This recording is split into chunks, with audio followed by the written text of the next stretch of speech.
o setor de sistemas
O setor dos transportes e logística enfrenta o desafio da sustentabilidade, onde a mudança digital é um poderoso mobilizador para melhorar a eficiência do setor e a transição para uma energia verde que irá contribuir para a redução das emissões de gases com efeito de estufa.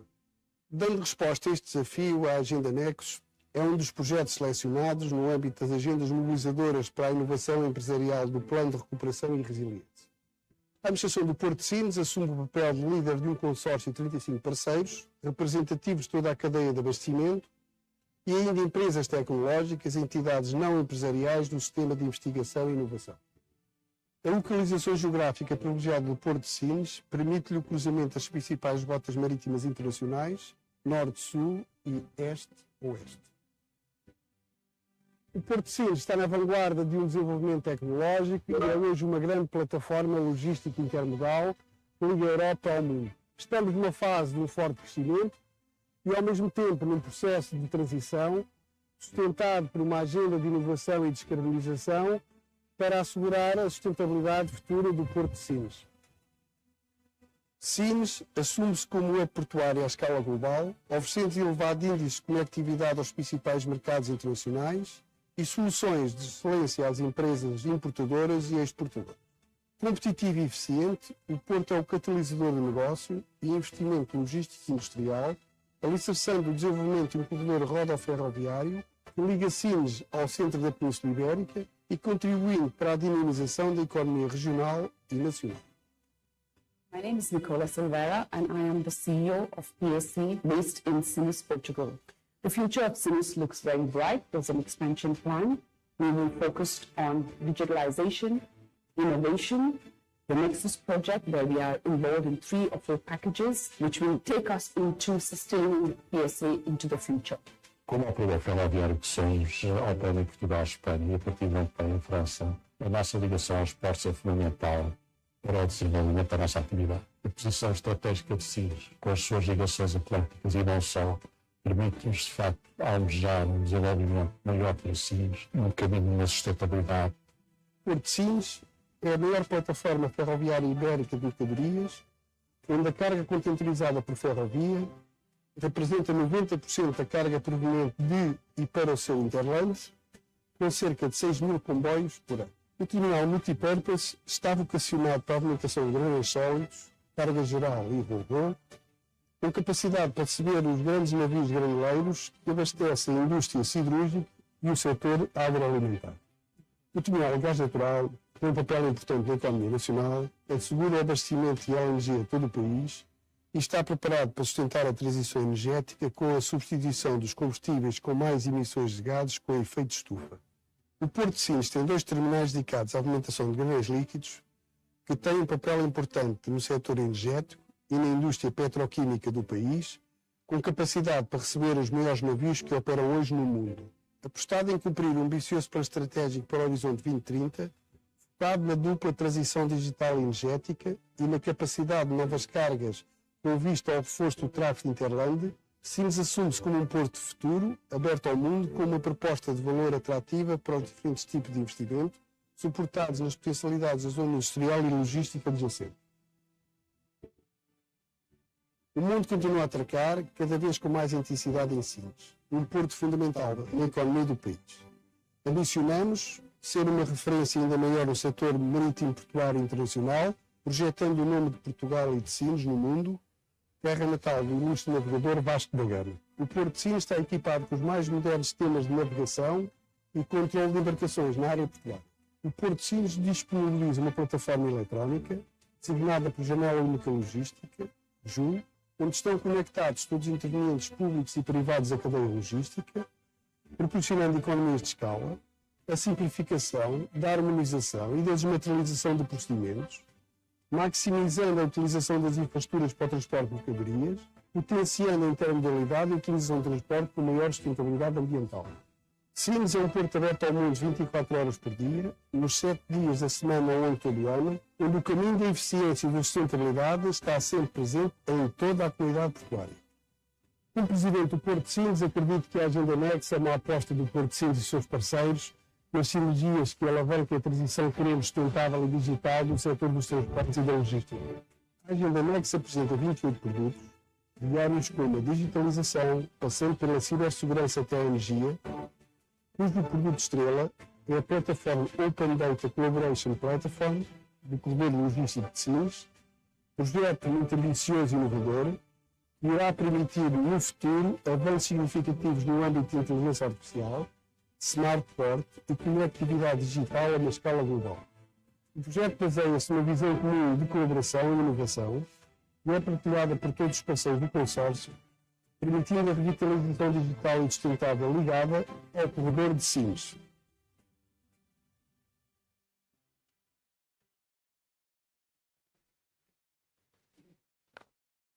Ladies and gentlemen, good morning.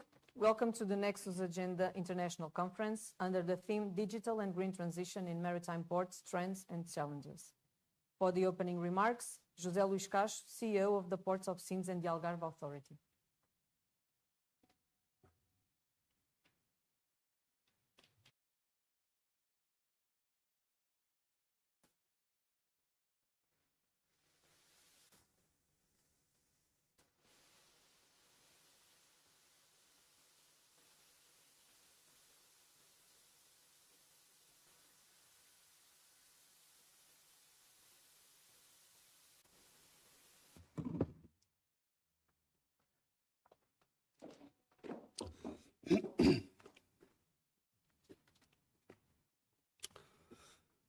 Ladies and gentlemen, good morning.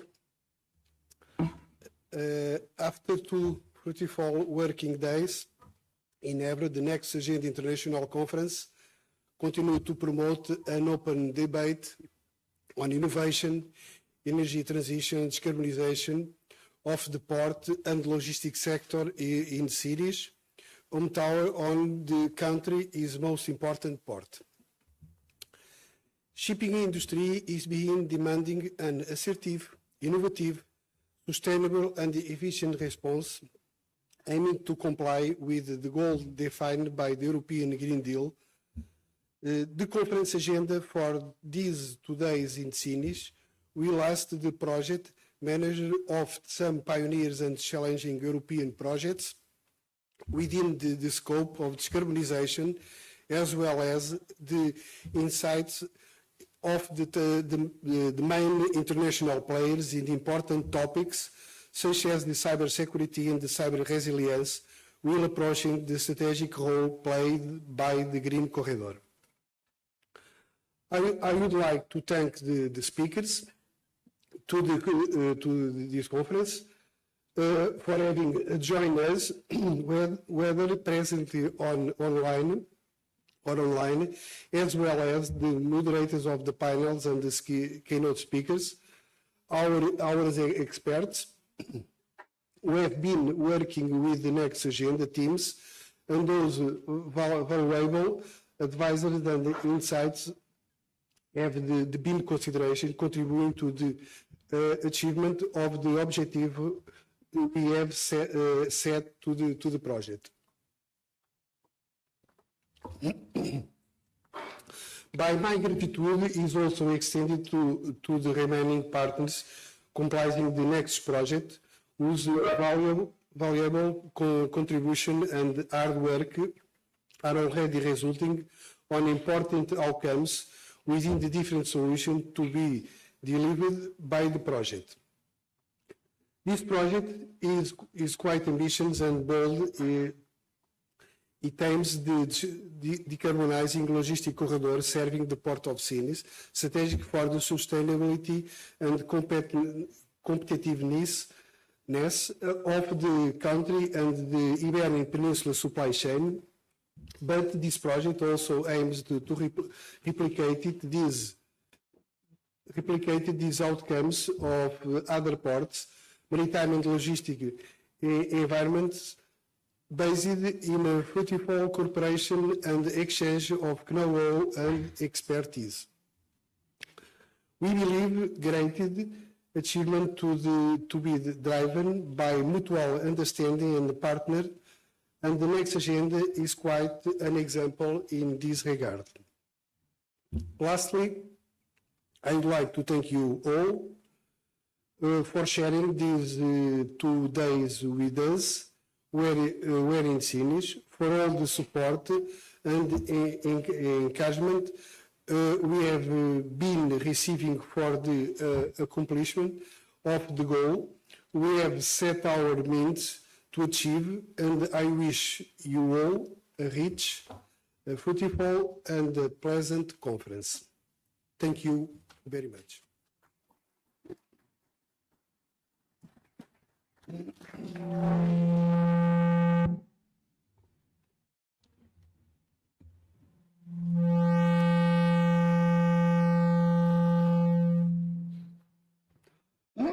As keynote speaker, we welcome Pascal Olivier. Pascal is president of Maritime Street and senior advisor to international financial institutions, such as the World Bank, the Inter-American Development Bank, and governments to shape the future of digital port infrastructure and maritime trade supply chain.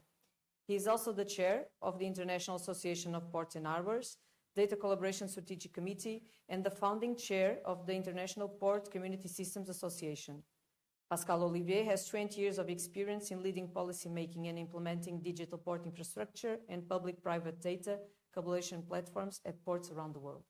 Pascal, please.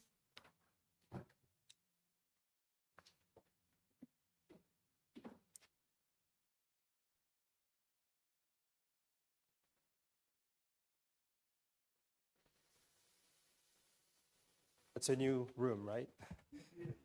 Yeah. Good morning, everyone. Very pleased again to be here, in Cinch. I try to improve my Portuguese here. It's great to be here for the second time on my end. Some of our colleagues have been here for the first time. I was not able to be with you early this year, but indeed, it's always a pleasure. And with a beautiful weather, beautiful day, it's great. I know that some of you already started to work at the universities the last couple of days. Today, I'd like to share with you what should be our priorities in 20. Is it me who's doing that noise? No? It's okay? All right, so I'd like to share with you what should be our priorities, our 5 priorities for 25. Every year in the world economics, we listen a lot what's happening in January at Davos at the World Economic Forum, and that gives us, what we should do for the coming year. So today I'm going to try to share with you what we should be concerned in 25 on a global scale when it comes to digital port infrastructure. The first one is about reporting formalities, vessel reporting formalities. Early this year, the IMO put into force what we are calling the FAL Convention and the FAL Resolution 1446, which is about the maritime single window. This is a very important story. 8 years ago, the IMO started to work on this concept of the maritime single window. Now it's coming into force.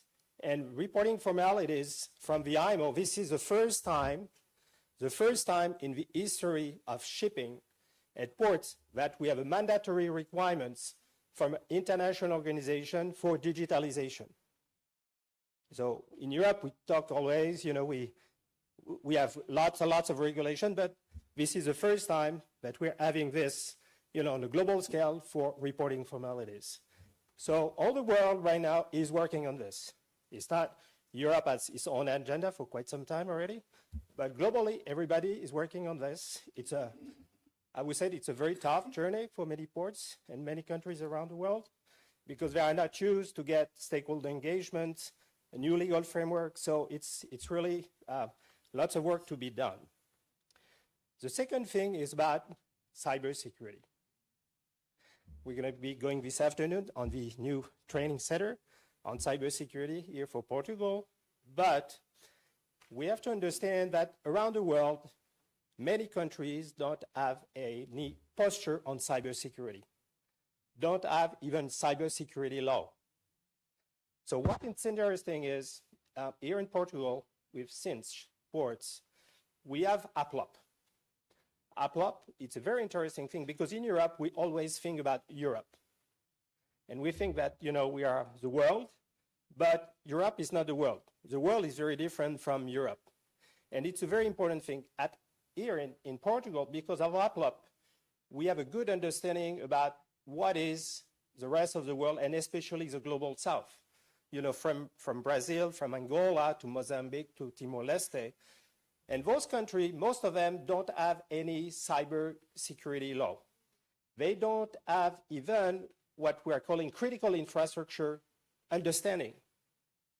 When you go in governments in the South, you ask, you know, do you have critical assets? What do you mean critical assets? What do you mean by critical infrastructure, critical information infrastructure? So it is a very important thing that we need to work on safeguarding digital port infrastructure from cyber threats. At the IMO level, because of this new maritime single window dimension that has been brought to the IMO, we are working collectively with member states for the next FAL committee in March to amend the annex to the FAL Convention to have legal requirement to safeguard this first ever digital port infrastructure, the maritime single window, as a mandatory requirement. So we make sure that we force everybody to make a legal framework so we can safeguard.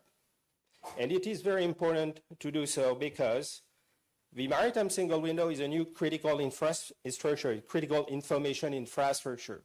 So safeguarding the digital port infrastructure with the first one, which is mandatory from the IMO, it's a very important asset for the future. We all know that we cannot secure 100%, you know, our digital infrastructure. So we need to create an environment by which all the ecosystems can safeguard also our digital platforms.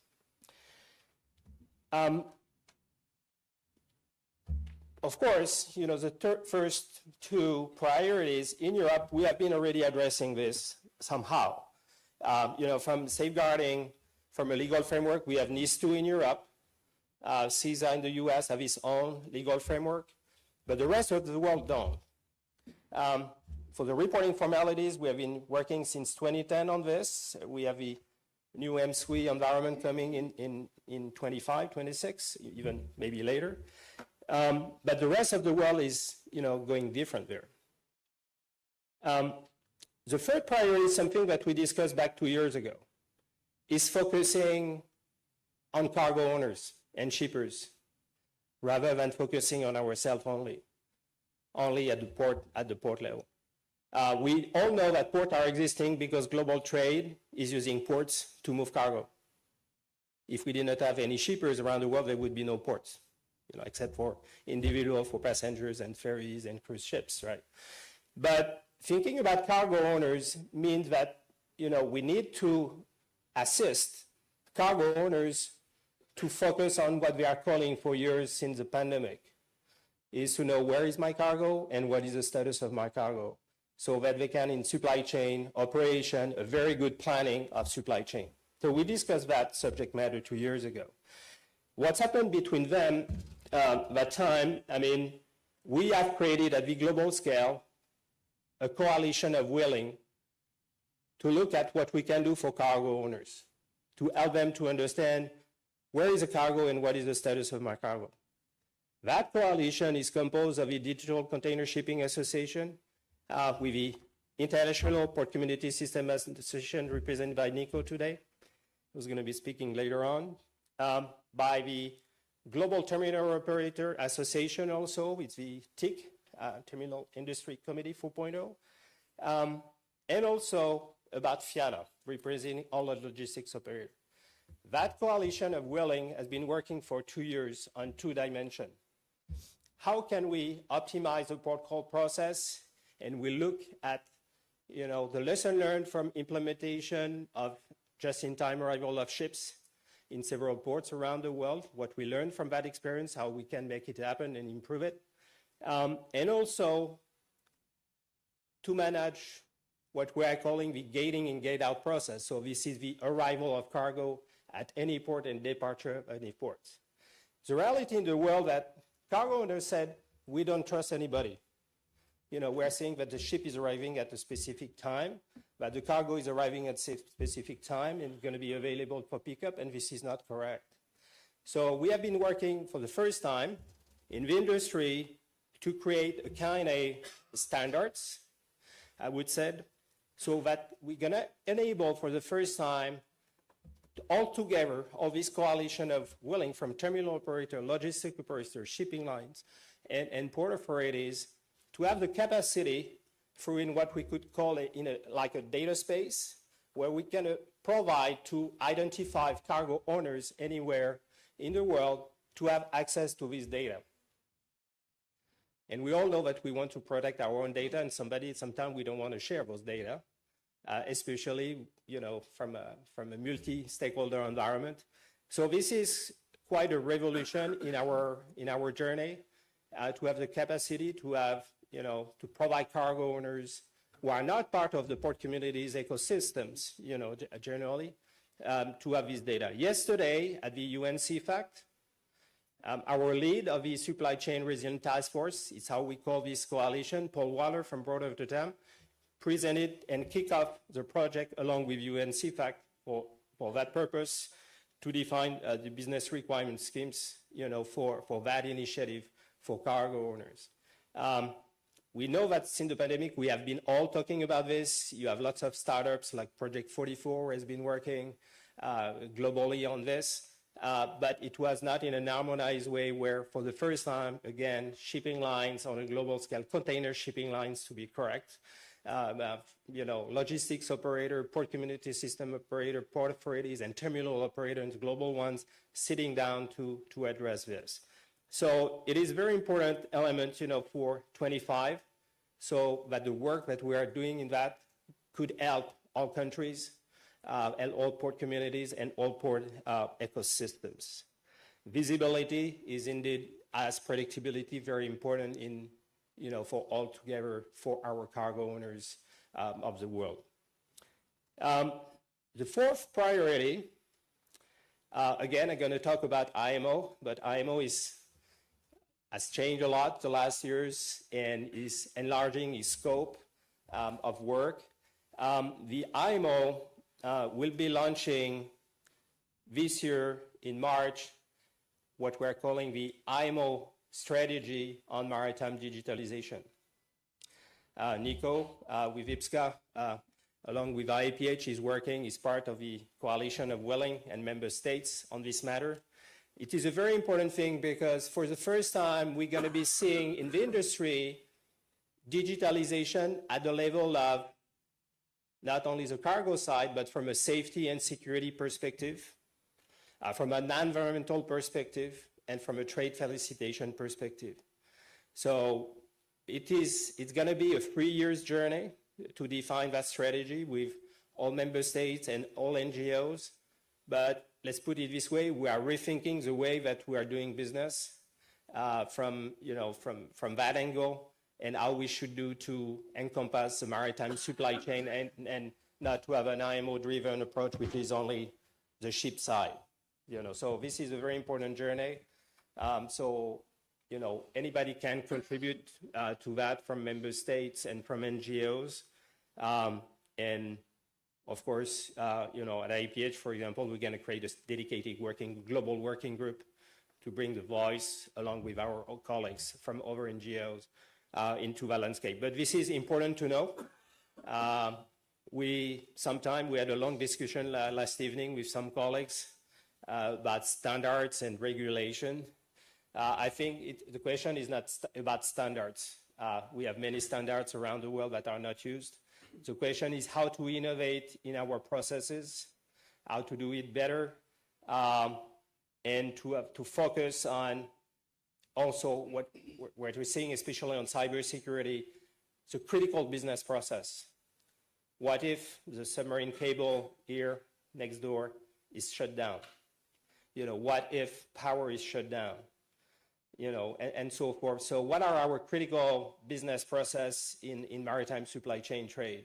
And, that's kind of thing that we need to focus also from, this strategy from the IMO. Last but not least, it's about emerging technologies. And of course, at Nexus, we are deep in it, but we have to consider something that we are not considering today in the industry. A month ago, I was part of the annual meeting on cybersecurity from the World Economic Forum in Geneva. We were about 150 executives from the overall industries about where we are in cybersecurity, what's going to happen next, and to be prepared.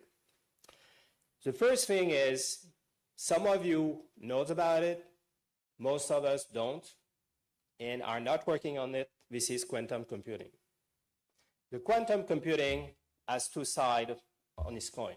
The first one is going to improve dramatically the performance of any computing, of any processes that we're going to have. So that's going to be something. It's already existing. It's existing in labs or a large corporation. They have already their first generation of quantum computers.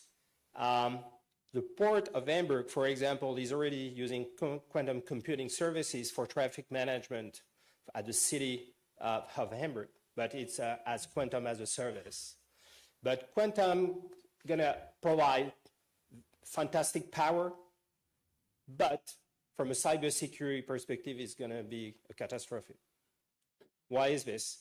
Because quantum computing gonna have the possibility to decrypt all our encryptions, all our certificates.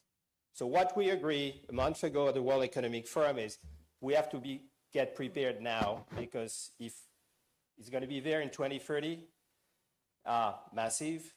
If we're not working on it today, we're going to have serious problem in all our infrastructure. So we need to review from now to get organized, to review all our encryptions, in any data sets, in any processes that we have, up to when we have digital contract, that we have certificates, whatever certificate that we use. So it is, just here to say, we need all of us to have a quantum strategy to get prepared for the arrival, because when it's going to be there, it's going to be too late. So it's a very important thing, not from the good side of it, but from the bad side of quantum computing. The second thing is, of course, we are working on this, but AI is changing things in our everyday life. But we can see also what are the good things of AI and the bad thing of AI. So we have to be concerned also from a security perspective about the capacity of AI to safeguard or not, our digital infrastructure. So, as I mentioned, so we have 5 priorities that on a global scale we are working on. The implementation of the Maritime single window, and it's not easy for all member states. Second, safeguarding this new digital infrastructure at port from cyber threats, providing, interoperability and data for cargo owners, where they want to know, how can I plan my supply chain? Today, they cannot do it correctly. So they can do it better. Focusing also on cooperating with other member states and NGOs on the IMO new strategy on maritime digitalization. And finally, emerging tech, and primarily get ready for 2030 on quantum computing. We are all working on 2030 UN SDGs for sustainability, but we have to think also that we need to be carefully prepared for the arrival of quantum computing. Thank you so much. It was a pleasure to be with you today.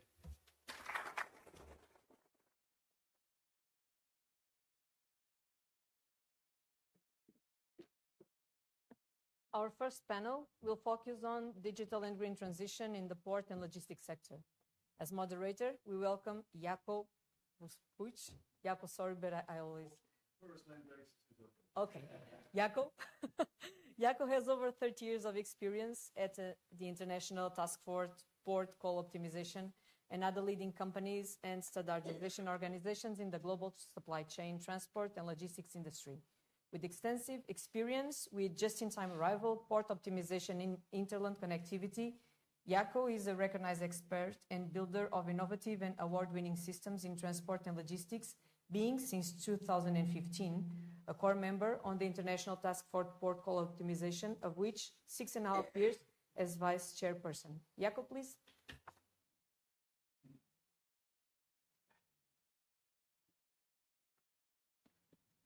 Now we're green. Yeah. Yep. Yeah.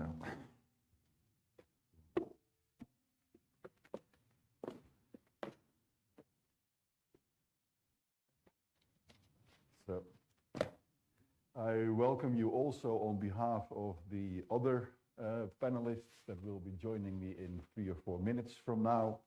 And one of them is already online, I think, but not yet visible.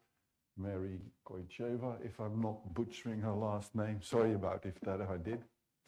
Oh, she is there. Hi. And then we have Nico de Kouwer, as well as Claudio Pinto. But I first want to introduce maybe 3 to 5 minutes, 2 or 3 slides to set the background for both the panel, as well as I think some of it can be used for all the other panels as well. So if I am able to move this forward, yes, there we go. So any framework, at least in my view, that it's worth its name when it comes to sustainability needs to consider at least these 3 main pillars. So we need to do more with less, meaning, as it says here, we use the assets we have more with more cargo in it, because that it makes economic sense, but it also makes a lot of sense from a carbon emissions perspective. So the other thing is do things smarter. Again, this is, you continue to sort of do the same thing with the same cargo, but you start to reduce some of the waste in the activities that you are doing. And again, there's a list of things. Just-in-time arrival is one of them, which I think is very important, at least for the global shipping environment, where we have this hurry up and wait kind of approach. And we may have time to talk about that later during this conference as well. We'll see about that. And then we have the direct reduction of transport means emissions. And I deliberately stated that as transport means because this applies to every single mode of transport, from global shipping, huge ships, to even the smallest cargo bikes. All of that is included in the word transport means. And when we're talking about logistics, from the beneficial cargo owner's perspective, and I'm very grateful to the previous speaker that should be the focus of everybody in transport. It is really the movement of cargo from where it is to where it should be in the most efficient and effective and sustainable manner. So I do wish to highlight, without going into all of those examples, and there are just a few examples for each of the main bullets, that all of these, let's say, activities that are needed for the green transition, they have a digital component to it. And in order for them to be adopted in real life, in practice, they also need to make economic sense. So without it making economic sense, it's not going to be done.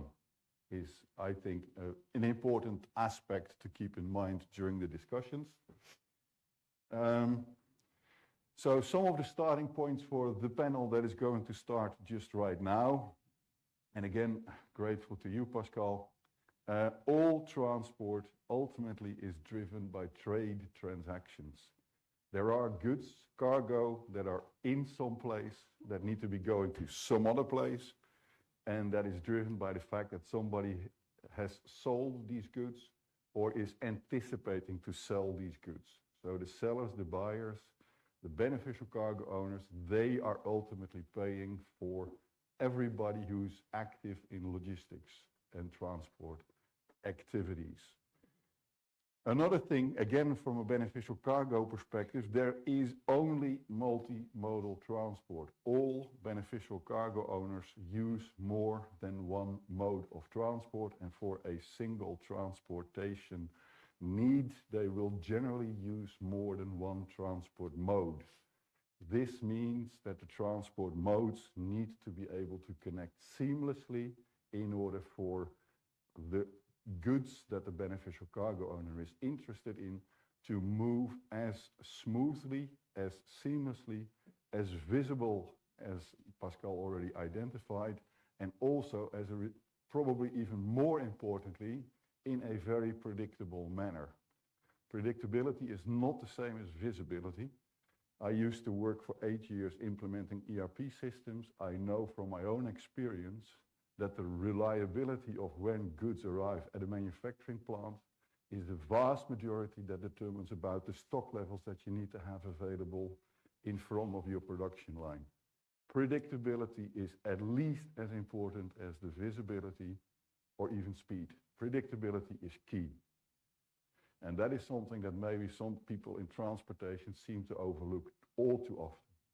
So for that, I wanted to make it a special, let's say, mention.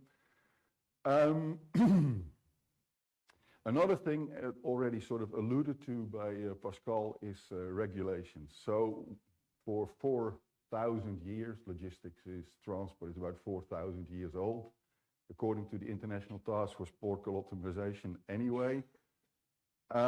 So it's been quite set in its way, but with the, let's say, regulations that, for instance, the European Union, but not just the European Union, we also have similar laws coming into place in the USA.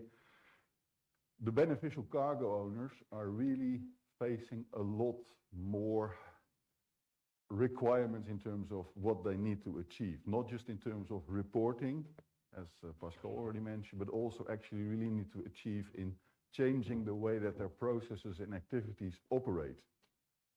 This combination of things, the regulations forcing them to get information, but also making sure that they put the pressure on whoever works with them to do things much better in a more sustainable way, also puts the pressure on all of us in transport and logistics to do all of the 3 pillars that we mentioned on the previous slide a lot better than we are doing that today.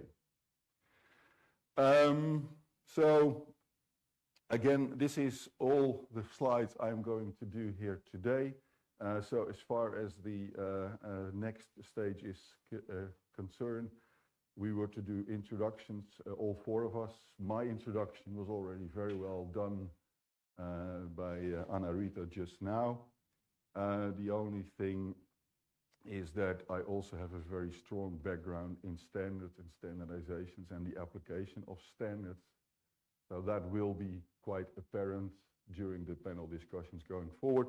So I would now like to invite the first panelist who's already online and quite visible, at least for me. I'm not sure whether that's the same for everyone else. She's on the big screen over there, but not yet over here. Good morning. Can you hear me? We can hear you fine. Yes, thank you.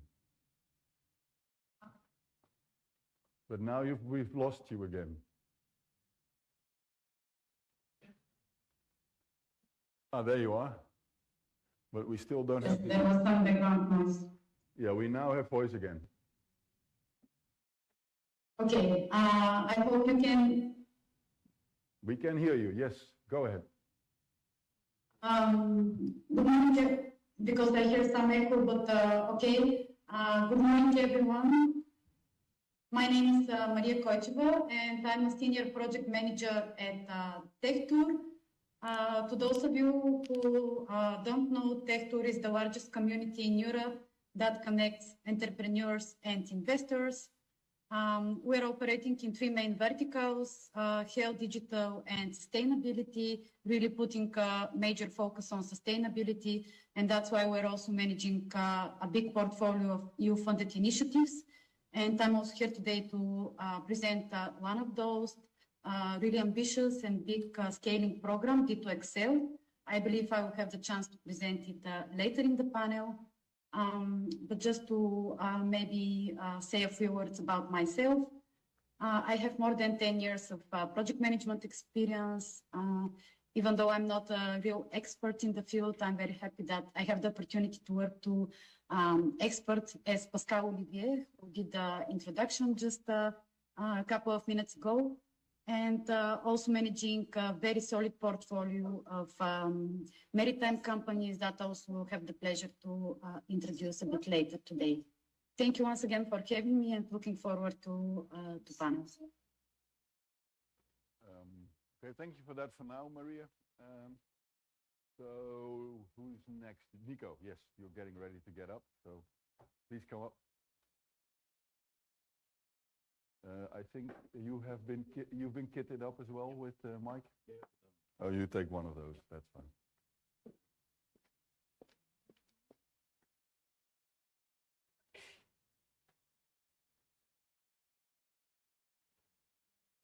Yep. Okay. Yep. This seems to work. I can choose. Stand, sit, whatever you like. It was not because I was moving as the first one over there that you needed to put me here in the first place. But yeah, so Nico de Kouwer, just introduction, I think. Yeah, just who you are first. Yeah, Yeah. Nico de Kouwer, I'm Secretary General of IPCSA since 1 year and a half now. Glad to see also some members here in the room, also 2 of our former chairmen of the association as well. I was already engaged within IPCSA as the lead of standards and technology, so I do know a little bit about both. But now Secretary General since 1 year and a half. Also, thank you very much for Port of Sines for inviting me over here. Port of Sines already a very long time, I think, don't know the exact year, but already a long time member of the association. So yeah, my background is I'm a technology background as a business architect at the Port of Antwerp-Bruges in Belgium, and hence coming into the association of IPCSA. IPCSA started in 2011 as a European association with 6 founding members, and in 2014 we became the International Port Community System Association. Today, well, this year we started with some quite ambitious projects like a sustainability working group. I think this is a topic which was already mentioned in the previous days at Evora. Where we want to look into the PCS operators in the port authorities for a set of guidelines, how the digital transformation can be guided by some sustainability guidelines so that we do this digital transformation in quite a sustainable but still a secure context. Also, we initiated the Foresight initiative where we not only forecast in the next coming years or what will be the evolution of port community systems and the digital transformation of port authorities, but that we also look much further ahead to 2030, maybe even 2040, to see how can these kind of systems evolve in the maritime supply chain. So that to give you a bit of a context of me and the association. Thank you. Thank you very much. That was a very quick one. And thanks for that, by the way, because we were a little bit late in the schedule. Then we have Claudio. Please, Claudio Pinto. You can introduce yourself first and then we move on to the next stage.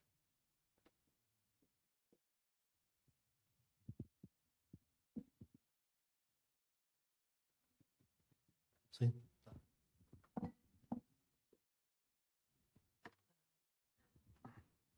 Good morning, everyone.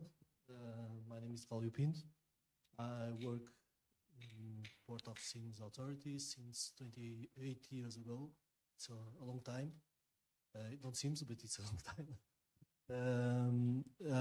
I'm the Innovation and the Information System Director of the Port of Sines Authority, and I'm the former project manager of our national port community system that you call Janela Única Logística. And nowadays I'm also the coordinator of the agenda, the NEXUS agenda. And I hope during this discussion we can talk about how the products and services that you are developing in this agenda could overcome some of the blockers that you can have in the port operation that could impact in the interests, in the concerns of the PCOs. Absolutely. Like the challenges. Yeah. So for now. Thank you for that, Claudio. And basically, you've already created the bridge, because the next item in our panel is what I have called the blockers. So, as it says at the bottom of that second slide that we had up just before, the performance, at least that is my contention as the panel, let's say, facilitator. My contention is that the logistics industry is currently not meeting the performance requirements that the beneficial cargo owners have on all of the logistics service providers across all of transport. So let's not take this personally as an attack on the maritime and ports community. This is a generic problem across most, if not all, of supply chain or the transport and logistics underpinning the supply chains. So what I have asked the speakers to do is to sort of think about what they feel are the main issues that they see with the performance of transport and logistics and the blockers, so the root causes that cause this lack of performance to meet what the beneficial cargo owners actually have been demanding for many decades now and are currently not yet getting from industry, the transport and logistics industry as a whole. And with Maria being front and center, larger than life at the moment, I'm going to give the floor to Maria first, so you can do that little presentation that you have prepared, and hopefully you will be able to introduce a couple of blockers for us to then be able to discuss in the remainder of the panel. Yes, thank you very much, Jaco. Should I directly share a few slides? Because I think it will be... That's fine. That's exactly what I expected. A few slides, not death by PowerPoint, I hope. Just 5 slides. Go ahead. Okay. Okay, hopefully you can see now the screen. As I just briefly mentioned, I'm going to introduce D2Excel. This is a scaling European program that is driving deep tech, digital innovation and sustainability in Europe. Why this is relevant to today's conference? Because we are very much focused on maritime transport, sustainable logistics, trade and supply chain. I already mentioned that Pascal Olivier, who is also with us today, is one of the main drivers behind this project and our consortium, so you can imagine what a big focus is for us. But what we believe in is that bringing a network of strong stakeholders, among which investors, public and private lead customers, but also industry experts as the ones that are here today in the room, and I'm sorry that I cannot be present. Bringing all those people together, we can support deep tech and digital ventures in Europe, so we can have an impact and footprint in the sectors that I just mentioned. Through the scaling program of D2Excel, we are going to support 100 deep tech and digital ventures. Just before presenting you those solutions, very briefly, what we believe and what's our value proposition. As I mentioned, at the core of the project is our network. We already have more than 180 stakeholders with a very solid presence from the maritime, transport and logistics. So I will also leave the link to the ones who would like to explore and maybe join us. On the other hand are the ventures that we're supporting through connecting with these stakeholders, but also through holistic 360-degree mentoring. So we can really help them on their individual challenges, which they will afterwards deploy in the industry, and this is leading to our topic on driving sustainable transport and logistics. Just to give you some context where the program stands right now, we have currently a portfolio of 50 companies, and more than 1/3 are very much focused on freight transportation, but also logistics. Here I just put our portfolio companies. I will be happy to share afterwards some more details. And And just moving forward, I mentioned we have quite good number of stakeholders, but here I just selected some of them. And I will be very happy if some of you would like to join. As I said, I will leave my details, so you can reach out to me. And just last but not least, going back to the question on the blockers, I mentioned I'm not really an industry expert, but I had the pleasure of managing this portfolio of companies, working with them on their challenges. So I could also share on their behalf, but some of the main blockers that have been identified are A, the regulations, and B, the conservative nature of the industry, mainly the maritime industry I'm referring here, and the blockers that the innovators are facing when they're trying to deploy new innovations, particularly on optimization, CO2 emissions, digitalization, etc., etc. This is very briefly. I'll be happy to hear the rest of the panelists and to elaborate further on the points that will be shared. Thank you very much. I hope I was good with the timing. Oh, yeah. And I will stop sharing. And we will be, sorry. And we sorry, will, the voice is really bad at my end, so I hope you can hear me. we could hear you very well, Maria, so not an issue. So thank you for that for now. We will be coming back to you during the panel anyway with questions, asking for your comments and things like that. So I hope that the connection will not let us down during this session. Next person, Claudio, did you have slides or anything that you prepared? No, it's okay. Just go ahead. If you can then also identify what performance issues you feel may exist in our industry and what's the cause of those performance issues. So the blockers, basically.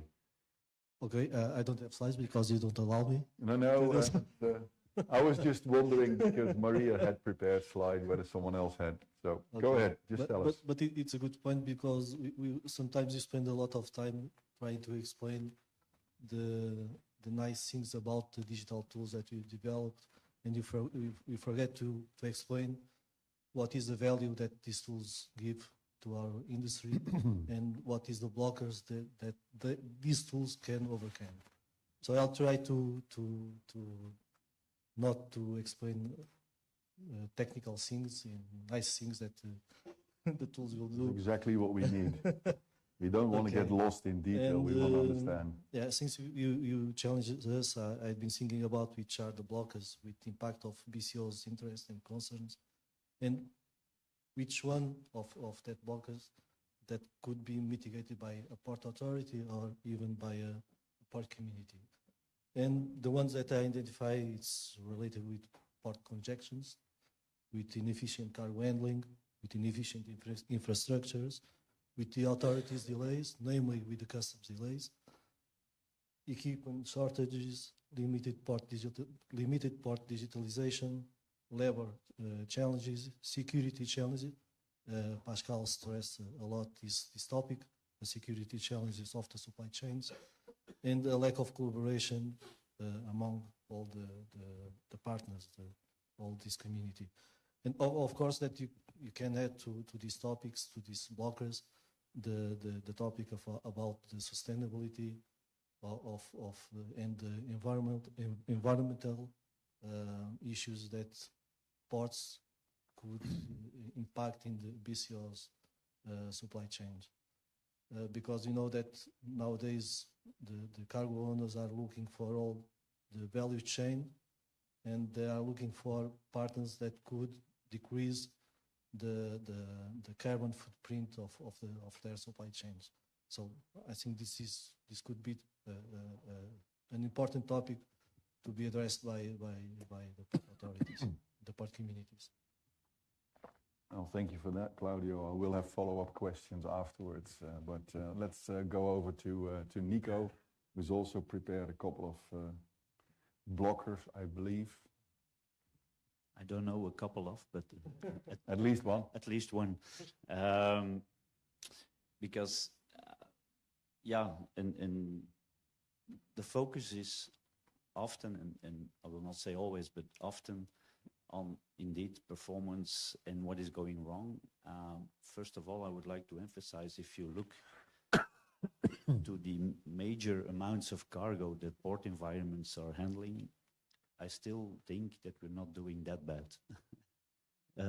Are there things we can do better? Of course, but I still always think there's too much focus on things which are not going good.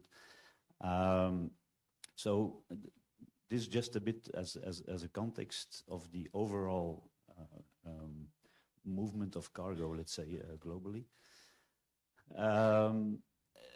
Because if you specifically look like what can we do as ports, port community systems or port authorities in the cargo handling or cargo movements within a port environment, it's not only us as ports. As I know a lot of ports globally which have 24/7 opening times for import and export of cargo. But that's not only that, because it took it took a long time and major investments to realize things like that, and on 24/7 openings.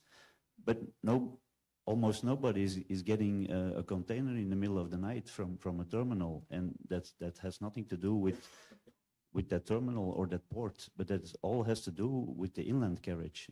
Because if you cannot drop your container somewhere in the middle of the night, so then don't blame it on the port, but it needs a mindset shift of the whole of the supply chain, and not only the port environments. Of course, what are the reasons for that? It's difficult to say. I'm not a financial, I'm not an economical expert, so I leave that to other people. And there will be probably reasons why that's not working or not working yet.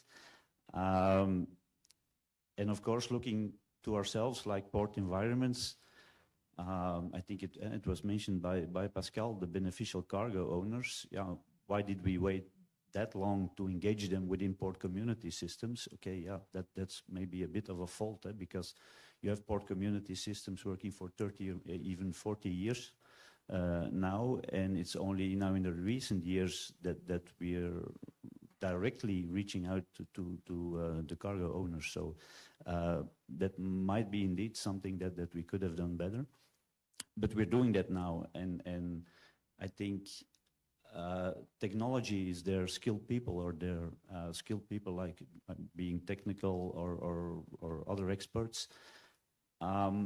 So we will reach that point in the end. It will take some time, but it's not, for me, it's not a major issue, because I know that a lot of people are working on that to improve these things. We will not change that or solve that in a matter of, let's say, 1 year. It will take a lot of longer than that, but we are working towards that. So we have to keep that in mind as well. Also, next to that, I think we're talking about digital and green transition, and I think it was already indeed on your slides. For me, the two go hand in hand. You cannot have a green transition without digital solutions, and the digital solutions will probably also not be sustainable or be there for a long time if they're not green. So for me, that just goes hand in hand, and you see that also in the evolution of port community systems, where they had the traditional role of being like in the back seat, like we are a port community system, give the data to us, and we will provide the data to somebody else who needs that data. It evolved to a more like a front seat, where port community systems are actually, through the use of technology like predictive analytics, go more in a steering role of supply chains. Okay, that's more like a recent evolution, and that will also take quite some time before we really reach the top of that.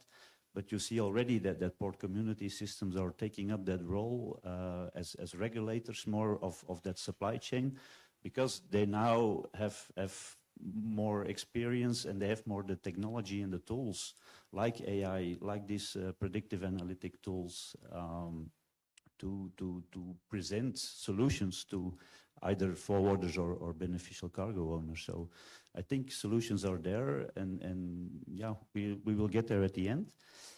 But coming then to, yeah, what for me is my main blocker is just the, and I mentioned it, is actually the mind shift of the people. I think that's the main blocker.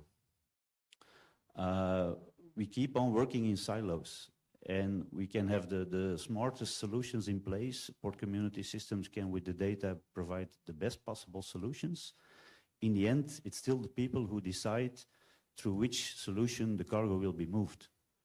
And I don't think there's sufficient digital trust at this moment that people trust the systems with providing the best solution.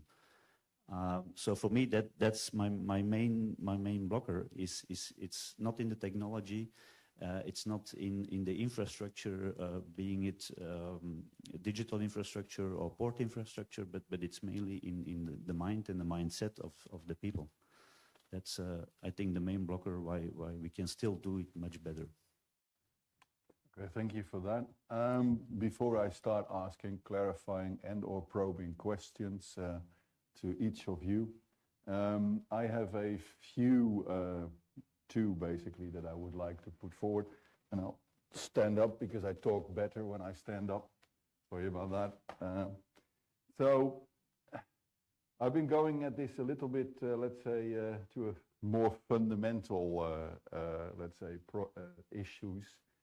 So earlier, well, no, last week I was on a webinar from what they call the virtual watchtowers, which is basically services to shippers, beneficial cargo owners, to be able to much better keep track of the cargo as it moves through this, let's say, transport and logistics networks, and be more resilient, more responsive in case there's any disruption to that.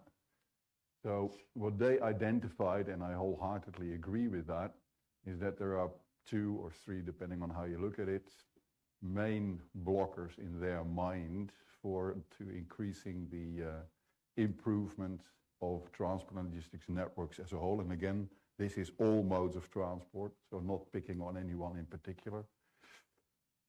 So there is a lack of willingness to share the data, which has been mentioned by 2 of the panelists already. Then there is this huge lack of what they call reliable data. And then there is also what I call the complete lack of capturing the data that is really needed in order to be able to improve the performance. Now, what I would like to pose to this audience, and actually the industry as a whole, is the beneficial cargo owners for many decades, and if I look at the retail chain for 50 years, they've been using what they call automatic identification and data capture. The barcode on everything you buy in the shop is a global standard that has totally transformed the entire retail supply chain because of one very simple principle. The identifier allows you to create a digital twin in real time without failing of whatever handling you do with the object that has that code on it. In that case, it started with being able to charge the right price for the article that left via the point of sale.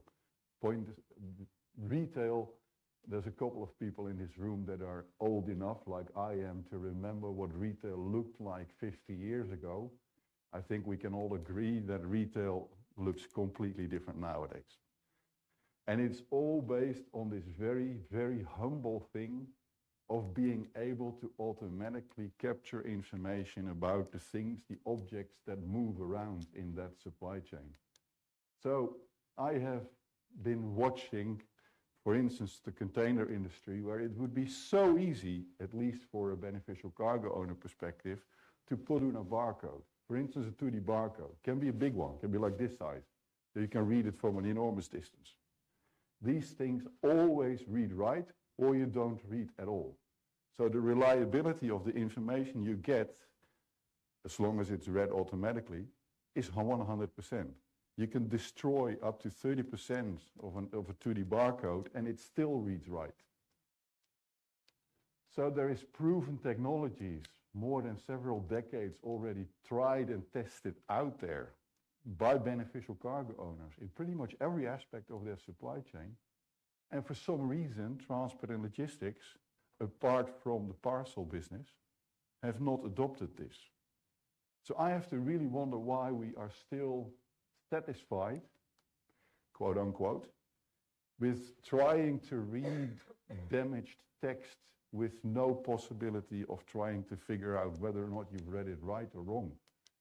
The best OCR technologies nowadays, and I've checked it with multiple vendors, is they read 1 in 50 wrong. If you do 1 million, that's 20,000 wrong reads. And that's for every single read you do.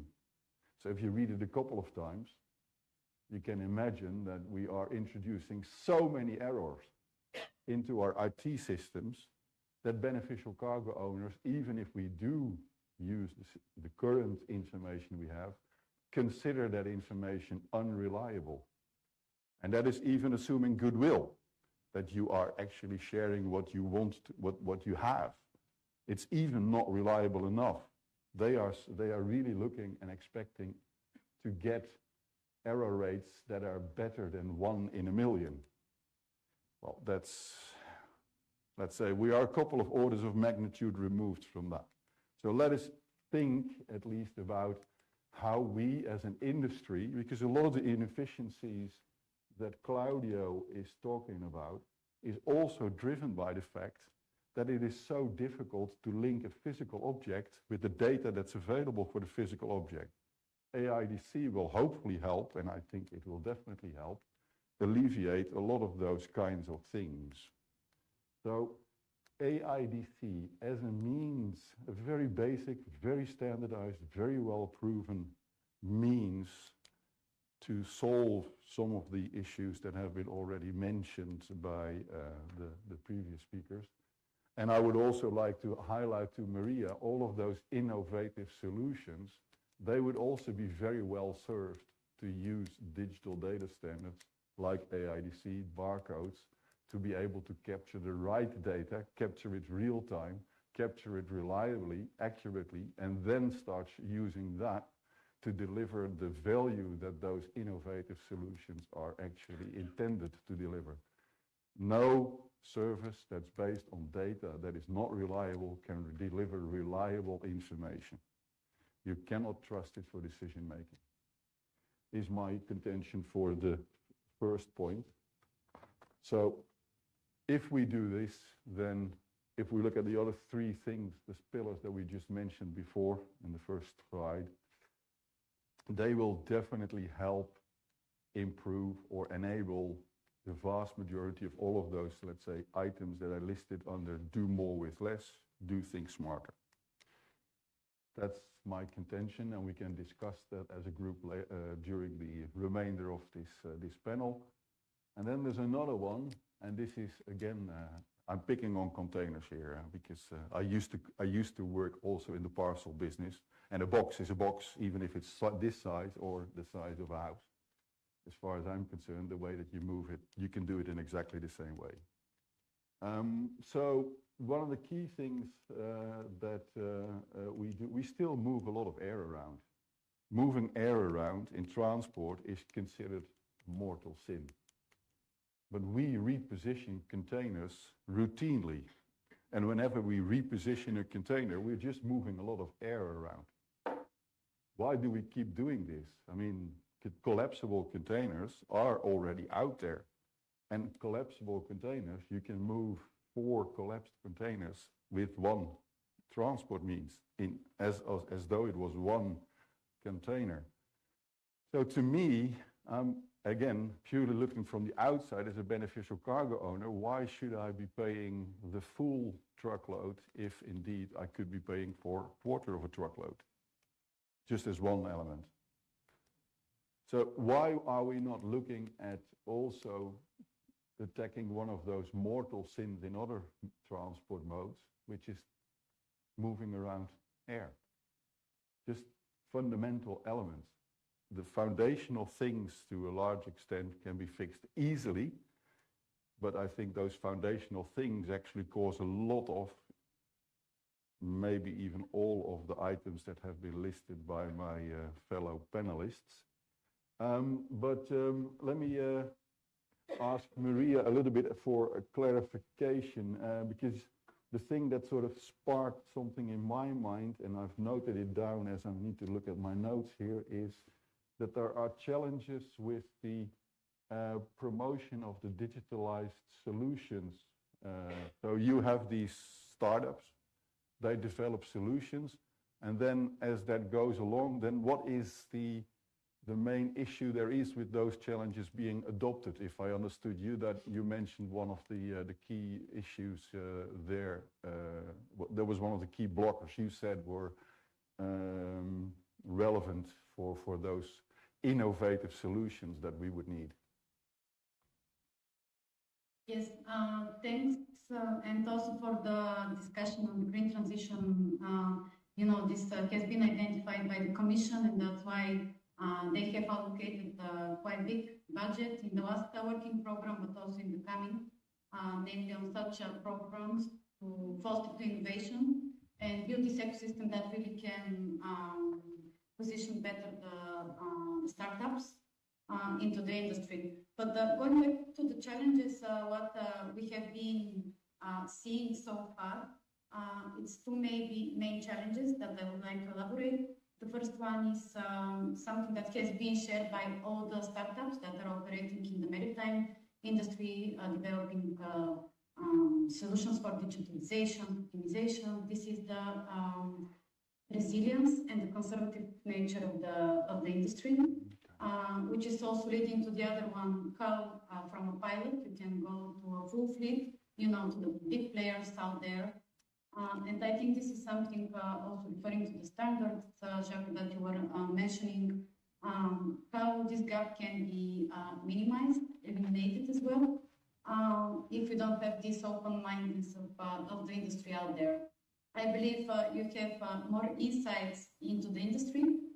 This was one of the main challenges by the companies, and even companies that have quite big customers right now. Of course, they want to expand their market footprint. So DeepXL is those type of programs that really are trying to reach those two so to say, the innovative solutions with the industry, so we can really drive sustainability. Okay, well, thank you for that. So you did highlight that the conservative nature of the industry may be a more important blocker than let's say, technology aspects of the innovations developed. Before I go there, I would like to first ask a clarifying question, and it could also be perceived as a challenging one, but for me it's a clarifying one. So you mentioned that the PCSs are moving more towards becoming like a, let's say, almost a director or supporting a director role for connecting the modes of transport and also connecting the actors in the network node that is a port. So now, don't get me wrong, but my impression is that most of the PCSs out there are sort of thinking in more of a monolith kind of, so I develop it, it's all going to be in my system. But I think a lot of the challenges that are being put out there, such as the green reporting and all of the standards that may or may not be involved with that, it would seem to me that supporting the director role is, let's say, not going to be achievable unless you also accept that you may need more of an ecosystem kind of approach for what needs to be in place within a port community so that each of the individual elements or organizations that make up that ecosystem can do what they do best, and you need to collaborate within that entire community, so not just the PCSs, but also the other ecosystem partners. So what would be your view on that one from an IPSCA perspective? Yeah, of course we have around, I think, 56 members globally now, and I'm not the one who is saying like they're all like using the predictive analytics now already to organize that supply chain. Like I said, there are some who are working already 30, 40 years with the PCS as a PCS operator. And at that time, yeah, they started from that monolithic central system. But there more and more you have the solutions in place where you're not being that big central system that says like, give me the data and I will take care of it. And that data is yeah, a bit scattered over several places, and the technology is there just to use it when you need to use it. So there are solutions. Of course, a PCS will only be able to do that, again, coming back to the same thing, when the data is shared. When nobody is willing to share the data, you can have the nicest solution in your PCS, yeah, it will not work. So you need to have the trust of your community to make it work. And as long you were mentioning like the visibility and transparency of where is my cargo, yeah, that data is somewhere over there. It's not, when we talk about the lack of data, I say, no, it's not about the lack of data. Somebody has the data. Okay, there's a lack of data in the system that can give you the solution. Yeah, that's right. But there's no lack of data. Somebody has the right data in place to give you the transparency and the visibility that somebody needs. The only question is, again, within the human factor, like, why would I share the data to another party? Yeah, we are explaining that. It's to make it more efficient, and making it more efficient makes it also more sustainable and more green. And yeah, that is changing a little bit now, but yeah, we're discussing the sharing of data already for 5 or 10 years at least. Okay. So I need to go to Claudio, because the ecosystem question was a little bit also based on the way that I think Nexus as an ambition is working. So maybe you can also shed some light on that aspect. Yeah, before that, I want to say some things about what we have been talking about the lack of collaboration, the lack of engagement of the cargo owners or the PCOs in the port communities, and in the lack of engagement in the tools that you provide, like the PCS. I believe that the reason for that is because the PCS were designed for, in some way, orchestrate the port processes. And the BCOs are not directly involved in the port process. I believe that this is the main reason why we have this lack of engagement, let's say. And how we, in Port of Sins, in Agenda Nexus, are trying to overcome this blocker, and to get more engagement from not only the BCOs, but all the supply chain. We are building a platform for data sharing, not focus on orchestrating processes, but just focusing on providing tools for data sharing, to publish the data sets and to subscribe data sets that can overcome some of the blockers that you can impact in the BCO's interests, like the lack of visibility or some inefficiencies in scaling and cargo, in planning the cargo movements because of this lack of data, or this lack of visibility. So In the NEXUS agenda, we have the star product of the agenda is the Open Data Collaboration Platform to provide, like I said before, a tool for easily share a set of data sets that could be data that are stored in the PCS or could be data that are stored in other players or another system that are supporting the port in the logistical operations. Okay, and before we go to the audience, because we need to go to Q&A in a minute, I think, I would like the two of you, because you are like the industry experts, and sorry, Maria, you've indicated that you might not be the right person to ask this question. So this comment about the AIDCs and its potential that I claim there is for this industry. Could you guys maybe comment on that briefly? Because I want the audience to have enough time to ask us probing questions. Claudio, since you were talking about the open data collaboration platform, let's start with you. So the AIDC, so the automatic identification and data capture, the barcodes to ensure that the data that you collect is reliable data. That's basically its main aim. Can you comment whether or not that would actually be potentially helpful or maybe even a game changer in principle for what you're trying to achieve in your data collaboration platform? Yeah, could be helpful, but actually I don't know why we are not using that kind of I'm not asking that question. That's another topic.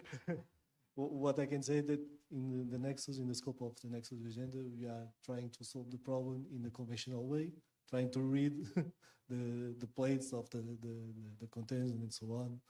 But okay, so you haven't really given it much thought, which is already a good an answer that is very factually very important. So Nico, if I may, yeah, I tend to disagree a bit with you on that. I hope that's allowed. Oh yeah, hey, I'm putting it out there for discussion. Yeah, because you were aiming at putting a, if I understood it right, putting a barcode on a container, but a container already has a barcode. It has a container number. It's not a barcode. It's not a barcode, but it's the unique identification of that container. So, and again, somebody has the data of what, let's say there are 1,000 parcels in the container. Somebody has the data of all the parcels or the barcodes of the parcels, which are in that specific container. So you have the unique container number, and there are a massive amount of solutions to read that container number because it's on top, it's on the side, it's on the back, whatever.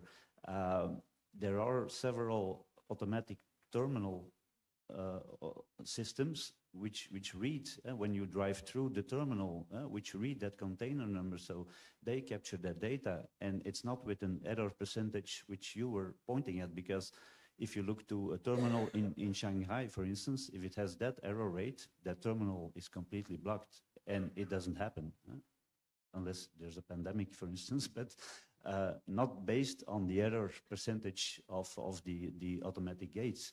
So these solutions are there. But again, why don't we know which parcel is in which container? It's because somebody is not sharing the data. Mm-hmm. We're always coming back to that same thing. So for containers, I don't see any issue to track and follow a container. It's happening, and these solutions are there. So okay, well, we disagree on that a little bit. So, but let's go to the Q&A. So if there's any people in the audience that have something to contribute on any of those blockers and comments that any of the panelists, including myself, have contributed, we are very happy to yield the floor to questions and answers. Oh, you have them over there, right. Yeah, I can see them here as well. So let me just see. Pascal talked about data information assets management.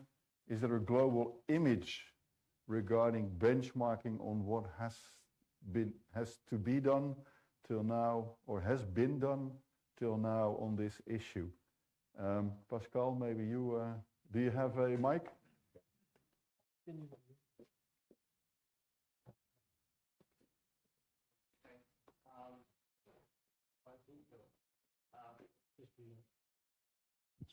I'm not sure to understand the question, I have to say. What is assets management data information? I'm not sure what. Can you reformulate that question? I don't know. That's anonymous discussions, right? I don't see any hands up in the audience.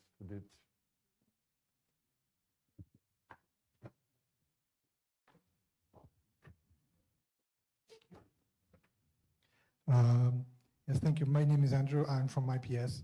I think this question, actually, I wanted to ask something very similar. It's when it comes to, because the sector is quite fragmented when it comes to the implementation of these new technologies, perhaps a map of not of things that all the actors and all the agents across the entire supply chain would like to see, because different stakeholders want different things. And perhaps if we had an access to a map of what each one wants, perhaps we could more easily move towards planning things into the future. Like I think you mentioned how some companies are either not sharing or are not interested or don't know what others want. So something like that, perhaps. Ooh.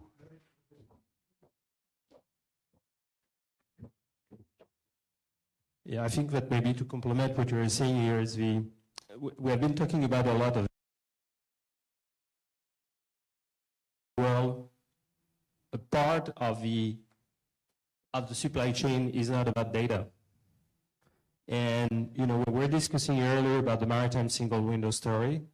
The reality is, in the global context, I'm not talking about Europe, most of the time, the arrival, stay, and departure of the ship, the reporting formalities, it is paper-based transaction, most of the country. And even we were discussing with Claudio, and today, you don't have systems to systems.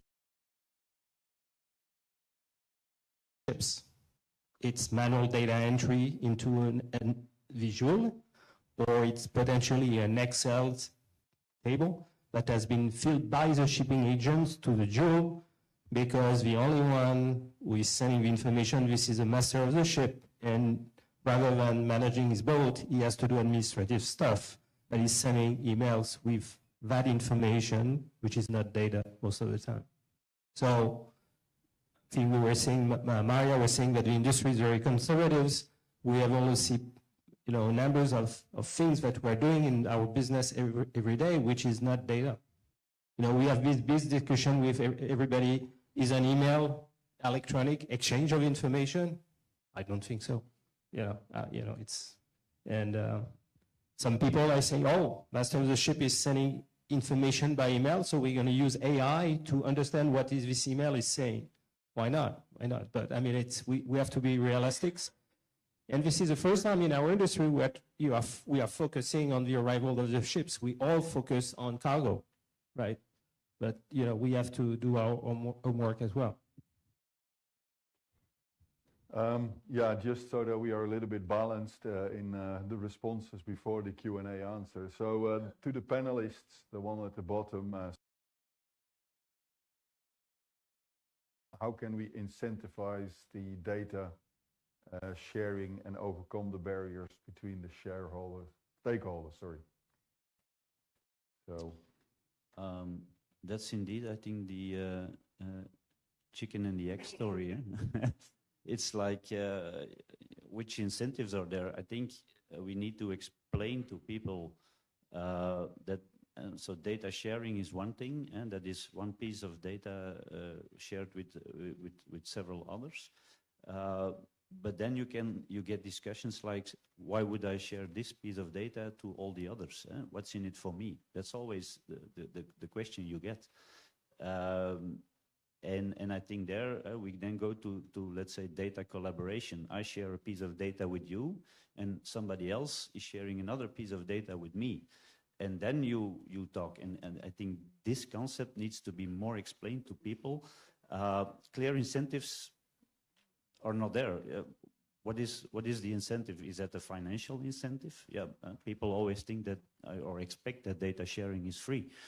But yeah, if you share data, it needs to go through a system. That system costs money. So people are not willing to pay for certain electronic services when it comes to data sharing. So it's difficult to have a clear answer of which incentive would be the golden bullet, let's say.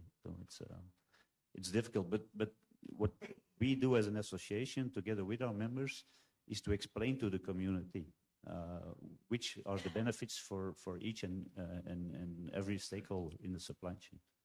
Okay, so if I may then, before you go, Claudio, so we started this panel by saying that the beneficial cargo owners would be the focus of all of this, because ultimately we're talking about performance that is requested, even required now by beneficial cargo owners of the transport and logistics as a whole. So one would hope, and I would expect, that there will be leading beneficial cargo owners that will start to bang on the doors of the logistic service providers to say to them, unless you start providing us with that data that we really need, because we have regulatory requirements to meet, for instance, we're going to have to find somebody else to do this transport service for us. So maybe we should not look at this only within our own logistics service provider community, although I feel that even there are many business cases to be found if you collaborate. But I also think that we will experience external pressure in the beneficial cargo owners to do much better data sharing than we are doing today. But that's one view of many, I guess. Claudio, if you have a view.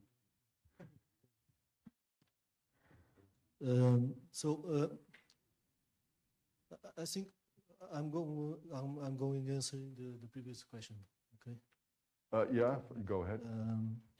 I think that to promote the data sharing, I think that you can do an easy thing that is providing good use cases for our communities with good KPIs that shows the value of data sharing and collaboration.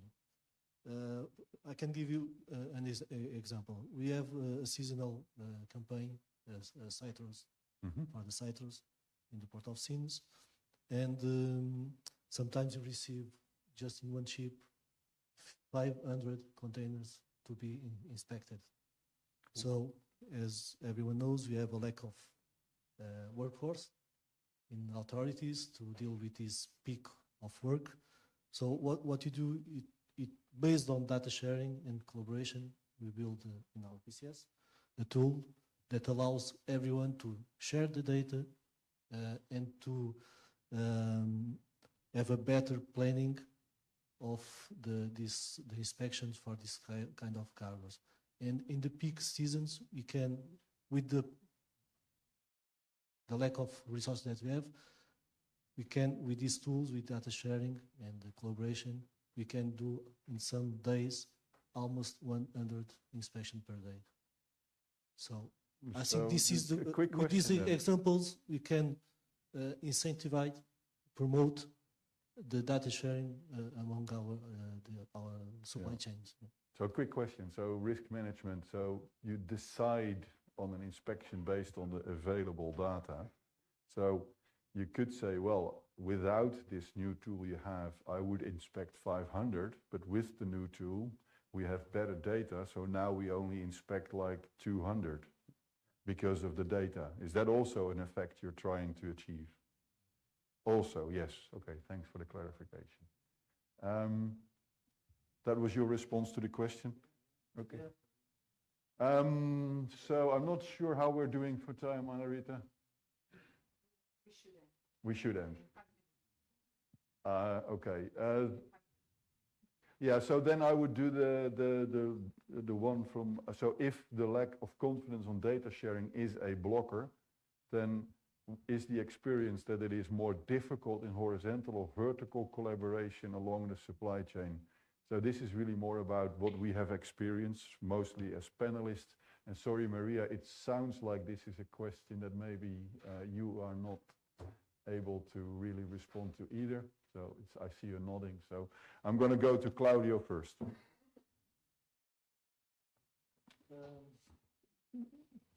I don't believe that you can have different issues about horizontal and vertical collaboration. I believe that the issues are more or less the same.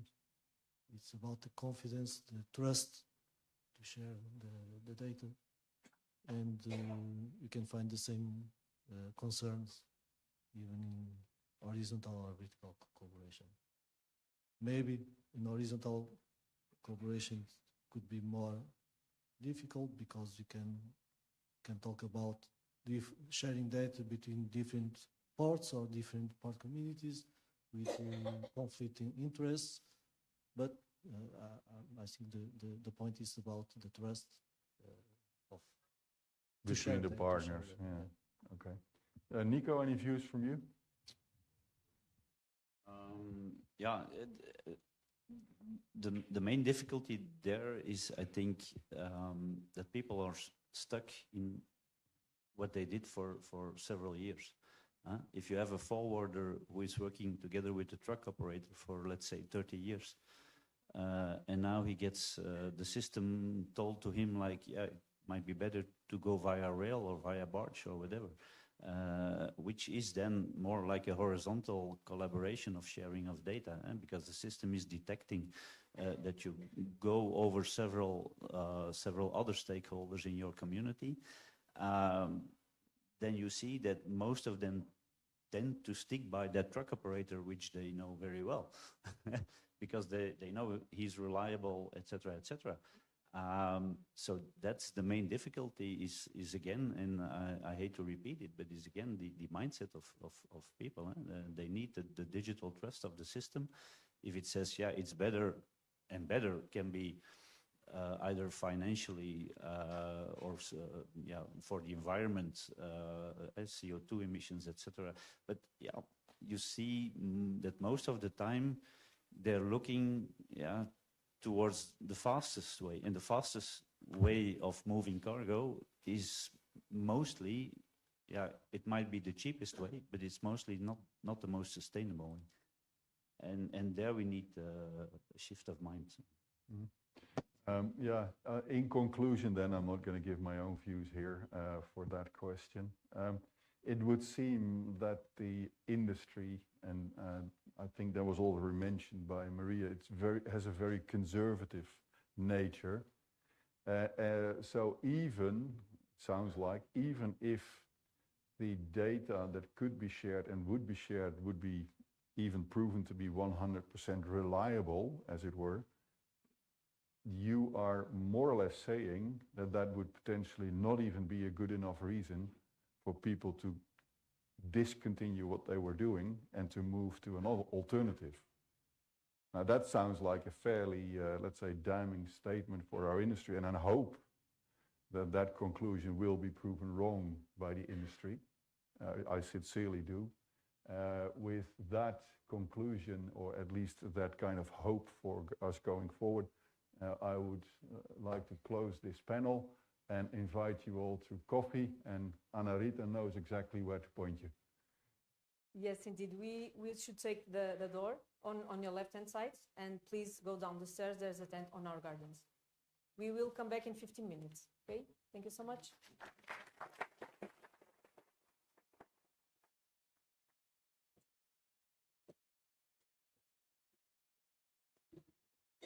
Thank you, Claudio. You need this thing back.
Yes.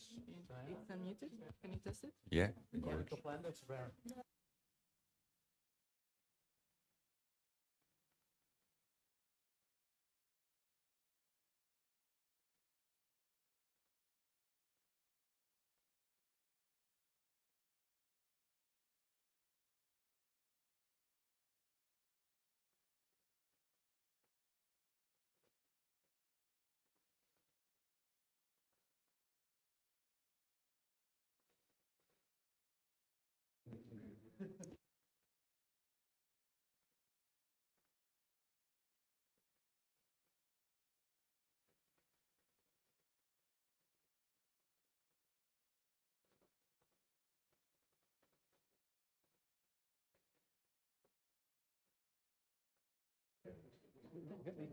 I hope it works. Does it work?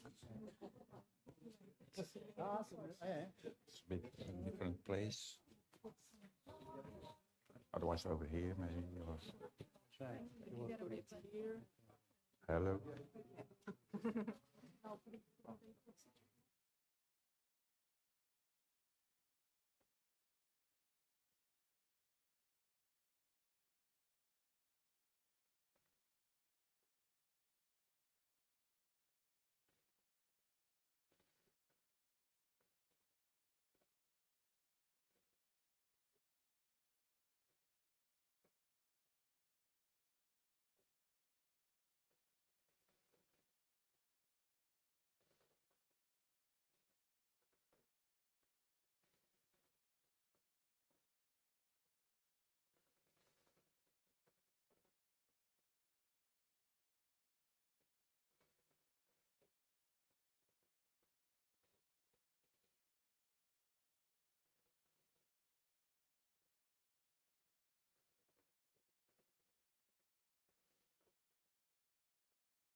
Let's get ready for the next panel, please. We are a bit delayed on time. Wout, can we move forward?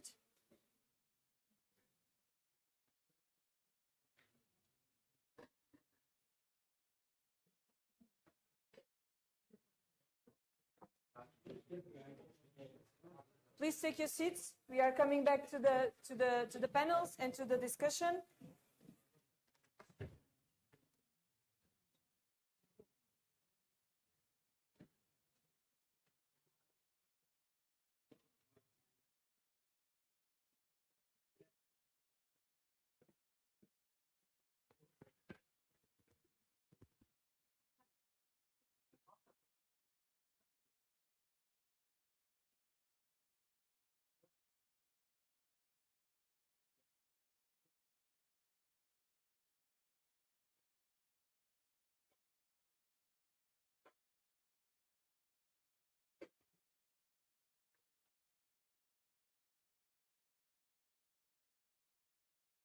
Okay, so I think that we're ready to restart.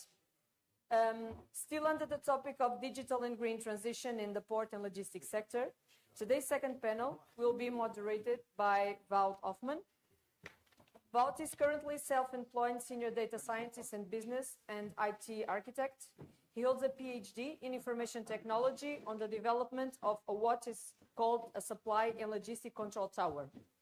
During his professional work with TNO and other organizations, he had broad experience in interoperability between organizations and systems, especially in supply, logistics, and digital product passports. He has broad experience in customs and international trade, being responsible in the last decade for IT in various European Union and national funded projects. Wout provides technical support to the Digital Transport and Logistics Forum on behalf of the European Union DG Move, being also the architect of the Digital Inland Waterways Architecture. Wout Hoffmann is the author of over 110 scientific publications and author of 3 books on interoperability and chain management in supply and logistics. Wout, the floor is yours. Yes, thanks, Anna-Rita. So happy to be here for the 3rd time, I think. Now sort of moderating. Like Anna-Rita said, I'm self-employed, which means I'm sort of retired and still doing some work. So that's the self-employment part. And I do what I call hobbying with large language models with my son to see how we can apply it in these types of areas. I can tell more about it, but that's maybe for later. So I would like to invite the panelists to come to the floor. Rijer Wil, George de Almeida, hopefully I say it correctly, and Elizabeth Arsenia. Please join me here.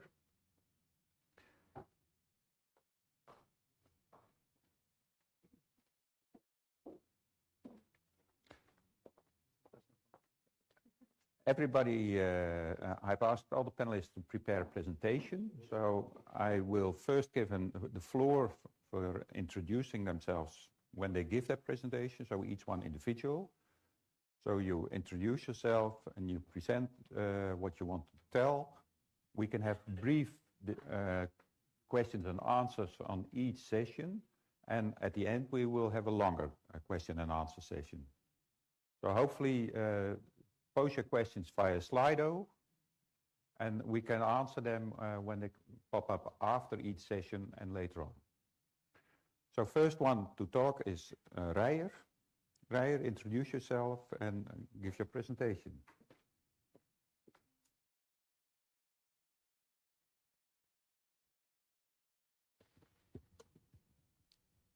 Now do we go through the slides?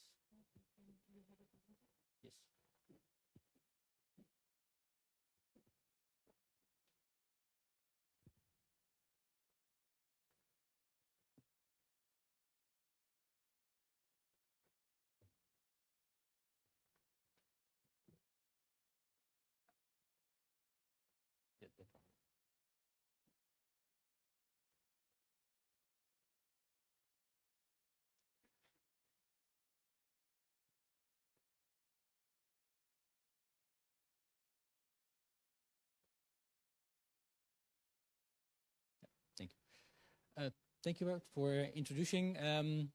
My name is Rijer Wil with the Port of Rotterdam, and also the manager of the Magpie project, which is a Horizon 2020 Green Ports project that was funded by the European Commission. And we work together there with 45 partners around Europe on the project. And what I would like to talk about you today is about the project, the initiatives, but both as a perspective from the Port of Rotterdam, but also on how Magpie is related to that and what kind of the differences are on the focus and the work that we do. And as you see, Magpie Port is defined as smart green ports, as integrated, efficient, multi-modal hubs, which is a lot of words, but actually it's really about the energy transition and the increase of efficiency in ports, what actually translates to digitalization. And the other part, of course, is the Port of Rotterdam, which actually is really focused on being the largest port in Northern Europe, but also really have a fast connection to the world and the network, and really strives to be a real sustainable port and working towards the zero emission goal of 2050.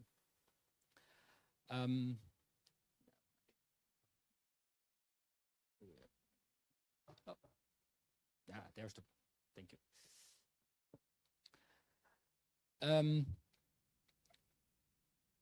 Just to highlight a little bit of the differences between the ports, but of course, overlaying is indeed the goal of the European Union to go to carbon neutral, circular economy, and really looking at the efficiency of the modalities for transport. And the Port of Rotterdam has really a focus, strategy and program towards that goal, and selected there to be focusing on the infrastructure, on the new energy systems. Then the other one is indeed raw materials and new fueling system, because of course you can have new energy systems, but that also requires a change in the whole methodology and application of fuel systems that you need to adapt for before you can introduce them. And then lastly, the last pillar of the focus of Port of Rotterdam is indeed the sustainable transport, indeed going to the zero emission. This is from a pure single port perspective. What we are doing in the Magpie project is both also of course, looking at the Port of Rotterdam, but in a wider context of all the ports in Europe, where, of course, there is a large differentiation between types of ports and the applicability of solutions and roads forward. For example, Port of Sines has no waterway connection into the hinterland, so any barge transportation would not be really relevant to the port.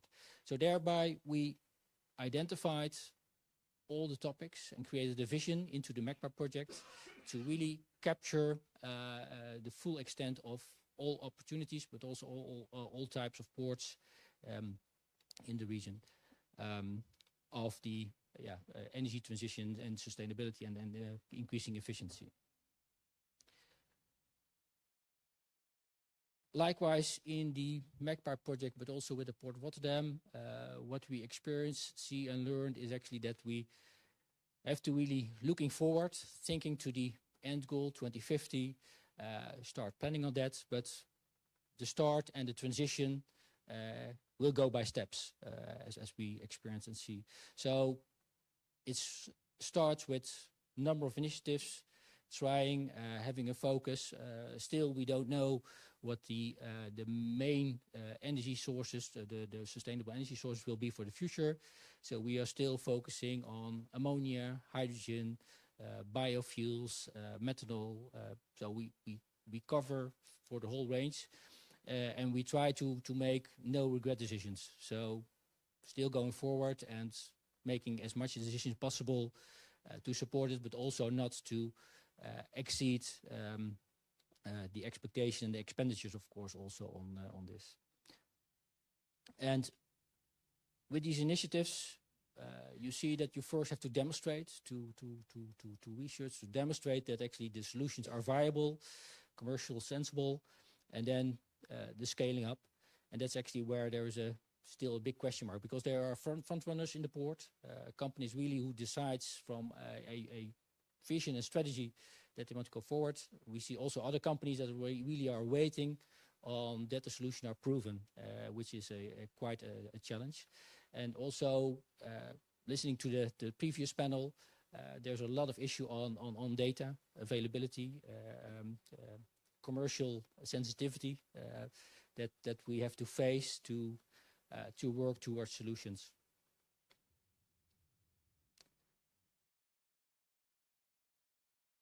Then in the global perspective, what we really see is the whole transition of the energy supply chain. So the whole market will change, going to renewable energies, which will have a much different focus than what we currently have with the hybrid carbonates fuel industry.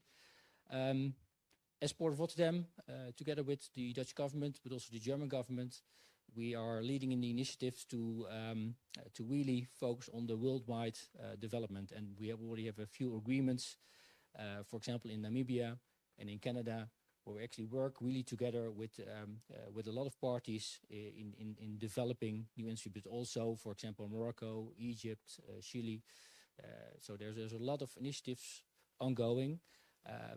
And we need to do that because in the whole development of this new market, it takes time. It takes a lot of time. And already what we see is that it's taking more time than we anticipate on. So 2030 becomes 2035. Targets become goals. So it's a little bit of sensitive. But yeah, working hard on it is very important. And also what you see on the bottom side is the initiatives also that you need to prepare to be able actually to go to this transition is the whole infrastructure in the port with all sorts of initiatives like CO2, carbon capture, that we have a project for to capture that in the North Sea, a pipeline system into the hinterland of Northern Europe to transport the import of hydrogen into Europe, because we see that there will be limited production in Northern Europe ourselves because of the limitation of green energy, and that there will still be a need of a lot of import into Northern Europe, and you need to start preparing for that. And then on digitalization, there was already a lot of talk and difficulties what you have. The Port of Rotterdam already has been developing digital solutions for over 20 years. Still working very hard on that, and it is a progressive learning curve and introduction, and actually getting indeed all the parties involved and committed to it. And maybe one thing that I heard is, okay, how do you create an incentive for parties to join? Well, actually, you cannot call at the Port of Rotterdam without going to our single window system. So you need to be digital. That, of course, is a preferred situation of the Port of Rotterdam, that we actually can demand that. I know that for other ports, there are different requirements, different possibilities actually to demand such a requirement to call at the port. But it is something I think we need to share on experience, but also on what we experience on data security, and how do we cover that, but also on the learnings and the further development is the further business-to-business development on using this data for companies that actually are joined up into the single window system. There are many other digital solutions that we have been developing for rail, roads, trucks, waterways, dashboards with like real-time information where companies can really make decisions and really save money on this. It's too much to go into detail in this session. But that's, I think, where I would say, well, there's a lot going on. There's a lot of information and knowledge and experience developed. And I think sharing this and exchanging information is very important. I think there is a lot of information from the Port of Rotterdam, also on our internet site, but also on our project site of Magpie. There we have gathered a lot of information and experiences that we would like to share. And then maybe on also to share experience in developing is around 2018, we started developing a digital program which is called Route Scanner, which actually compiles or collects all the information on the container trade. So all the services that are around the world, which started off with just using publicly available data, but actually that transitions into partners, companies, shipping lines, terminals, to start sharing their information. So there really are now a lot of companies that actually are participating in this program and sharing data. And now actually the next step with having the availability and access to this data is the analytics and actually becoming smarter in planning the whole logistical chain. So I think that that's a good example of starting off, and of course it takes a few years, but a developing program, and that there is trust and commitment to this, that actually then you can take the next steps and really make it more valuable for the participants. And then to make the link to the Magpie project, we have a fast program with 45 partners where we work together on an extensive program where we have a lot of research and working these out into real life demonstrations on solutions. And you see here a sketch of the map where we plotted out the port and the port system and all the studies and the demonstrations that we have, but also the demonstrations from the Pioneers project, which is a similar project under the same Horizon 2020 program. And I think it's good we are in full cooperation with these programs to really share information and work together on the solutions, and also to prevent repeating the same studies and research. So I think that's also where sharing this information and what we are doing is so important, to not constantly reinvent the same solution as such. And we are now 3 years along the way. We still have 2 years to go, where this will transition into a full master plan and a roadmap for European ports, which that can be used to really look into, okay, how could I plan go forward? What is the experience from other ports in Europe with the solutions, and also with actually the innovations that we have been developing in these programs, and how they may be applied to the ports in Europe. So it's a very interesting. Still 2 years to go. I think next year we will have a lot of demonstrations and mainly focused in the Port of Rotterdam, where we're really going to show the solutions and to prove that these new innovations really work and are commercial viable. And then also the connection, because we do a lot of studies, reports, and especially also on the energy transition, but of course also connecting everything together, really making it efficient. We started to work on what we would call a digital twin, and now there is a lot of ways how you can explain or understand a digital twin. But what we try to achieve within the MACPAR project is to really link up all the activities and actions that we have within the program, to connect them in a digital way, to make it smarter and more efficient. And that requires quite some work. So we started with the basis of just what are we talking about? What are the bases? What is the understanding of the different systems tools, and then we are connecting this into all our demonstrations within the project. So we're trying to link as much as possible the solutions that we are developing, and which have parts also, of course, digital components into them, to really link them into an integrated system, which we call the digital twin. So it's an interesting development. It's quite a task, I can tell you. So we have a limited now 3 of these elements really interlinked within this program, and we strive to further develop that. But I think this is something that is very interesting, but also what we see is that we need to really reach out further, because doing this standalone will not be that sensible, because I think it's with a common platform and a common understanding of what this would mean and the interconnection, it's so much more interesting to start sharing. You can do this as a port, but I think as a port network, that would be even more interesting. So that's where we working on.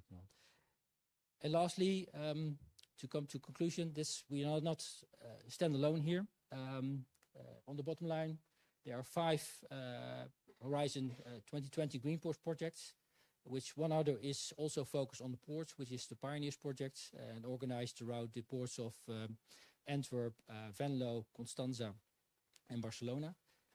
But also 3 airport projects, which is Tulips, which is organized around the port of Schiphol, Stargate, organized around the port of Brussels, and Olga, which is the airports of Paris. And we all in the same program, and we just actually last week had a 2-day session in Brussels and Antwerp to actually come together with all these 5 ports and sharing our initiatives, our results, and our experience. So there's a vast community all focused on energy transition and digitalization.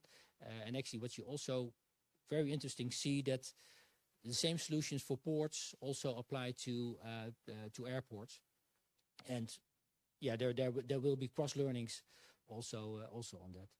And lastly, to just mention, in the previous panel, it was mentioned that why are there not containers picked up at night? That's well, actually, within the MACPAR program, we just completed a demonstration, which is called spreading road traffic, where specifically we are targeting that issue.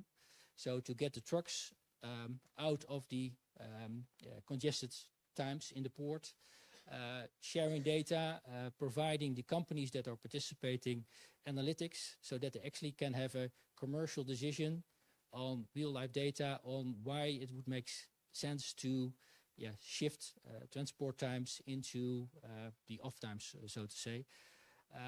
We actually encountered in the beginning of the project an issue because there was in the title, there was night mentioned. And that we had to remove that very quickly because that really was a stopper in the whole project. But now at the end of, we completed the demonstration. It has been very successful. And even so far also we connected to another development on the digital side because we have this program developed to measure emissions for truck movements. And now the demonstration and this emission tool that we have integrated.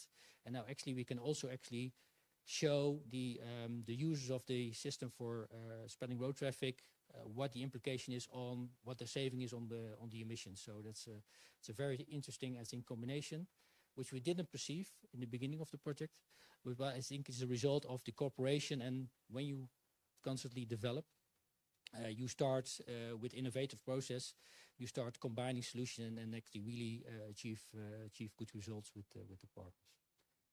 So thank you very much for the attention. And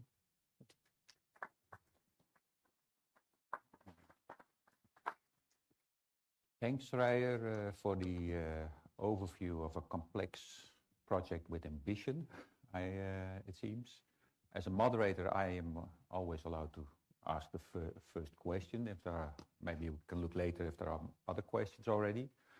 But you mentioned in the start that the objective is to become carbon neutral. Now, I know a professor in Hamburg who says to become not carbon neutral, you shouldn't move anything.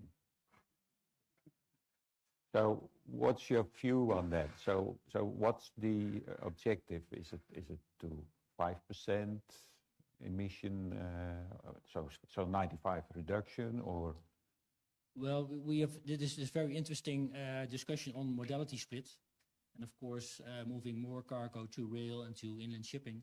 But then the argument is, well, if all the trucks are electrical, then all of a sudden your emission map is going to change because all your truck movements, well, at least on CO2, is actually gone. So it's a little bit, I think, yes, possibly if you get more efficient, you can reduce your movements with the information, with the data collected, you can really optimize your processes and get the waste out of the system. But of course, yeah, going full to a further transition to completely change the global market and to locally maybe produce. I don't know, that could also be a solution, but I think we are far from that. That means a lot of decisions. And I think for now, and then what's said in the beginning of the presentation, it's indeed having a vision indeed at the end to go to zero emission, to be carbon neutral, but take it in steps, because that's something that we learned, that you have to work on it, but the transition is a whole process. Okay, thanks. We have to look later on at if there are questions, so I would like to now give the floor to George. He's going to tell something about the Dynaport project. Please introduce yourself first. Okay. For those that don't know you, you seem to be known here. Yeah, I don't know if the presentation is already active, but yeah. So introduce yourself. Good morning, everybody. I'm standing too because these chairs are very uncomfortable. So I'll stand up. I'll stand up. You should think about that, Anarita. My name is Jorge Almeida. I am the president of the Finnish Port and Logistics Community, which is a non-profit association for the stakeholders in Finnish, both the private and public stakeholders. And our objective essentially is to try to help Finnish to become more efficient, to lower administrative barriers, to attract investment. It's in that vein that, in fact, we participate in some European projects that have as an objective exactly developing tools to let the industry in general be more efficient. Am I okay? And you can see that the digital transition is everywhere. I mean, I don't have to tell you. In fact, you look at that picture, which came out. You look at that picture, that's an application of artificial intelligence. It's a picture from the ChatGPT. And I think it's pretty impressive, personally. But I'm talking about a specific project, the Dynaport. I'm not going to spend too much time because then maybe there'll be some more interesting questions related to the digital energy transition. But the Dynaport is a typical European project under the so-called Horizon program that has as an objective to develop tools and systems and processes that can be used then later by the industry. So they are open to everybody to make the industry more efficient. In the case of this Dynaport, which stands for a long name, sorry about that, stands for Dynamic Navigation Port Call Optimization in Real Time. There are some people that are experts at trying to figure out how to put together these names. But simply is the objective is to reduce or to minimize the idle time, both in the sea time, the navigation of the ships, and in the port. In other words, to try to apply the well-known concept of just-in-time to the ship-port interface, as simple as that. Even though it's a simple concept, it's quite complicated when you add all the components, all the intervenients, all the stakeholders, all the communication, all the data, and so on. It's involved in all this process. And this is why it makes sense to spend some resources in trying to see to what extent you can, in fact, make the interface a bit among the various actors more efficient. And, sorry, I'm still not getting the... this project has 19 members, 19 participants from 9 countries. Norway is the country that has the most members. There's 6 of them. Portugal, we have 1. We have some ports involved besides Sines. We have Rotterdam, in fact. Rotterdam is, so there are essentially three ports. Rotterdam, a large port, Sines, an intermediate port, and Aalborg from Denmark, a smaller port. And essentially the R&D, the research and development methodology, is focused on these 7 processes that you see. The first one is as simple as putting together or mapping the process of the port for different types of ports so that you can identify where are the interface points, okay? Then we're going to improve, quite important obviously, to improve the communications, and for that the standards are an essential tool. So the idea is to generalize the standards that can be adapted by all the participants. And then there will be more plain optimization procedures for both the voyage as well as the port process, okay?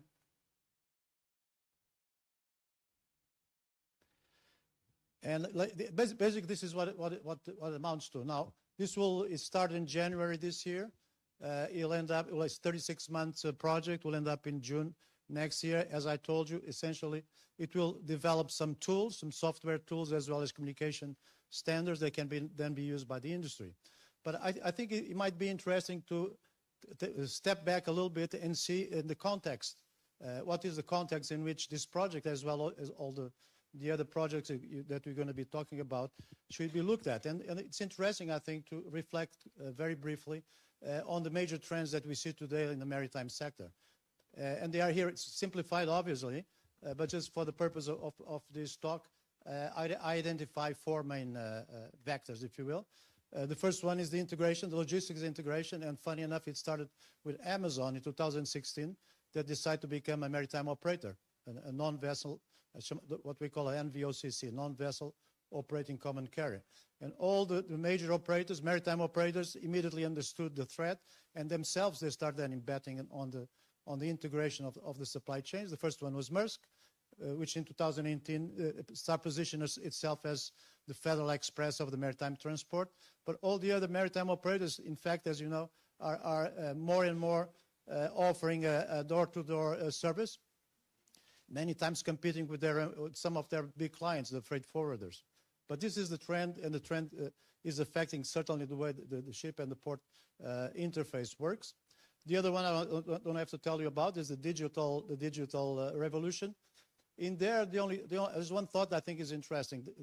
If you look at the history of the world, there have been two developments that absolutely transformed the way we live, the way we work, basically the way the world works. The first was the fire, and the second one was electricity. And there are many people think that the artificial intelligence is at the same level, that the effect that will have on us, on the world, will have the same kind of absolute disruptive impact that both the fire and electricity had. The other one is climate change. We talked about it already, the race towards decarbonization. There, one thought I leave is that shipping is responsible for 3% of the emissions, the greenhouse emissions, okay? So even if you bring it down to zero, that's not going to be resolving our problem. It's not going to resolve the planet's problem. You have to keep in mind that the four main pillars of the economy, which is steel, cement, plastics, and fertilizers, will be extremely difficult to decarbonize. So it's great to do all these things. I'm all for it, but we have to keep it in mind that the task is much, much bigger than just shipping, okay?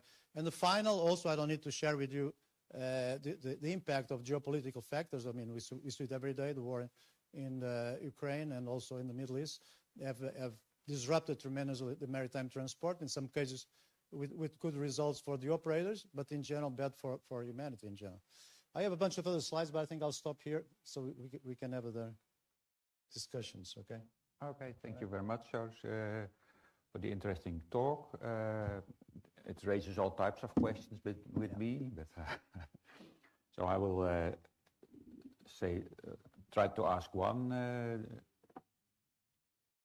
I will ask one question. So you talked about port optimization, and I always wonder, what is port optimization?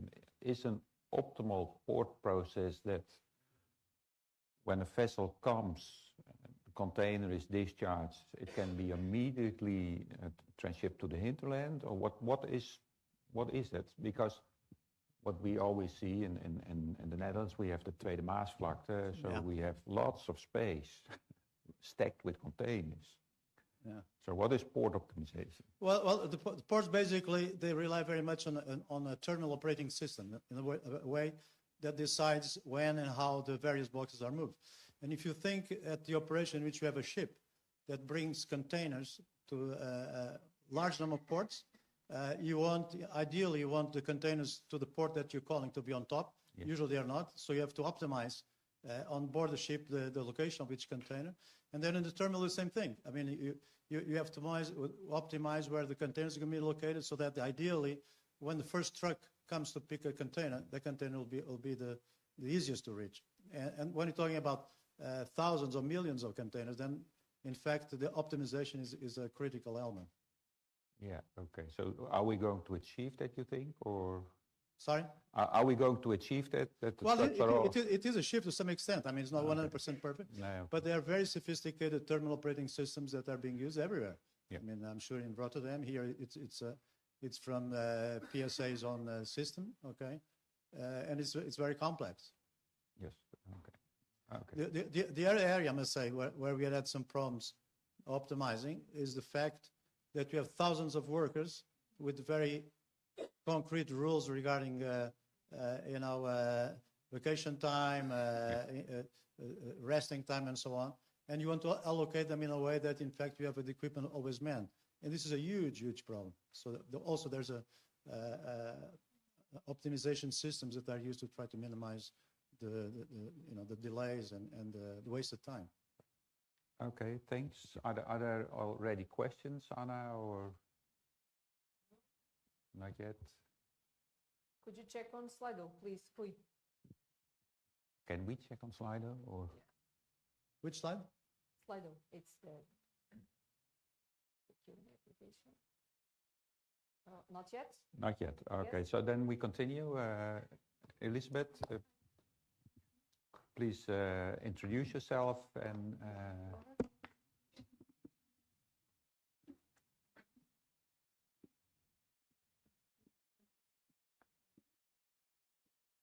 Good morning again. It's a pleasure to be here. the microphone. It's okay? All right. Yeah. All right. So I'm very pleased to hear, and I'm pleased to present this admirable project that is funded by Horizon Europe, Advanced Multimodal Marketplace for Low Emission and Energy Transportation. So we are 21 organizations from 9 countries. I have to say that this was a project that we initiated as part of my work as leader of the Transport Economics and Policies group of the ECTRI. ECTRI stands for the European Conference of Transport Research Institutes. So together we are more than 43 academics, most researchers, and they are from universities and research institutions like the LNEC in Lisbon, as you know. So my background is transportation engineering and also work on transportation modeling, and my experience is mainly on developing and also co-developing research and innovation projects within the frame of these European programs. So as you could see, this project is led by the Technical Research Center in Finland. We are partners from several countries. We have been developing a very interesting collaborative framework, also involving the Port of Sines in Portugal, to the involvement of Luís, that is leading the Work Package 5, mainly the task on the pilot Portugal and Spain. So together we are building a sustainability-oriented framework. We have been talking this morning too much on technology, and we are also working on technology, but also we are having a different lens, adding a perspective of a sustainability and a digital and green transition pathway for the transport sector and logistics as a whole. So when we prepared this project in 2022, and we started this in May 2023, and this project will last for 3 years, we had the vision that it's not enough to talk about direct emissions, because if we look at the whole supply chain, the indirect emissions that are not related to the electricity generation, but there are other emissions up front in the downstream supply chain, they can represent up to 2/3 of the total emissions. So we thought that we could focus another perspective, and instead of thinking on the company's side, we could also have a perspective of the whole global supply chain. So this is quite a change, okay? So together with the Port of Sines, we had this vision, and that was supported also by Claudio initially in the preparation. There was a NEXUS already on the move. So since the beginning, we have this complementary with the NEXUS program. Because, and here at this stage, I would like to recall a study by Liu that said that we are all together working too much on the technology, but the most important is the mindware. And the mindware is with all of us. We cannot proceed with any effort without collaborating with the whole community of stakeholders and without the participation of all the companies. It doesn't matter how good is the technology. The most important is the mindware. And this is our shift. We want to promote together this shift. And here is the vision that was in the grant agreement. So changing the mindset of the logistic and the transport industry. I think Olivier already mentioned that, and also the need to act in the direction of the minimization of the emissions, considering the whole supply chain, and also having a digital marketplace where all could integrate their services and find a consensus regarding the services they need and the services or the products they need to purchase. So I will come back to this later. So the main goal of our project is to develop, of course, artificial intelligence-driven tools. But these tools are to develop a multimodal, low-emission marketplace where the needs are at the center of the tool. So we don't want to develop much into detail the digital marketplace without knowing what are the needs of the companies and the stakeholders that collaborate with each port in each pilot. Of course, sustainability was since the beginning at the origin of our approach, because we need to have a coordinated key performance indicator framework. KPIs are still, the right KPIs are still missing from the approaches that we have been talking in most of the forums. And here at this, let's say, sharing some of the highlights of what we have been done, I concentrate here on the work that we, LNEC, have developed with the cooperation of all the partners, and in particular in the Port of Sines.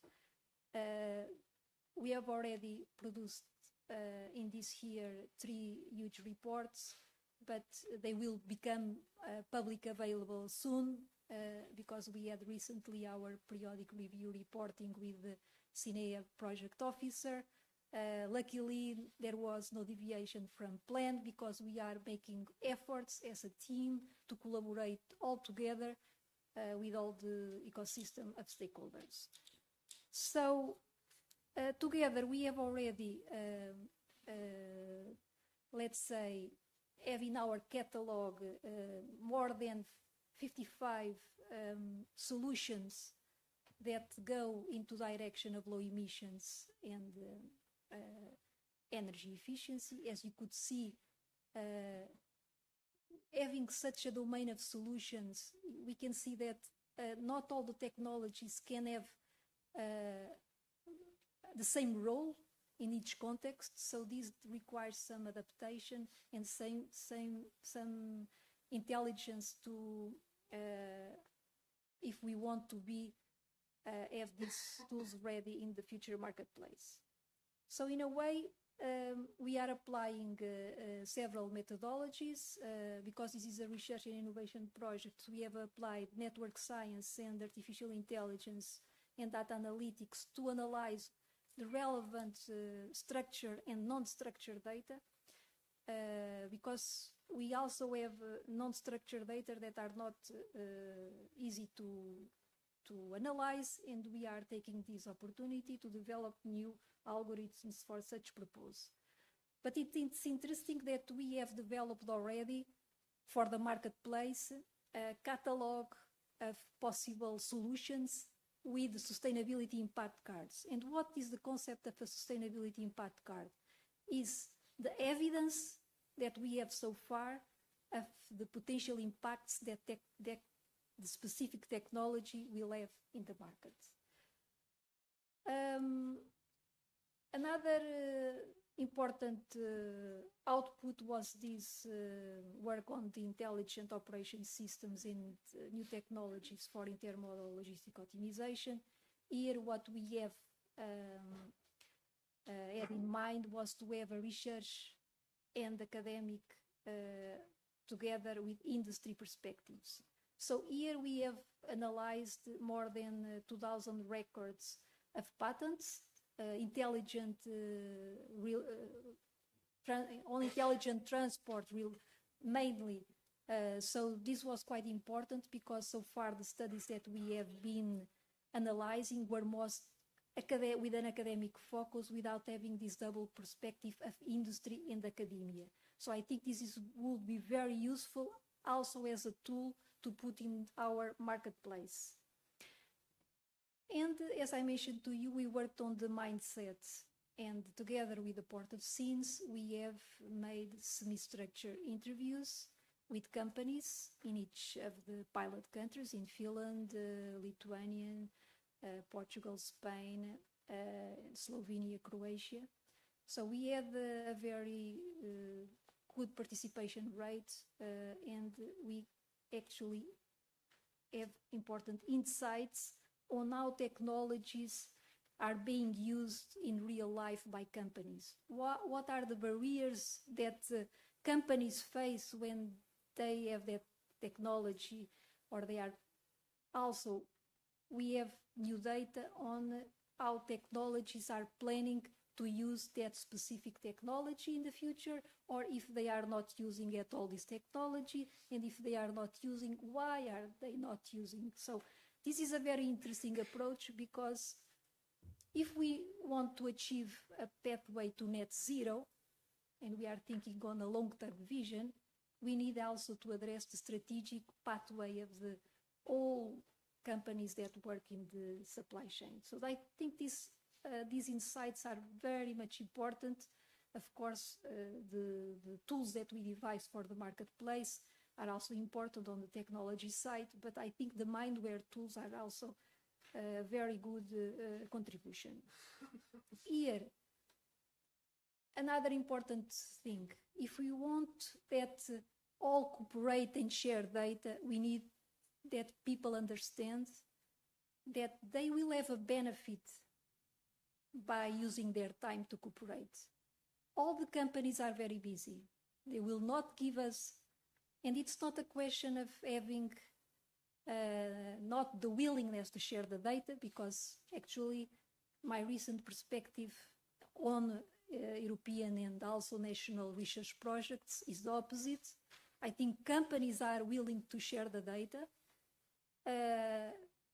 Sometimes they don't have the ideal sets of data, but this is very good, because if the data is not yet the ideal one, we are the ones that could make the effort to tell us what the data they should collect.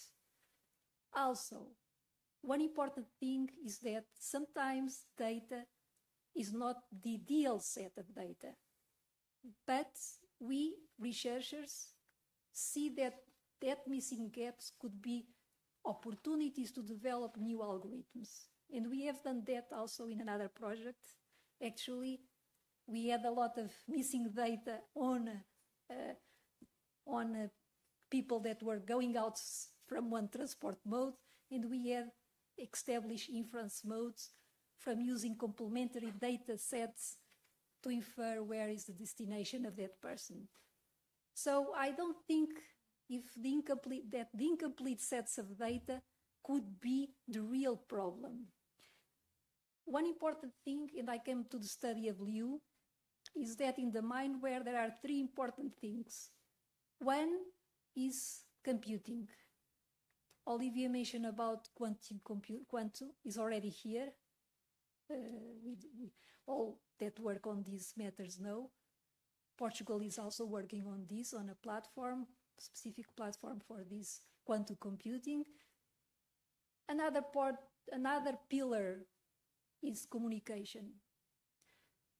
There is no smart port without communication, and it's not me that I am saying this, it's the Liu study, an expert. So if you cannot communicate with the stakeholders, with the industry, with the right players, I don't think the net zero will ever be achieved.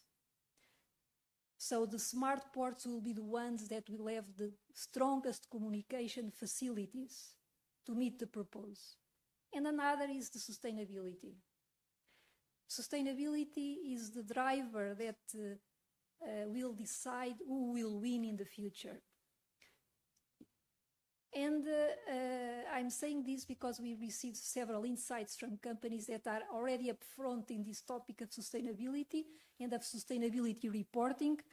And one of the companies said actually, well, if I don't cooperate, And if I don't pursue this issue of sustainability, I'm losing an opportunity, a business opportunity in the future. So it's really a good answer, because not addressing these issues now is missing a business opportunity in the future. So the people who could anticipate, and the ports and the ecosystem of stakeholders that could anticipate the future, are the future winners. And here is the business, the sustainable business models that are being developed. So the marketplace would like to integrate and perhaps build on the integrate all types of providers of services, companies, and it could be, for example, we have talked this morning on the problem that companies faced when they returned with the empty vehicles. So the reverse logistics problem could be addressed by sharing schemes where companies could cooperate and share their cargo on the way back. And this could be a kind of service that could be placed in the marketplace. Other tools that came from the company's needs could be, for example, optimization tools for different purposes. Not only route, but sometimes the issue, I don't want to enter in detail on the issue of what are the priorities for companies. But I think this is a way that needs to be paved from productivity focus to until sustainability. So we are trying to develop this in an integrated way with the ecosystem of stakeholders, with all the pilot countries. Of course, the Portugal-Spain pilot that is led by the Port of Sines is one of the most important pilots. Of course, linked to the NEXUS, that is an emblematic project. It should be a game changer at the Iberian scale, and also it could be, it's really very important because we are focusing on a very important part that is the inland transportation, and we are covering multimodal transportation, road and rail and maritime, building on the fact that our our railways plan is having in the future a new railway link between Sines and Madrid. So we are doing this marketing analysis to see how much traffic, for example, could be shifted to rail or otherwise shared with road for specific segments. Of course, this task is ongoing on the digital and green multimodal corridor. We are doing the pilot system application design and development. This is led, of course, by the Port of Sines with the partners Marlow, with the support AI. So far, we have been done traffic analysis covering maritime, road and rail data, and also having stakeholders insights from the various workshops that have been conducted in Madrid and also in Portugal, and also through one-to-way directions via meetings that are organized with each of the companies via Teams. So this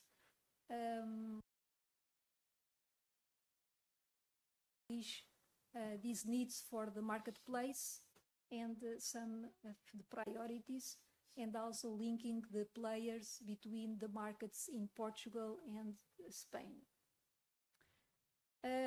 These are some outlines of the traffic analysis. I will not go in detail, but we have tried to detect patterns, of course, in sets of sample that were given by the Port of Sines and other stakeholders as well. This is for the containerized cargo outflows from the Port of Sines. I could see that in blue, the transshipment cargo and non-transshipment in the other part. Here, the traffic analysis for road and rail transport outflows and inflows. So don't come into detail, but this is just to exemplify that this is the type of information that we could also provide in the marketplace, just to inform and considering our pilots, our 4 pilots in Finland, Portugal, Spain, Lithuania, and Slovenia, Croatia, we want to have, and we have this ambition. Of course, in the future, we could have more than one marketplace. Like we have the Internet of Things, we could have the marketplace of marketplaces. And as expected impacts, we want that the project could lead to a significant change of mindsets regarding the supply chain of the whole ecosystems in Europe. Of course, the impact is more focused on the pilots, but we want that the project will continue after the project ends. We will have a KPI of minimum of 20% emission reduction in transport and logistics. So I think this is very important. And if we could last the stakeholder collaboration after the project ends and along the supply chains, I think this will be a very important result from the project. And we hope to devise new collaborative tools such that the needs of all the stakeholders could be addressed in an integrated way through the process that we have been developing so far, that is centered on 3 C's: collaboration, collaboration, and collaboration. So, thank you.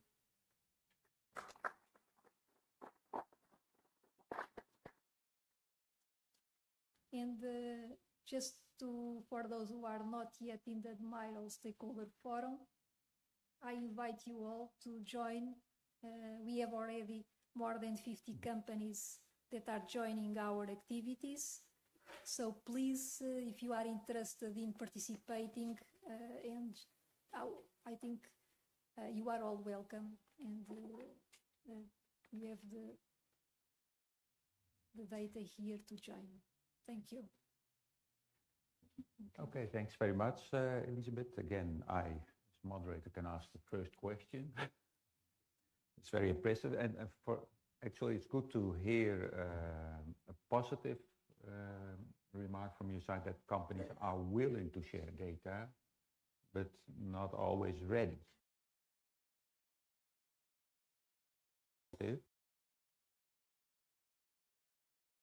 A marketplace. So it's a global marketplace, and now, if I understand correctly, there is already an EC emission marketplace. How does that relate to your effort? Well, the marketplace that is led by our colleagues, our partner colleagues from Finland. Of course, our vision is that we will have a very marketplace in the future. One of the challenges is to integrate, is to start. First, we need to start, and I think this marketplace is a complementary marketplace. I don't have seen any of these ideas in any other marketplace. Also, it's a marketplace that is complementary to the NEXUS. We have set this from the beginning because the project was prepared actually with the Port of Sines. Claudio participated also actively in the preparation.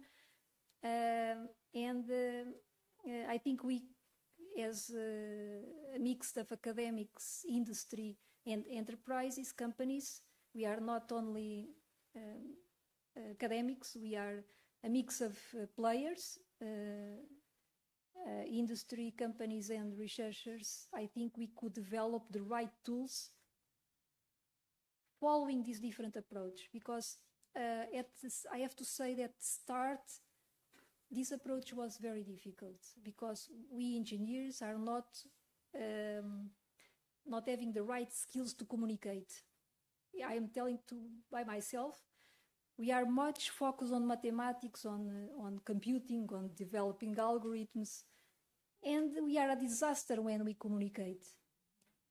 And if we don't have a good communication player in a port, it's a problem because nobody will be convinced about having this meeting. So I was very pleased that at the start of our work package, we had this work with all of the partners from Finland, Lithuania, Croatia, Spain, and the Portuguese stakeholders, thanks to the list, to the port, to the communication of the Port of Sines, they all wanted to participate in our project. And the problem was to have the schedule, because two teams, 1 hour and a half, to have the survey. It's quite a lot. Okay, at LNEC we have also people from social sciences that provided the help, but of course I had to be in all of the teams' interviews. So you imagine one-way interaction. It's not very easy for us that we are not used to this type of methodology, but of course LNEC has experts, and I had the help of colleagues from social science to develop such an optimal tool, such that the companies could not also waste their time. Okay, the survey needs to be well structured, well developed, and we need experts on social sciences. And I would like to recall also one thing, that is the European Commission is no longer thinking about technological readiness levels. It's not enough. They are already thinking on societal readiness levels. And societal readiness levels will complement the TRLs that are all in all technological projects. And what this societal readiness will imply that we will need to have tools such that our products will have an impact on the society, on the community. If we are developing tools that are very good in terms of the latest AI, the latest algorithms, I have already did the same mistake. And once I developed a very important tool, and one professor that was full professor, it's confidential, he was telling me, why, Elizabeth, this is very complicated. No company will ever use this. Okay? It's not important to develop sometimes. It could be a very good engineering tool, okay? I was very disappointed because to be CCO. But then I realized later that he was right. Talking with the companies, we need to approach the real life and see the real problems. Most of the problems that are not solved in real life is that people who decide are not going to check what is going on. There is a different perception. If we look, I did some modeling, for example, on transport, and this morning was very interesting because someone talk about risks. People don't perceive marginal losses as the same as marginal gains. Okay? This is from environmental psychology. And environmental psychology needs to be also in transport modeling. So that's why the importance of collaborating and devising the right tools, acting on the mindset and on the hardware are important. If we don't have this double perspective, we will never reach net zero. But I am pleased that we are, and we are being part of this transformation here. Okay? And in Admiral, we are doing that. But we could go further. We want to go further, okay? Yeah.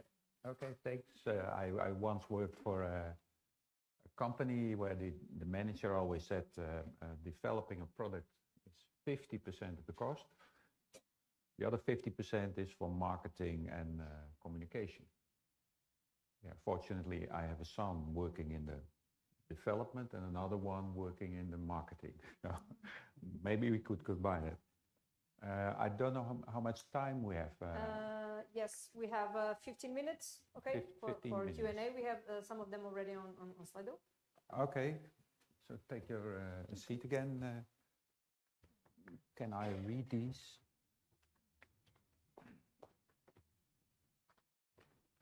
Yeah, the first one is about the KPIs. Could the panelists go into more details and share which KPIs they utilize the most? Is the industry aligned or whatever? So is there already some idea of KPIs that... Well, in the case of the Dynaport, it's very clear. It's 10% reduction in gas emissions and 10% reduction in fuel consumption. Yeah, and Rijer? Yeah, maybe to not go too much into too much detail on that. I would maybe refer, and that's actually also what I didn't mention in my presentation, but actually on our website, we have a lot of information there. And actually one of our work packages is also the measurements of all our demonstrations and tools, where we actually very specifically defined in a number of areas the KPIs that we are measuring our project on, and which may be very interesting to look up and to see what we are doing there, and that's from the technical sides to the social side. So that's okay. Leave it at. You come across some KPIs a little bit? It works like that. Well, we have a specific task in work package 2 related to KPIs. It's a framework. We have already some results on the KPIs framework because this is part of the sustainability framework we are devising in the project.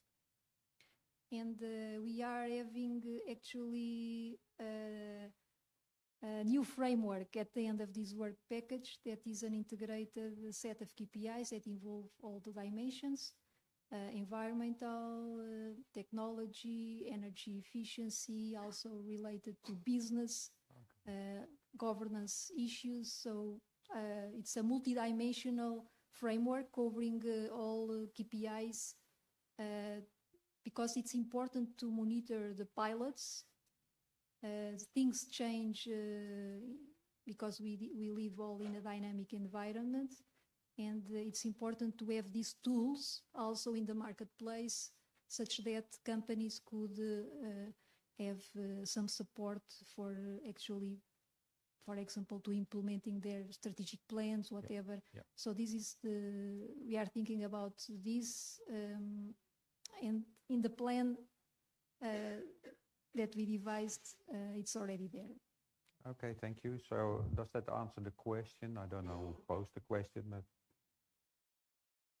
I now myself would like to pose a question on, we've listened about the energy and the digital transition. Let me first go into the energy transition. So that's about electrification, what I've understood a bit from the presentation. So you can have all the ports electrified, but then you have to have the integration with the other modalities. Now, I know that, for instance, Sweden has said we stopped the further electrification of our road infrastructure, meaning that charging points are not everywhere anymore. So if you want to electrify, what are the burdens that you get?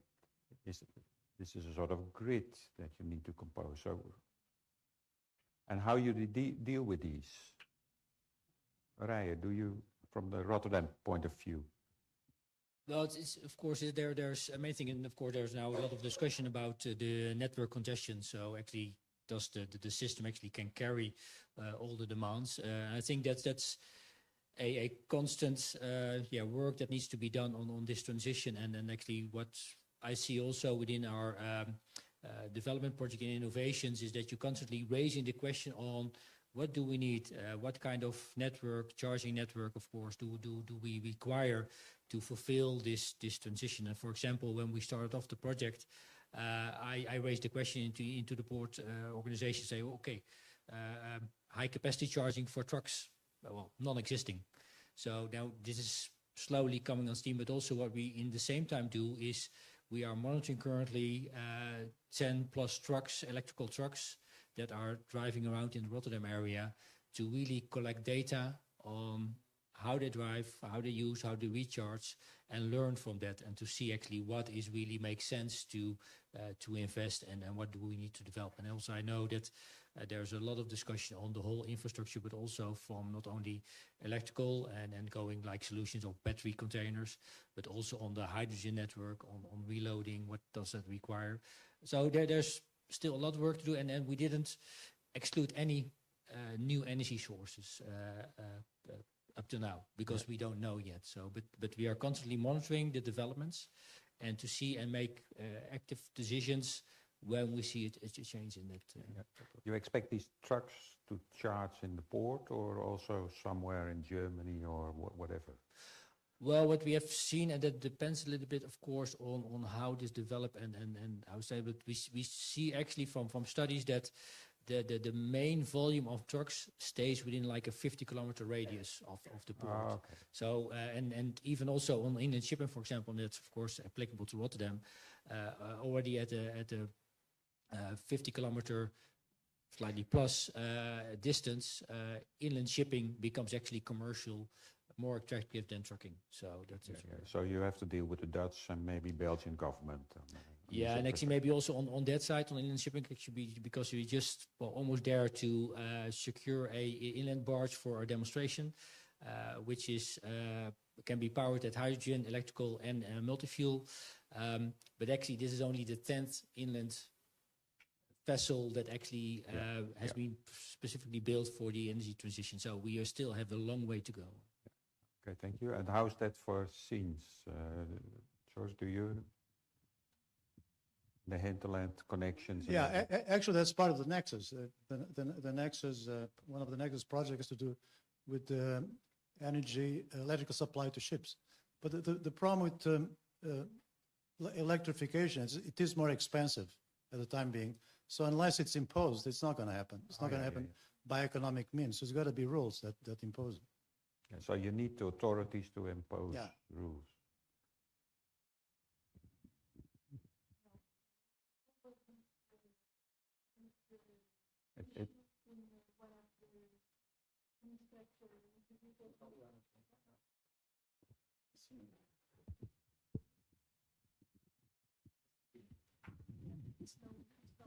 It's not working. We have covered this issue of electrification when we talk with the stakeholders, and I recall that one thing that we are developing at the Admiral project that are sustainable business models. Everything has a cost. Yes. And we need to think that who bears the cost, who bears the additional cost of the technology. And we may have good solutions, but it depends if we put in place business models and the right regulatory framework that will allow the adoption of onshore power supply or other type of technologies. We need to have this implemented, and so far this is not our role in the projects. But we need to involve also other types of stakeholders. As George mentioned, regulators are very important. Also our government as well. And altogether we could change faster, quicker to the net zero. But as I mentioned, we will go in the pace provided that all collaborate.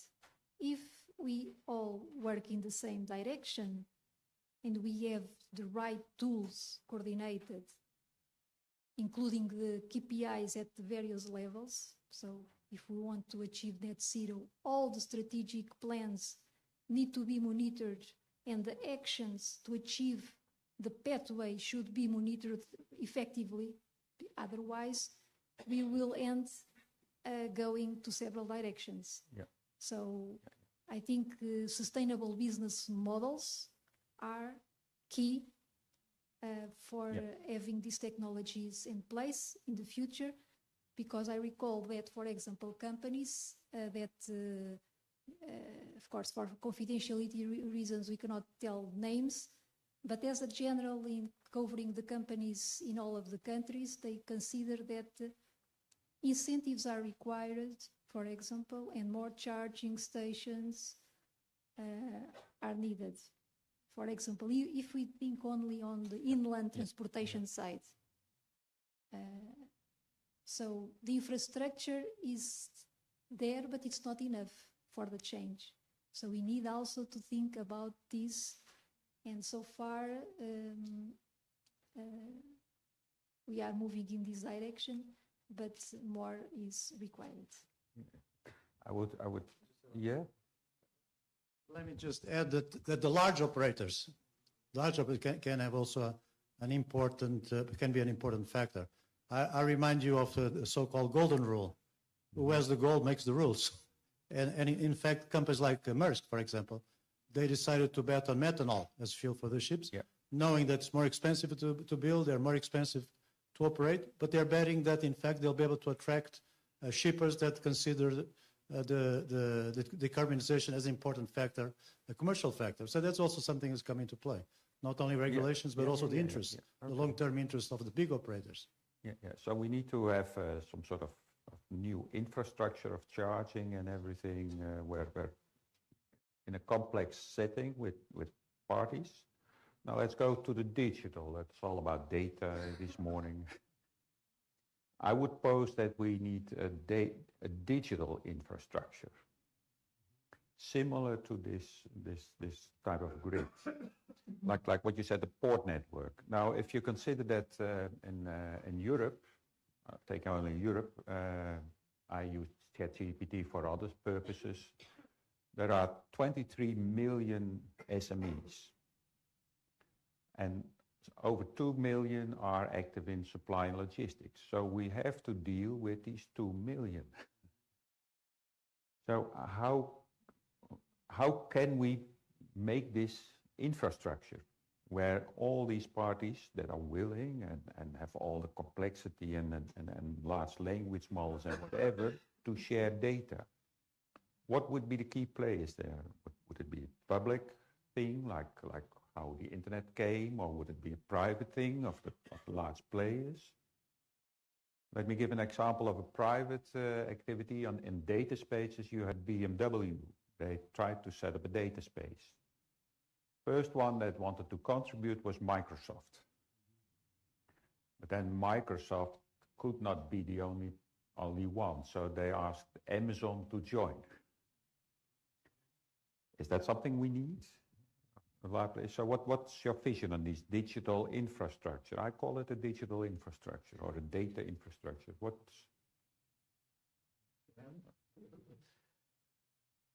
Well, I think definitely indeed there is, there's multiple roles, and there indeed in the data sensitivity, you may want to look to like a more independent, and indeed also what you see that if there is a single party, it may be perceived as being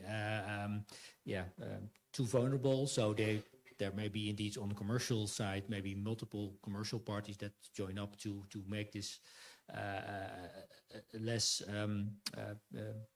sensitive issue. But I think also especially like ourselves as a port authority have a significant role to play in that.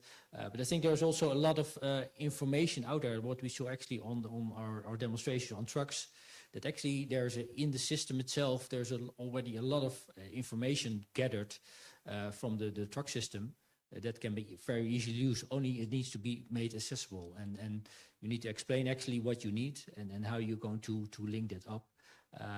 But yeah, and there's maybe also like indeed the major companies as mentioned need to take a front position because they already have themselves are working on digitalization and sharing information internally that can be much more easily and have more capabilities than maybe the small companies or the single operators. And possibly a transition into moving forward and then constantly trying to connect and attract parties to join up in an initiative.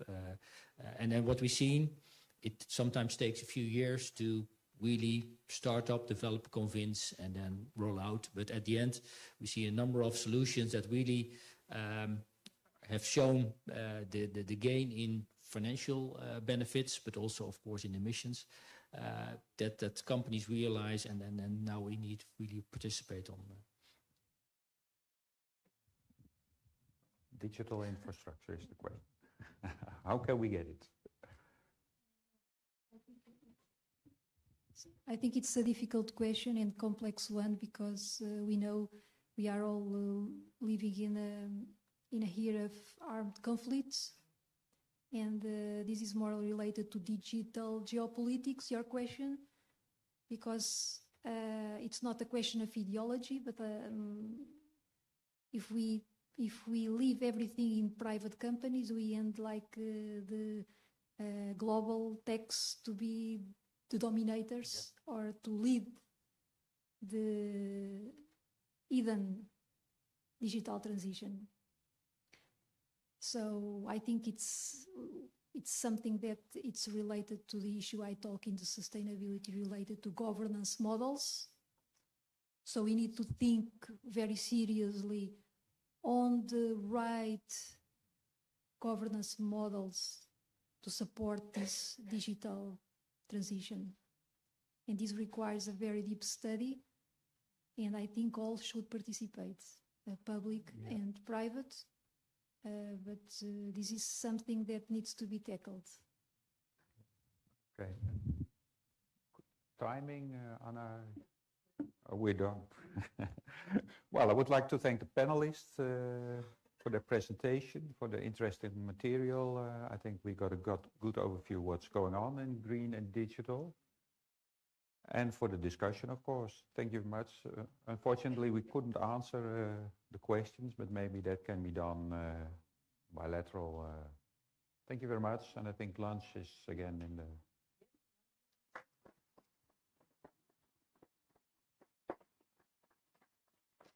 Lunch will be served in the same place where we had the coffee break, and we will try to start again at 1:30. Okay? So see you in a bit. Thank you.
Então, vou só lá dentro ver como é que as coisas estão. Dois.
Yes.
1, 2, 1. Yeah.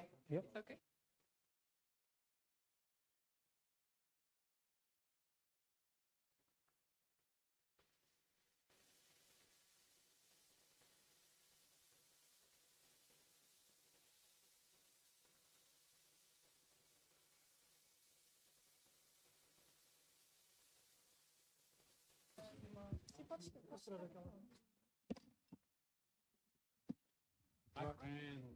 You see?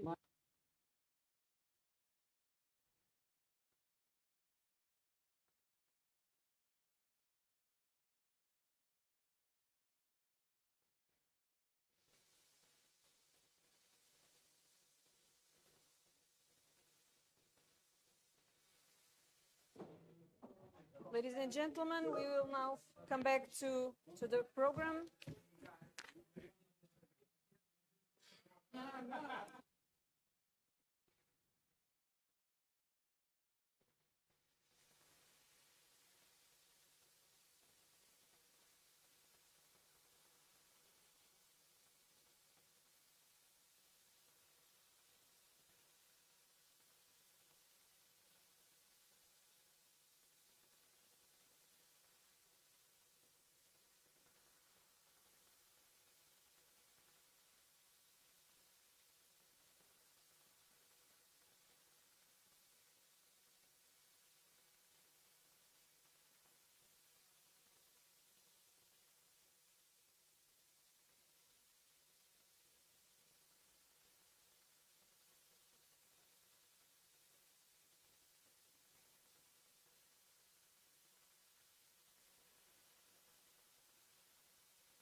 So, ladies and gentlemen, good afternoon.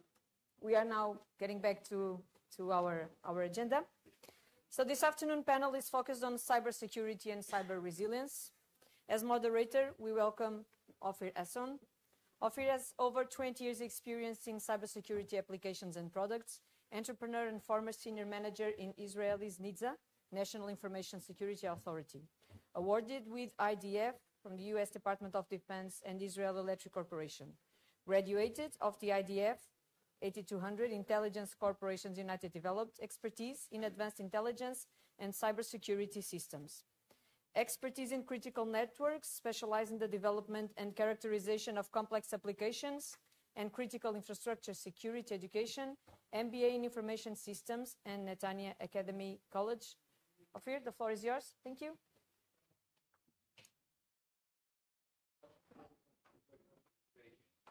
Hi, good afternoon, everyone. Thank you, Anna, for the nice introduction. We just been discussing by ourselves that it's a very challenging time to do the panel after lunch, and it's a great weather outside. And on top of it, there is a few panelists which will be remotely joining us on online participation. Let me start by saying that it's an honor to be here. I'm visiting and I'm working with Portugal for quite a long time now, more than 12 years, with Cybergene, with the company that I'm working and managing. It's always a pleasure to come here. We're going to do this panel today in cybersecurity and cyber resilience.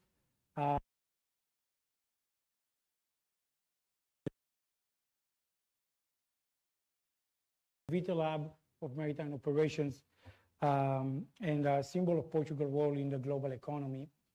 The maritime sector is a critical to global trend and commerce, and it's not immune to the growing threats in cybersecurity and cyber attacks, meaning that we see around the world in the last few years a significant growth in cyber attacks on the maritime sector.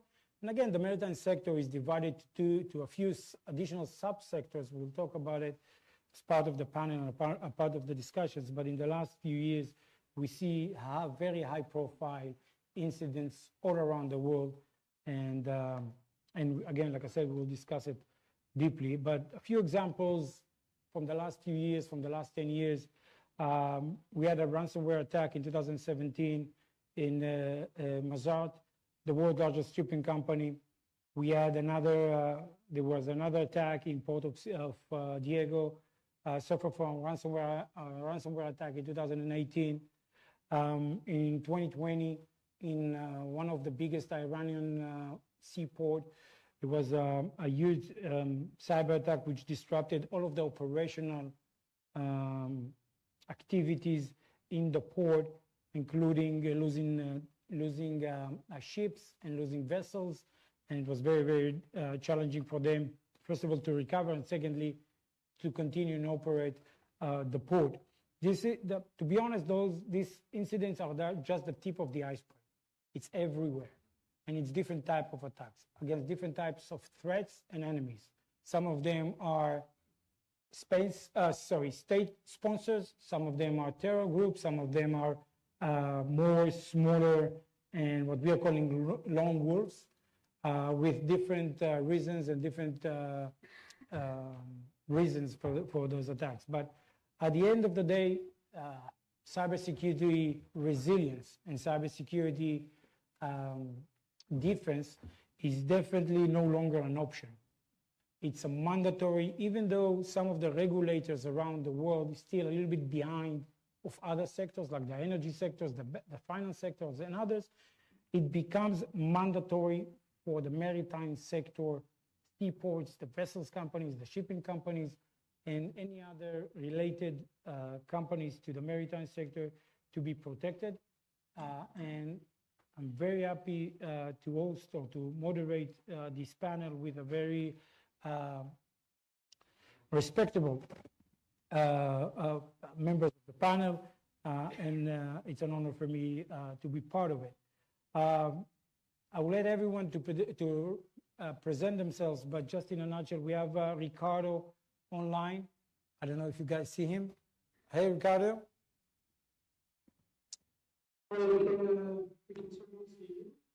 Perfect. Yes, we can. Thank you so much. We have Roy. Thank you. Yeah. So everything is clear. You can. If you, okay. You can. Once we, yeah, we'll do the introduction during the first question, so it will be easier to everyone. We have Roy here, which is always pleasure to meet you. Tony from the Chief Information Security Officer from the Los Angeles Port. Are you with us, Tony? Can you hear us? Yes, hi. Good afternoon. Can you guys hear me? Yes, we can hear you. Thank you so much, Tony. Of course, Mr. Duarte, a member of the board. We talked about it. It's a very pleasure to meet you again. And we have Justin, the head of cybersecurity, cyber analyst and operation at the Port Authority of Singapore. Hey, Justin. Yes, we can hear you. Thank you so much. So we will jump to the few questions that we prepared in advance. So there will be no surprises for the members of the panel. But feel free to talk at any topic that you have in mind. And it's important for our audience and for the shareholders and the stakeholders to be aware of that they will be able to initiative and they will be able to collaborate and they will be able to push forward the cybersecurity matter, the cybersecurity issues in their companies, in their facilities, in their under their responsibilities. I know that there is a big thing and a big buzz surrounding NIS2 in Europe. It's all over the news. It's all everywhere we go. What about NIS2? What about NIS2? What about NIS2? It's I know it's a big thing, but it's just one part of it. It's a big part. It's just one part of it, and we'll have a few discussions about it. So let's start in hearing each of our panelists. And again, I have a few general questions for all of the panelists. And please, before answering the questions, if you can introduce yourselves shortly, it will be great for our audience. So the first questions for you guys is cyber resilience across the sectors. How do you define cyber resilience in your specific domain, and what will be the key challenges to achieving it? One of a very important thing when we are traveling around the world, when we are working around the world in different continents, over different cultures, the definitions for cyber resilience, cyber defense, and cyber threats, cyber risk, everything are different. There are different definitions in Japan to cyber resilience and different definitions here in Europe and in the Middle East and in other places. So please, Dora, do you want to start? Roy, please start. Okay, thank you. Good afternoon. I'm the first victim. Thank you for having me here. I'm from the National Cybersecurity Center. I am a policy officer and legal officer at the National Cybersecurity Center here in Portugal since 2022, which means that my career before was as a researcher and academic. I was more focused on counterterrorism, by the way. And a lot of my colleagues that were focused on counterterrorism are now turning to cybersecurity. So this is a new topic in a certain way in academia, but also if you look at when the National Cybersecurity Center was first founded in Portugal was in 2014. So we make 10 years this year. Going back to your question about cyber resilience, which is a new concept, a new fashion maybe concept, but it has a certain content that beyond the fact that we can have many definitions of this concept, we can probably agree on 2 or 3 items that usually cyber resilience includes.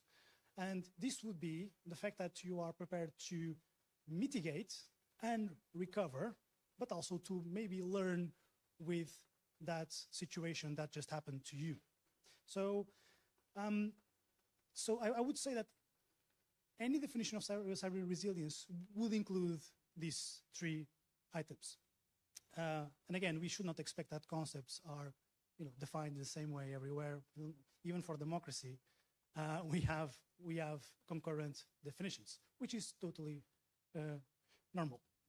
So I would just start by saying this. Okay, so these 3 items, I don't know if my fellow panelists agree, are the backbone of this definition. We also need to understand cyber risk, and cyber risk goes well beyond the disruption of your operations.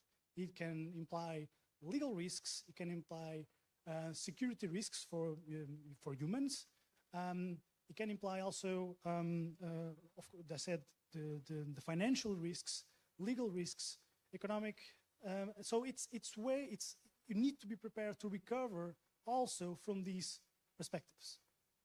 Okay, so I'll probably just stop there as a first go on this question. Thank you. Thank you very much, Ophir. First, salute to the panel, and especially who are online with us. A special salute to Ricardo, to Tony, and to Justin. Remember that this wonderful picture that you have behind of you, Tony, is with a special lighthouse. I've been there in your city a few years ago when I visited San Diego. That is a little south of you, but is an splendid region. So welcome to you, and welcome also to our Justin Zoo. And I think that Port of Sines, and as you know, we are the hostess in this kind, and you are all the times welcome, because I think that Singapore for us here in Sines is a neighbor of us. And imagine all the times that we have spent just over there with my CEO and the delegation. I think that we are very comfortable with the friendship that we have. And at last but not the least, Ricardo, thank you very much that you are with us, because it's very important to have a cybersecurity expert from ENISA, because he's one of the lighthouse, okay, because we are at in maritime issues that we have here. Thank you very much. And let me say, I am member of the board, as you know. My experience here started as 25 years as Navy officer, as I was an operation officer and communications and electronic warfare officer. And at that time, I started with deal with the problems that we have. At that time, we didn't have hackers, but we have some pirates or something like that, that they fight against us. And so the idea that you have also, then I follow another branch in maritime law and law of the sea, and in some more recent years, I started to work on safety, but in idea in maritime safety with a broad idea. That means not only the traditional safety, the correct conduct that we have at the sea, but especially also in security. So I think that the two things are very matched, actually, not only in maritime issues, but also in the ports. Let me say for the question that I have an idea for cyber resilience, and I think that is the minimum common position in the world. We have to ensure what we call the business continuity. This is the main point that I made. If you can say that from Japan, from Asia to Europe, I think that everyone wants to resist, wants to be as most as possible with the best assets that you can have. So let me say that the first point that I made, that is the business continuity and the information system security, and also the organization resilience, because we are talking about not only from the people, but for the organizing people in a certain way and with certain goals and aims. The second point that I think that is very important, it's to say that we have to have some way for running in this challenge that is the cyber resilience. And here, for example, and let me say, we say that we have to have a cyber strategy that is very important, better cyber resilience strategy. And let me only focus 5 points that I think that are very important. First, to identify the critical assets. Second, to have the management and control procedures and training. As you know, and the NEXUS cyber arena is next to us, and I think that you will deserve a special position and when you visit it. But it's very important to know that the management and control procedures and training are very important in this strategy. In third, the test controls and refines the incident and detection. That's this after the incident that we have. In the fourth position, that we have another asset that is detects the cyber incidents and accidents and incidents. And that last, most difficult, to predict the changing in the environment.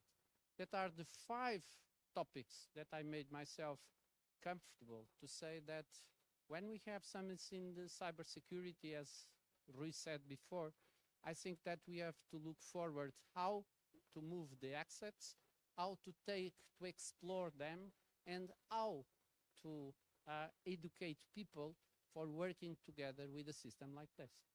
This is my opinion. Thank you. Thank you so much, Eduard and Roy. Justin, can you hear us? Please, do you wanna comment on the question and whatever Eduard and Roy mentioned in their answers? Sure. Before that, to introduce myself, please. Cyber Analytics and Operations Department here in Maritime Port Authority of Singapore. Before this, I was from Homeland Security sector as well. So my whole professional life I've been in the government agency.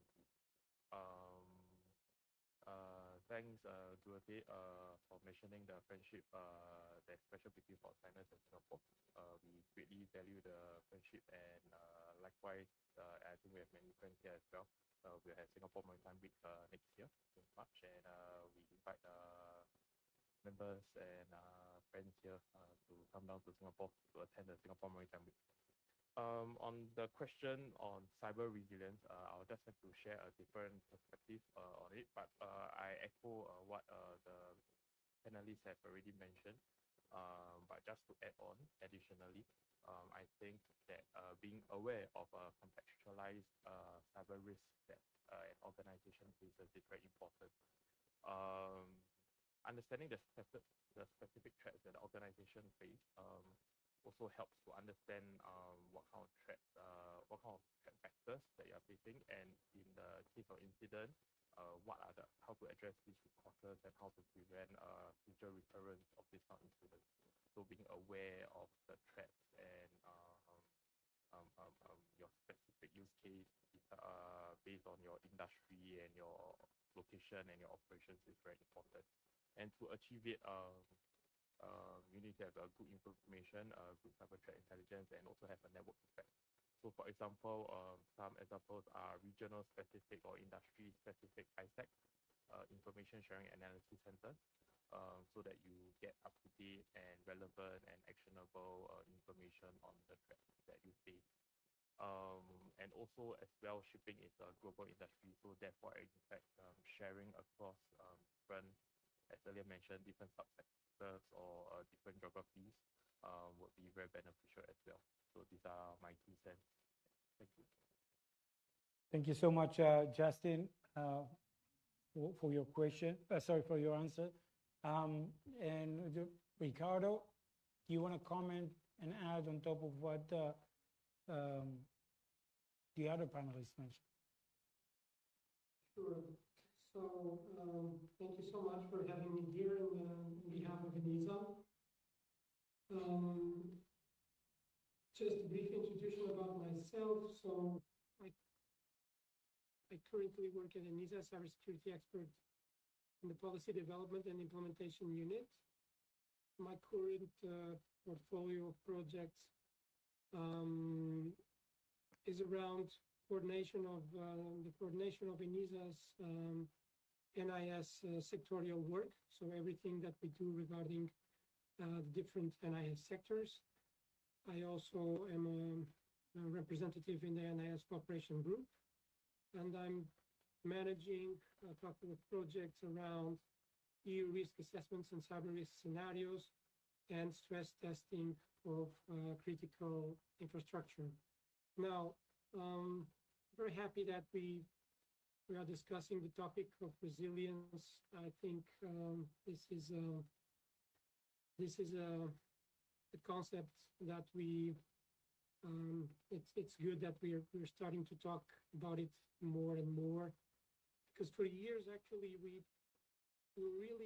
have been hearing about a lot for the past years that, it's not really a matter of if, but when any of us will actually suffer an attack. But I think that the shift of mindset is a little lagging a little bit behind. So we still put a lot of effort and focus in prevention and detection, and sometimes leaving behind response and recovery. So in a way, if we truly believe that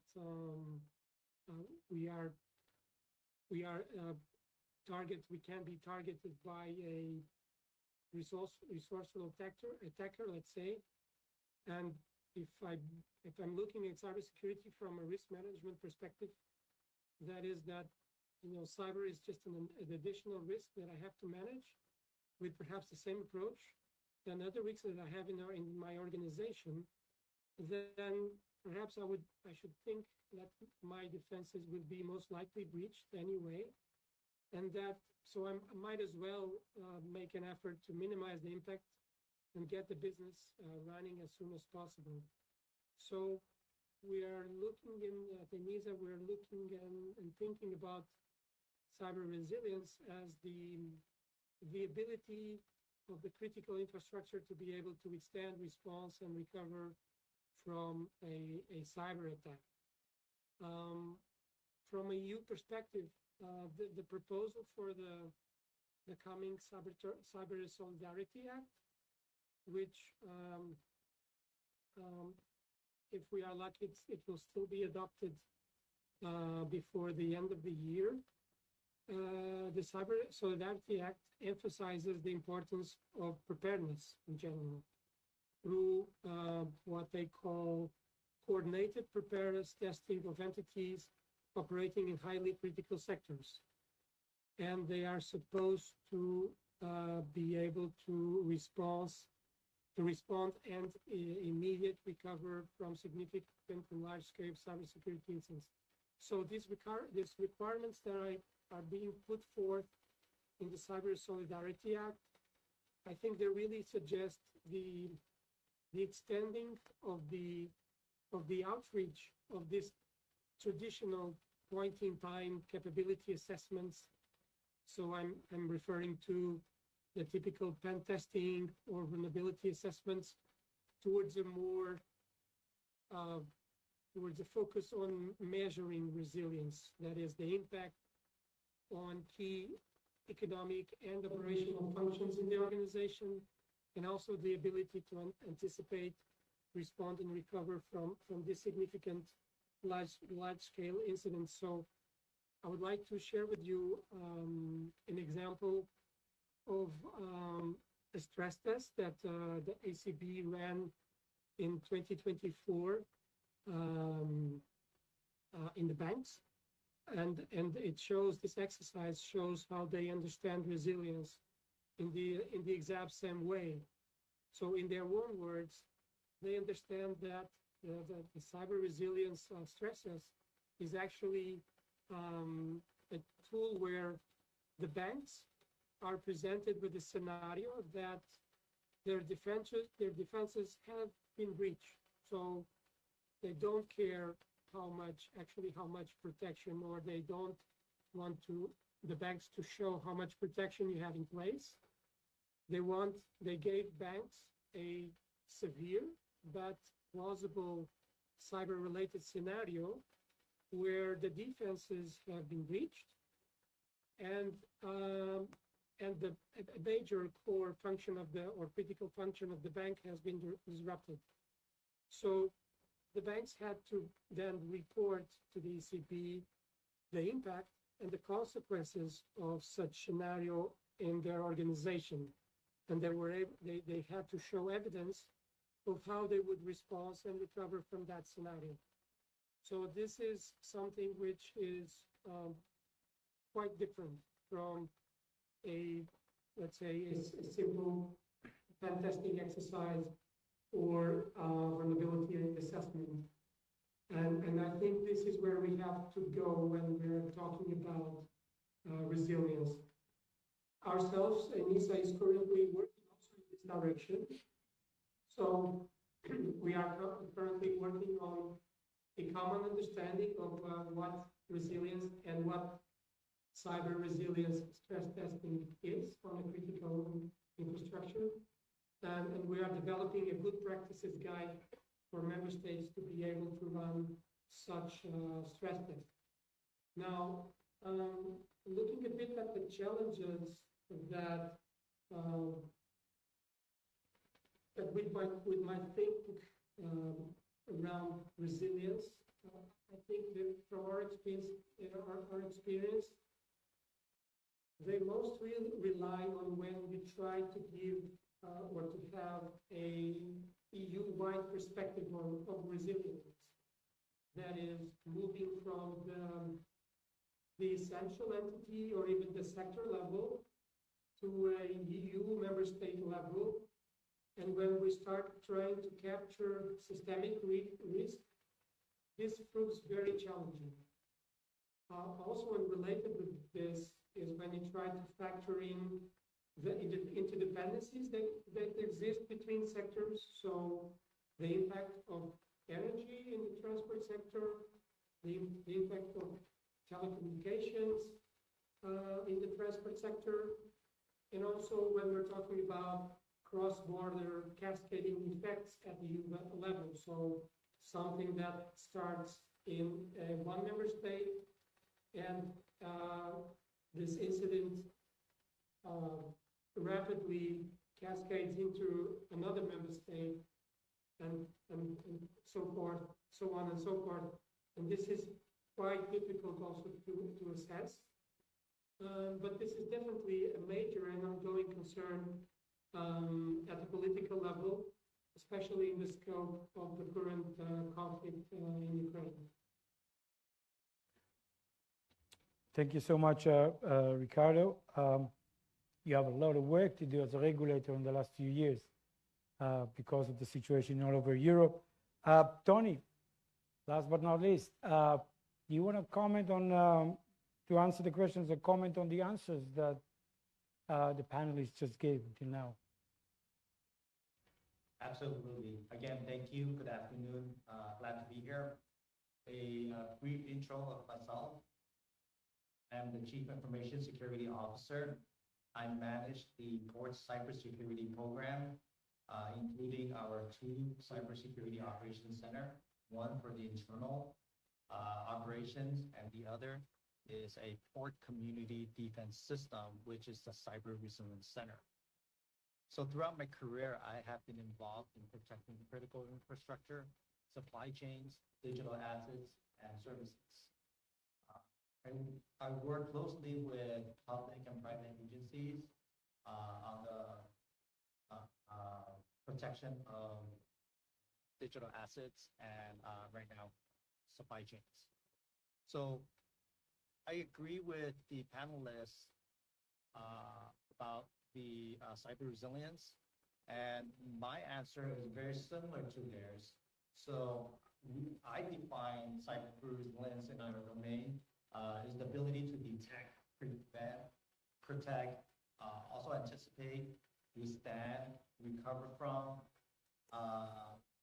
and adapt to emerging threats and incidents.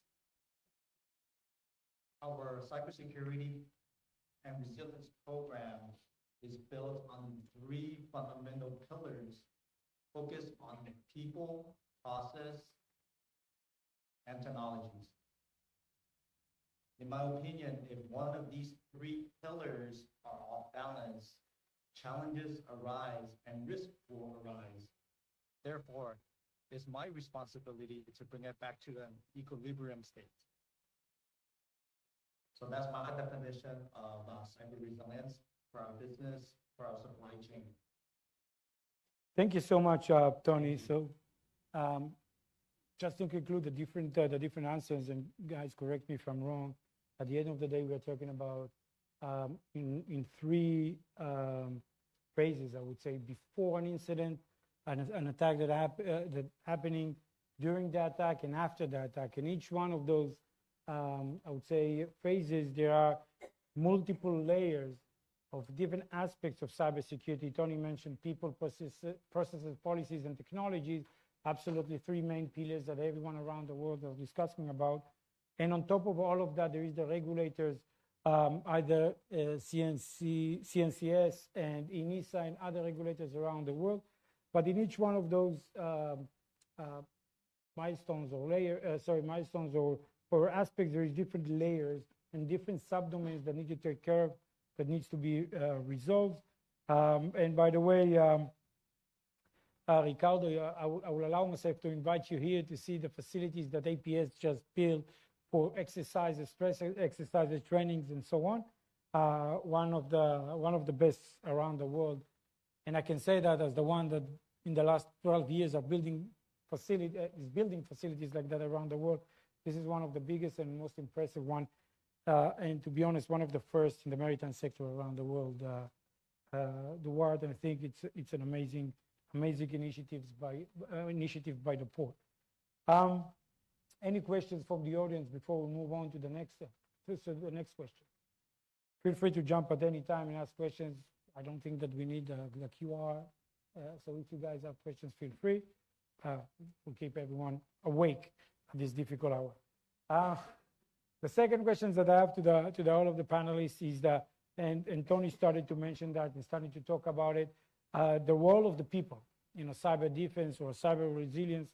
At the end of the day, the technology is very, very important, but what is the role of the people, the role of the technology guys, the general employees, the shareholders, the C-level managers, as part of strengthening the cyber resilience and the cyber defense in the organization? We'll start with you guys. Tony, maybe you can continue from the point you just stopped about the people and what you guys are doing in Los Angeles regarding the weakest link in the chain. Great. So to me, the role of people in cyber defense is extremely important. As I just mentioned, people is one of the fundamental pillars to having a successful and mature cyber program. Whether you choose to hire security professionals in-house or outsource them, you or the leadership need to figure out which model fits your organization. As AI becomes smarter, ingest data at rapid speeds, output results, formulate conclusions, and make decisions, et cetera, I still believe the human element has the upper hand because we are the creators of these computer software or platforms. Human program and train these machines to do specific tasks. Technologies are great, and I see it as a tool to help us as humans make a better and informed decision. But ultimately, humans are part of the cyber resilience equation. And, I truly believe that humans and technologies can significantly strengthen and reduce cyber risk when we use these technologies and these combination of elements properly. The weakest link in the chain, they can be the strongest link in the chain. Ricardo.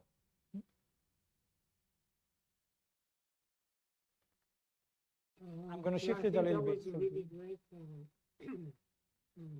summary of how we see the human element. This is one of the most debated topics. We know that, for instance, ransomware, which one of the prevailing threats, the human factor has a lot of weight. So everything that can be related with cybersecurity education and awareness campaigns is very relevant to this specific kind of threat in general. Because some other threats, the human element may not be that relevant. But indeed, for this one, it actually is. We have one of the areas where ENISA works is exactly on awareness raising. We provide a lot of education material and we do a lot of campaigns.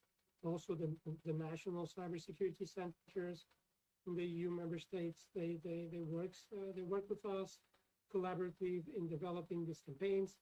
Who is there in the with you, and also would like to share with you that the National Cybersecurity Center of Portugal has a lot of work done in that area. They have in the website a lot of campaigns, a lot of education material. They also follow a timeline in terms of bringing this awareness towards the general citizens, across the year. And this is one of the most important approaches that we can have. And ESA also developed a framework, which is the ECSF, and it's related with jobs that are cybersecurity related. So in this tool, we kind of created a taxonomy so that we speak a common language regarding the jobs that are related with cybersecurity, what people are supposed to do, what kind of functions they should have in the organization, and what kind of skills they should also have. So we can speak the same language, and also this can help having the right people in the right place, dealing with the right level of clearance, the right level of skills, and the right level of processes and procedures in the organization. Now, just to go back to that, to the fact that the human element is always important, but it may be more important in some kind of threats. I would like to share or to share with you some findings that we have from the ENISA threat landscape, which is a report that we do every year for the past 13 years, if I believe. But in 2022, we dedicated the threat landscape report to the transport sector. So we have some specific data about the transport sector, including maritime. So we published this in 2022 with information, so mapping, analyzing cyber incidents in relation to aviation, maritime, railway, and road. And this was from the period of January 2021 until October 2022. Okay, so the data is a bit not so updated, but we can still find some of the findings are valid. And so what we have seen for the transport sector, that from the period that we were analyzing, we had more than 1,000 incidents reported. This is from open source intelligence. And from those over 1,000 incidents, 71 were related with the maritime sector. So those related with the maritime sector, we don't have the prime threats for the maritime itself, but we do for the transport in general. And what we have seen for in terms of prime threats affecting the transport sector were basically ransomware attacks, denial of service and distributed denial of service, data-related threats, phishing and spear phishing, and supply chain attacks. Now, although ransomware doubled their market share, let's say, from 13% to 26%, the main threat was denial of service. Now, this means that denial of service is not really something that that the human factor can really influence a lot. So we're typically thinking about people clicking on the link, or connecting their device to the corporate network, or plugging in a USB stick in their own in the corporate PC or laptop. So these are human-related behaviors that really make it very easy for some kind of threats to really support the opponent to have a foothold on the organization's network. Now, denial of service being the prime threat for transport, including maritime, means that this is something that it's not related to a direct human behavior, but yeah, it's something that you just are not able to even if you go through awareness campaigns and educational programs, or some testing your employees.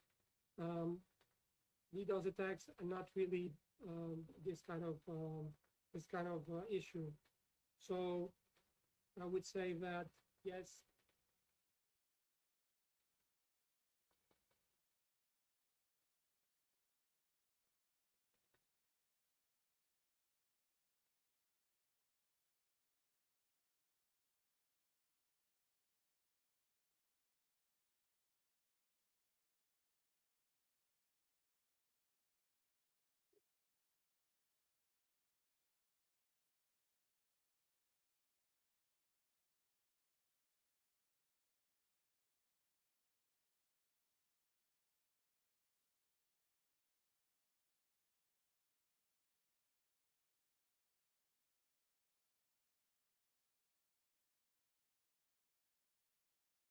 Thank you so much, Ricardo. And Justin, jumping to you as a fellow regulator, following what Ricardo said about the evolution of having different training methods and training types.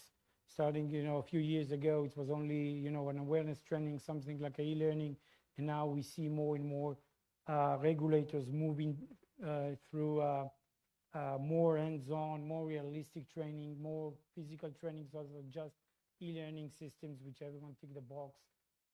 Do you, following that comments or a few comments from Ricardo, how do you see that from your side about the human factor responsibility, or the human factor role as part of the cyber resilience, together with the evolution of the new trainings and the new way of educating the manpower?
Thank you so much, Justin.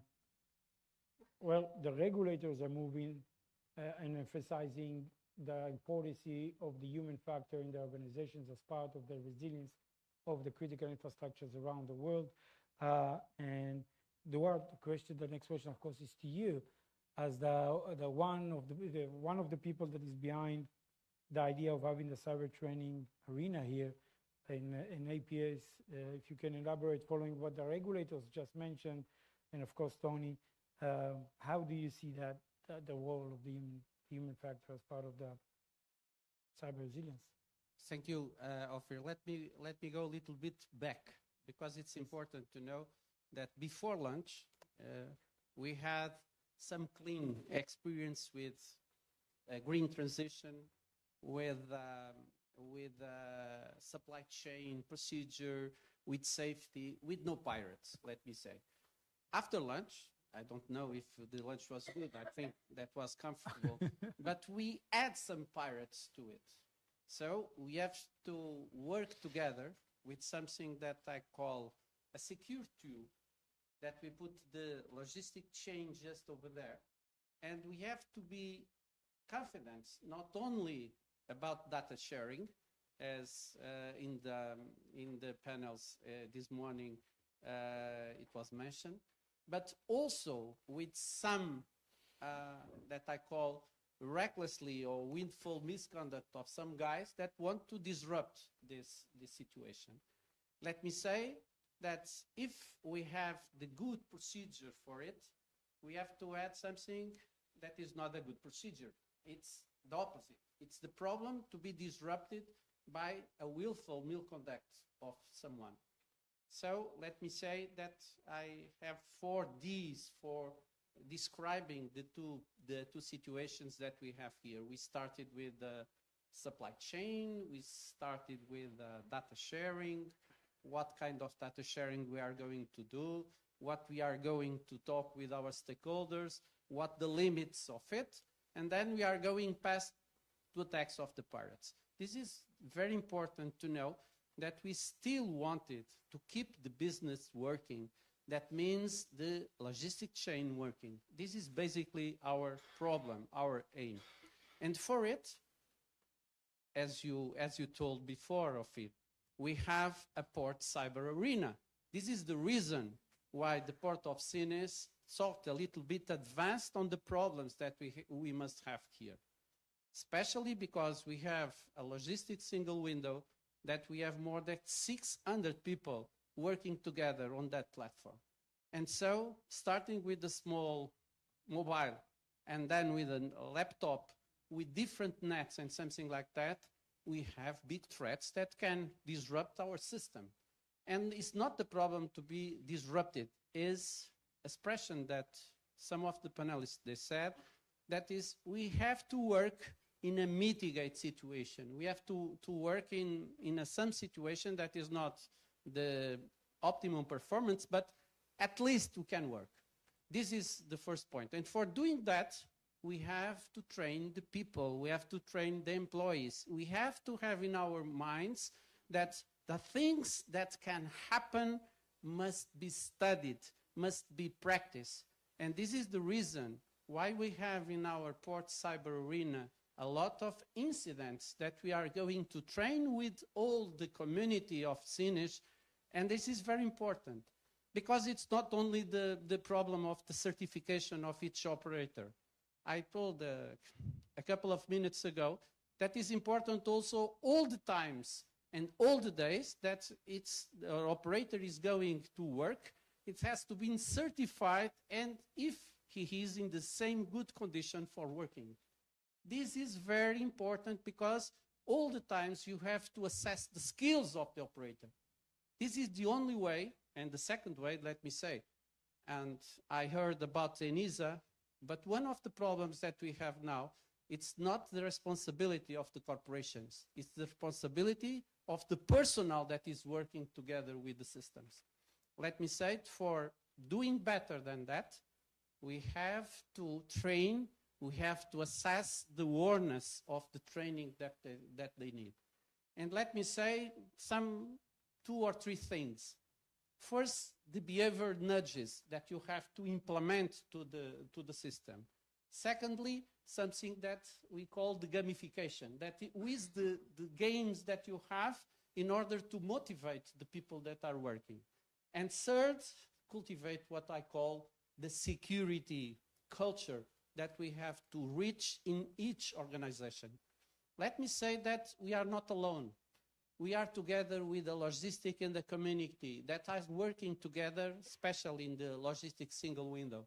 So we have to take care of the threats. Everybody has to know the kind of threats that we have, the ransomwares and the different ones that we have, because they are really the virus that can disrupt our system. And this is the reason why a situation like that and a community like that, to be strengthened in this point, has to work. And for work in our environment, we have to be confident of anyone that is working together in our system. That means in our supply chain.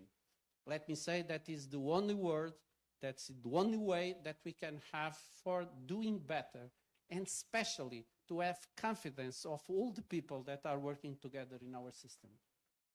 For that purpose, I think that the training, but the confidence and also the skills for each one, personally, that has been assessed all the times. And that is the way, in my opinion, that we can predict the threats and we can mitigate the situation that we have to deal with. Thank you so much, Joao. So, Oi, I think you wish that every of the critical infrastructures will have the same mindset in Portugal. It's true, it's true. Okay, so time is running out a little bit, but I We're just in the second question. We have about 8 to go. Yes. So we talked about awareness, proper training, of course, and I thank you, Ricardo, for mentioning that the national cybersecurity is, since the beginning, promoting this type of raising awareness through eMOOCs that you can find on our website. But now we are moving to a next phase where we are providing training, specific training for professionals, IT or not, under the banner of our C Academy in partnership with the Portuguese universities. So I invite you, all of you, to go to the website and to have a look, especially because the C Academy is actually quite cheap. For as much as 50 euros, you can get more than 40 hours of training in, security, cloud security, network security, and at the different levels, from the A to the D level that is more advanced. So I invite you, all of you, to go there and find this.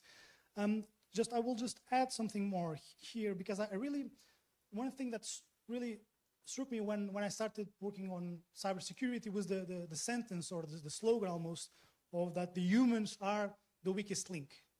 I always have a bit of, it's interesting because if you look at this sentence, we don't exactly understand immediately what we want to say, because usually people say that, and I think it's probably the central thing, is that we are talking about technology, but we need to shift our focus to people, okay? And this, I think, is the main message of this slogan, this sentence, is that to understand what is happening and why our networks remain insecure and will probably always be insecure in some way, we need to understand that this is less about technology than we might think, and we must focus on people, institutions, and norms that guide and shape our behaviors.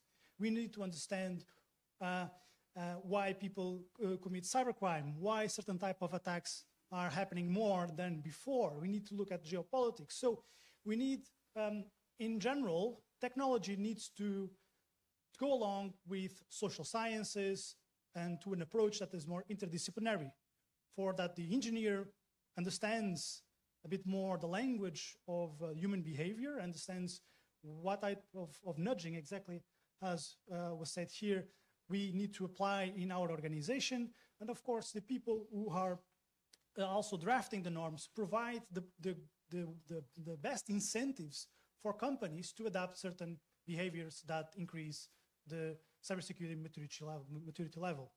So this is my take on this. No, thank you so much for that.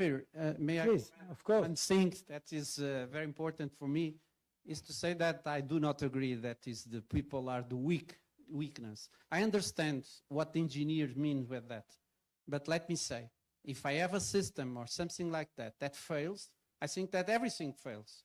And so I cannot support this idea. What I can support is to say we have to robust the people for being ready for support some threats that you can have, but they are not weak because we are intelligent, let me say. Yeah. And the AI cannot support a situation like that, okay? It's a point that I made myself because a lot of bibliography that I read state, as Rui said, but let me say, people, it's the most important thing that we have in our systems. And this is the reason why we are going to robust the skills of that guys that are joining with us, okay? So AI will not replace Right, people. AI in all the times, if we want, are all the times not an upper level, but a down level that we have. This is the point for the future, and this is the point why the directive of the European Union about intelligence, artificial intelligence is going to be developed in that way, okay?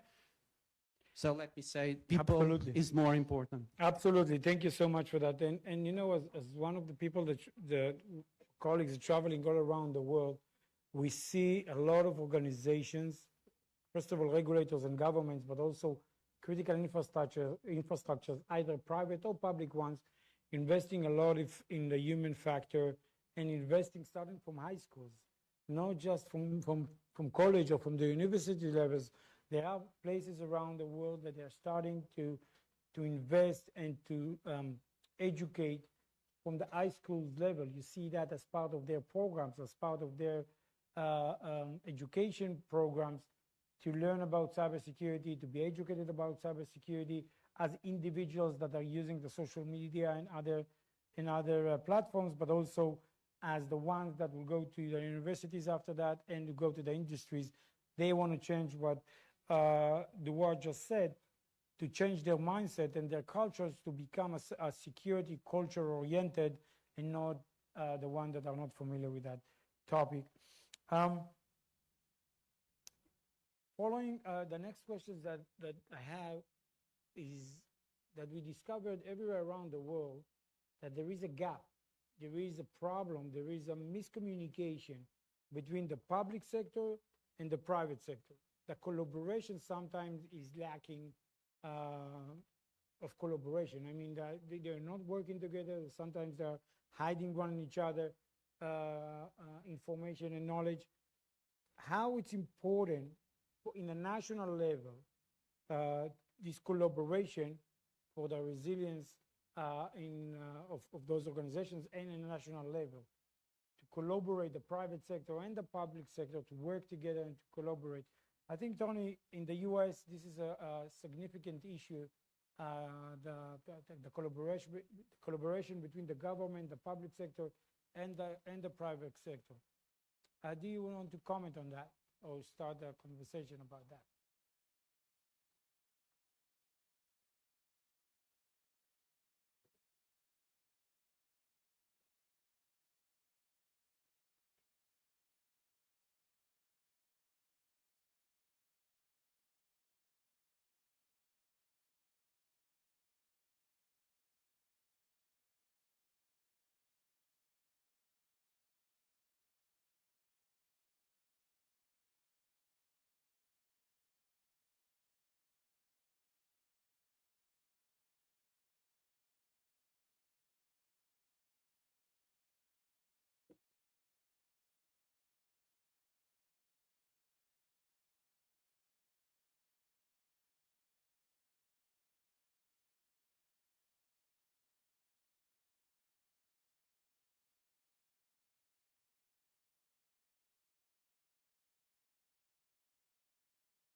Great, Tony. I think, is it fair to say that without the collaboration between the private and the public sector, the cyber resilience will be lower versus the public and the private sector will collaborate and work together?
Thank you so much, Tony.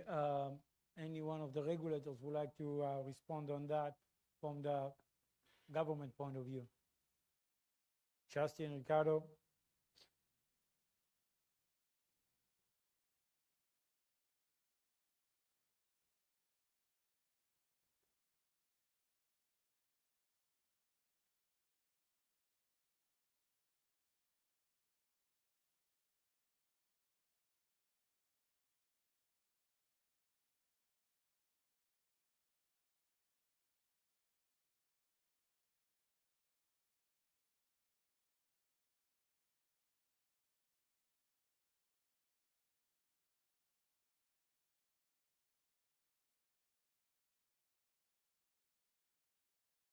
Yeah.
Private cooperation through the ISACs. And the ISACs are basically, for those that were not familiar with them, they're basically, the ISACs it means Information Sharing and Analysis Center. These are kind of non-profit organizations that provide a central resource for gathering information on threats, cyber threats, as well as allow for kind of a two-way information share or multi-way information sharing between the private sector itself and the private and the public sector. So there's a lot of ISACs that have been created in the US. This is a very mature concept. And also we have sectorial ISACs at EU level in Europe. One of them is the energy ISAC. We also have the financial sector ISAC, and also there's an ISAC for maritime that so ENISA participates in the energy ISAC, in the financial ISAC, and also the maritime ISAC. In other ISACs, we just held a EU ISAC summit in November. So we gather all the ISACs together, EU level, and we don't have, so we have a role which is mostly for supporting the ISACs. So we cannot create them, but we do support the private sector in establishing the means and kind of pushing the ISACs forward. So what we have been doing is that we have been providing good practices and recommendation for the ISACs on different models that can be used to cooperate, so that they can choose whatever suits them better. We also published a couple of studies on incentives and barriers to information sharing, good practices guide on information sharing. So we try to support as much as possible.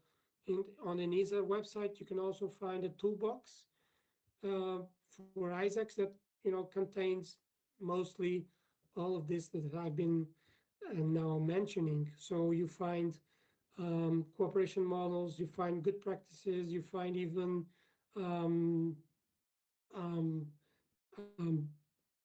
possible blueprints of minutes that you can use for the statutes of the statutory terms of the ISAC. So we try to provide the private sector for as much information and support as we can.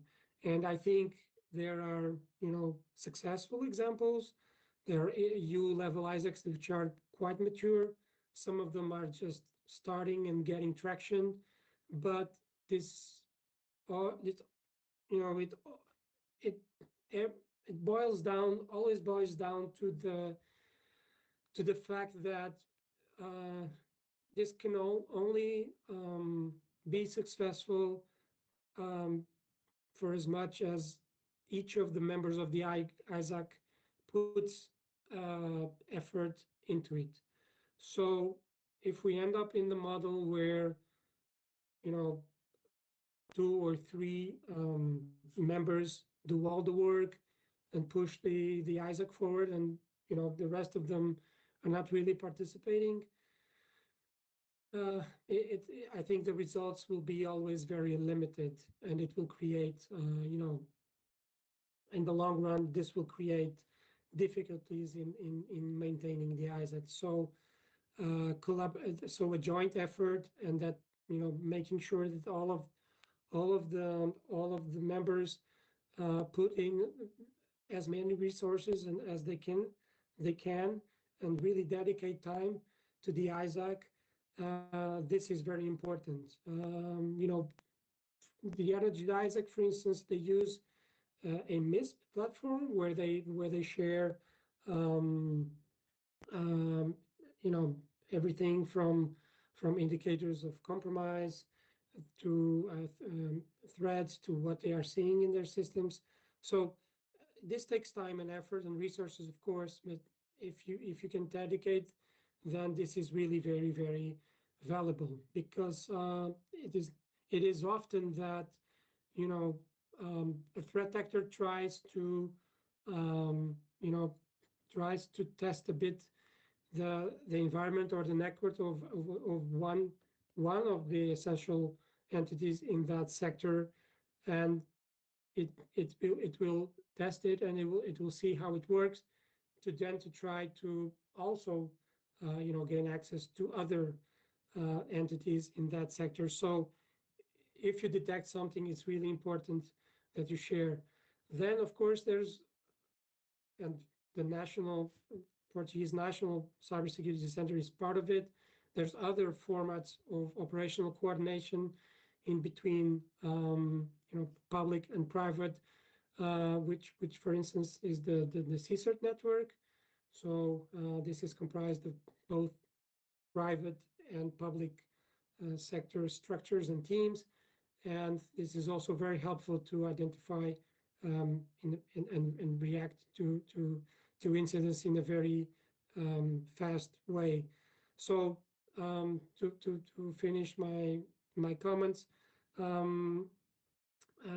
it's not something very straightforward. So it really depends on who is on the other side when you're in the private sector, who is that you're cooperating in the public sector, and how you want to manage that relationship.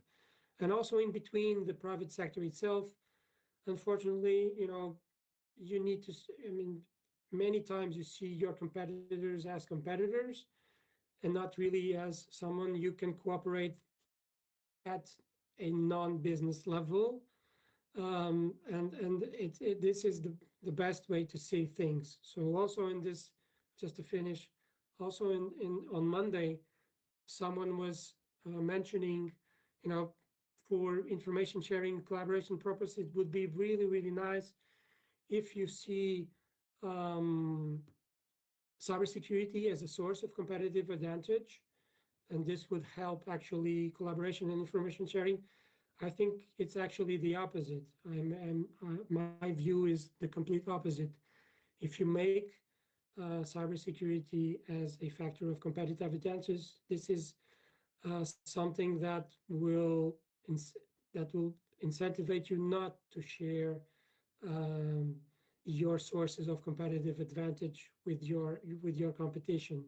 So I think you know, security should not be a source of competitive advantage. This is not how you compete, and as such, you are able to in an environment of confidence and trust. It is very easy, or it will be much easier to share relevant information with your peers and your competitors, so that the resilience of the sector as a whole will be much better.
classification as a critical infrastructure to has some compulsory of the ISAC and other procedures in order to be a level of cooperation that is not only volunteer, because the responsibility for critical infrastructures belong also to the state. It's my opinion that is a point that can be made by each state. Absolutely. Thank you so much. And we will continue with you, Duarte, about a specific question. As a board member, how do you inspire the leadership and the managers and the senior level manager regarding cybersecurity? Of course, furthermore, on top of the cyber training arena that you already started, and I just been informed that you guys are the founders of the ISAC in Portugal, so for the Maritime, of course. So how do you create this inspiration for the rest of the managers?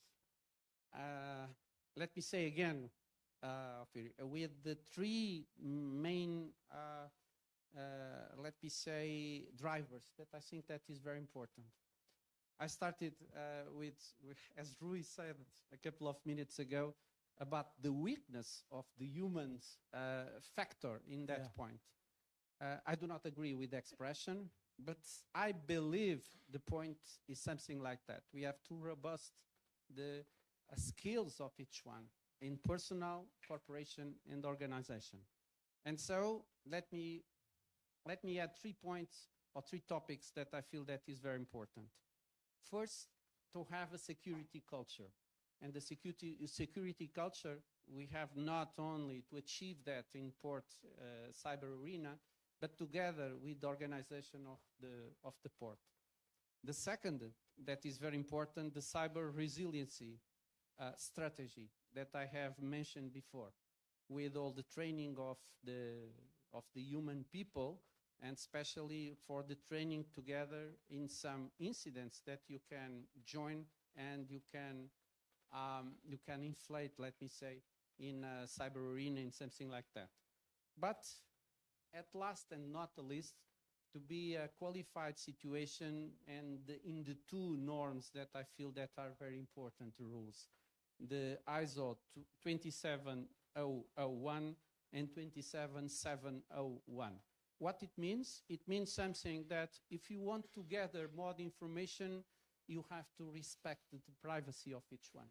And these are the 2 levels of qualification that we'll still have here in Port of Sines. And I think that together with the cyber developments that we have here with the port cyber arena and so on, we have to be binding by these 2 qualification norms, because they are the rules really for the future. And they are the rules also for being in a better performance in the future. So let me say, then I point these ISO norms and procedures that we have and that we are dealing now. I think that is a very good running for our future. And we have learned also with the past. Absolutely. So there are the 3 points that I made comfortable for having the cyber as a whole strategy for all of them. Absolutely. Thank you so much. I'm going to do a little bit of a break from the questions that I have for you guys as panelists, and we'll go to some questions that we do have from the audience. I don't know where Anna is, but I've been informed that there is like 7 questions that the audience asked in the system. Claudia?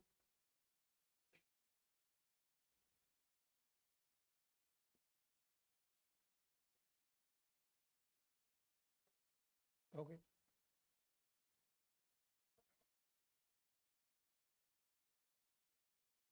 Maybe Roy, until they will show us the questions, we want to comment on the previous questions that's been asked. I can jump in. Just to, well, when I mentioned the sentence of the human as the weakest link, I think it was clear to everyone. I was not approving it. I was just stating my astonishment. But it's okay not to disagree. It's fine. It's okay. But I may disagree with the question of Isaac's, which it can be very difficult to have information sharing in a mandatory way. I understand absolutely the point that if an entity is considered critical to a country, they have to abide for certain obligations. They have to follow rules that maybe they don't want, they don't feel very inclined to do, because it requires investment, can be cumbersome for the operations, so on and so forth. But the structure of this ISAC, this Information Sharing and Analysis Center, that is basically a platform where you can share what you are seeing in your systems, and you share it with other operators in the same sector. It's very delicate because it requires a huge amount of trust. And this trust can only be built sometimes with very human contact. So we need, at the beginning, when we started to promote, because the National Cybersecurity Center is not the owner of ISACs, it only provides the platform and tries to support companies to share information between themselves. The thing we try to do is to have meetings and to get people to know each other very well, and just to foster this cooperation. Because if one of the companies, of course, thinks that the information is being misused or not being handled with very care, well, maybe they will stop sharing, and then it can be a cascading effect, and the ISAC just stops. So it's very sensitive, this question. And of course, these platforms, well, we would like to see these type of platforms implemented in all sectors. Now I think we have around 8 sectors in Portugal, including Portuguese ports. But we would like to see that in other sectors too, of course. Yes. Let me say, Rui, it's very easy. In political level, you do not classify those guys as critical infrastructures. If you classify them as critical infrastructure, you have to be binding them for some rules that they have to share some information. Because if not, it's impossible to have the two hands in those situations. Imagine, not in this point. For example, the submarine cables. If you are not classifying them, it's impossible to have some rules for the private companies that are the investors of it to comply with it. It's an example, not in a bank, not in a situation. So it's very important when a state is going to classify any special infrastructure as critical infrastructure, the state has to protect infrastructure, but together there are some mandatory responsibilities that are for the private sector. This is what I mean, okay? Thank you so much. Guys, in the online, on online, can you see the screen with the questions from the audience? Because Tony, I would like to ask you to address one of the questions here, which I think is very interesting, to one of the chief security officer in the Port of Los Angeles. And what is the most pressing cybersecurity threat currently facing the port sector, both onshore and offshore, and how these threats involving with the increasing of adoption of new technologies like AI, and cloud, of course, in the last few years, and kinetic computing and so on. Yeah, obviously, we had a great discussion, for the past, I would say, hour and a half. We focused and talked about the human element. There's some definitely weak links in the human factor as well. There's also advantages in the human, the decision-making process compared to AIs. I think the sophistication of tools accessible for threat actors, along with security practitioners like ourselves, we have to ensure that the right technology is deployed in an environment or organization to protect their business. Going to the threat actor side, there's no boundaries or regulations for threat actors. They could basically attack an organization with whatever capability they have. you know, ranging from ransomware to business email compromises to phishing. Whereas a business or a government entity, we have to play by the rules. And sometimes that's a disadvantage because we we can only utilize what we have.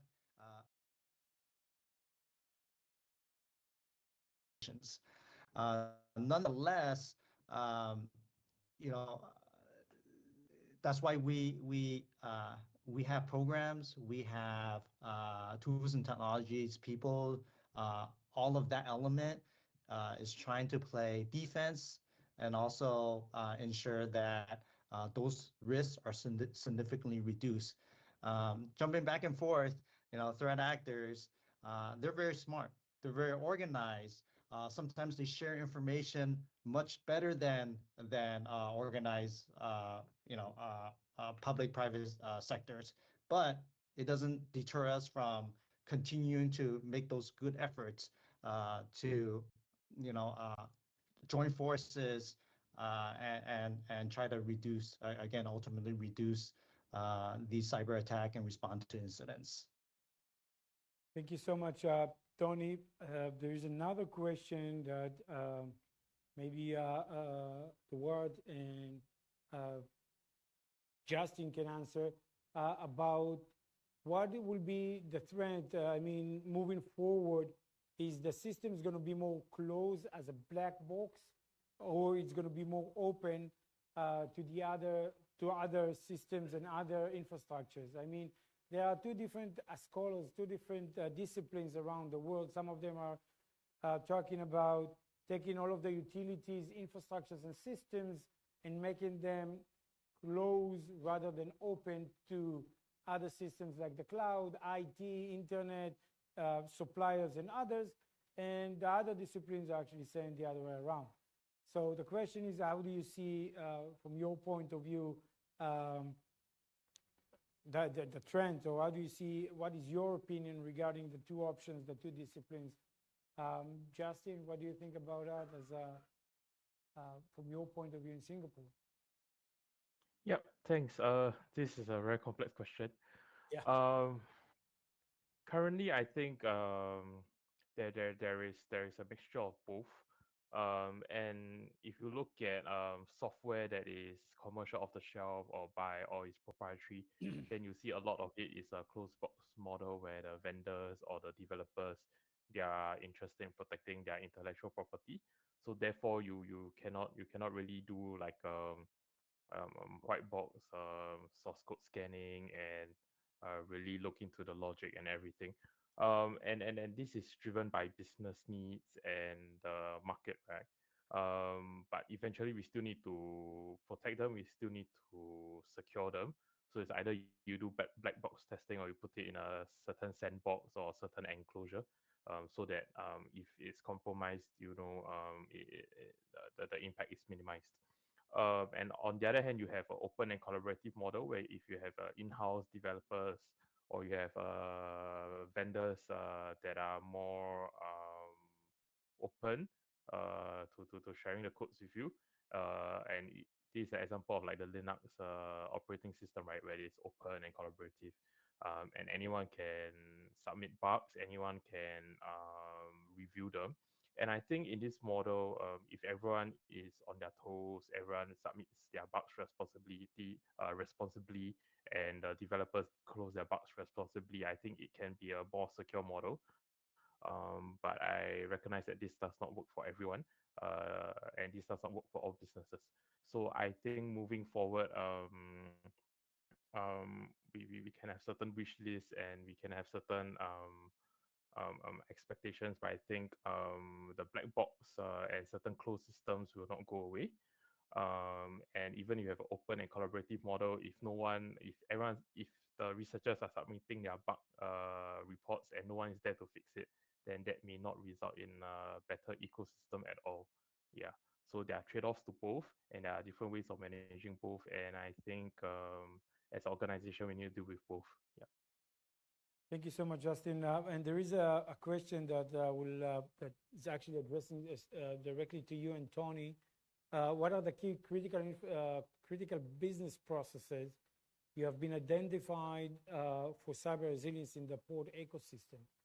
I guess it's following what Duarte mentioned at the beginning, mapping your assets in your organization. Yes, identifying those assets, and assets does not have to be a server or a specific system. It could be also a process, a business process. To be honest, in most cases, it's a business process. It's not just one computer or one server or one PLC. So yeah, Justin, I mean, if you're already on the call, online, so if you can answer, and then Tony, if you can address that question also, that would be great. Thank you. Yeah, thanks. I think for the MPA here in Singapore, one of the key business processes is definitely our Maritime single window. We operate, own, and maintain the Maritime single window. So, and you know, we always say the port never sleeps. Port operations is 24/7. So we have to ensure the availability of the single window at all times. And this single window is not in isolation. It is linked to port operators. It's linked to other government agencies that's involved with port operations as well. So therefore, this kind of linkages is all important, and it has to be always up. So this is definitely the key process, and ensuring availability is of the utmost importance. That's from our perspective. Yeah. Thank you so much, Justin. Tony?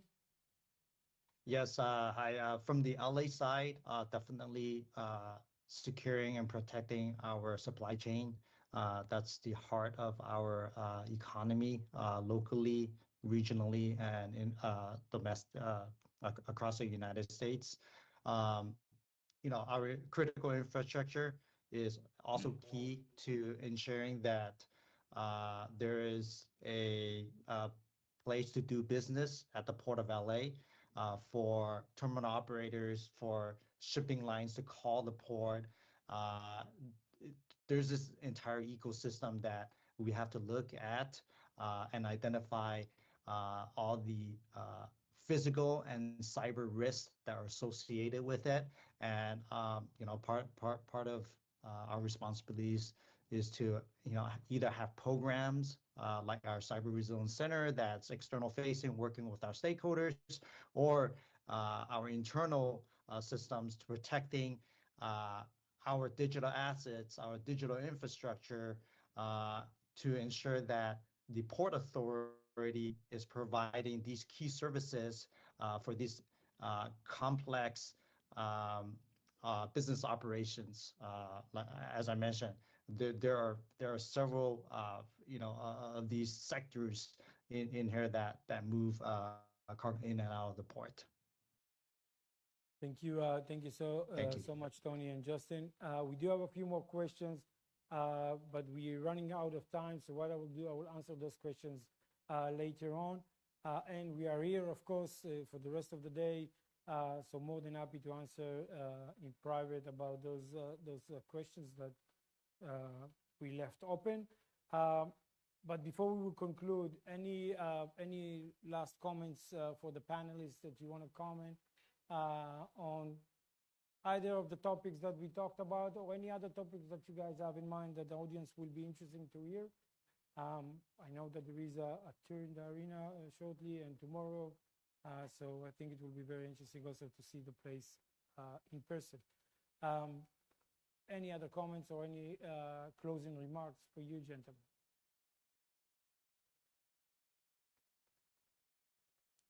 Please.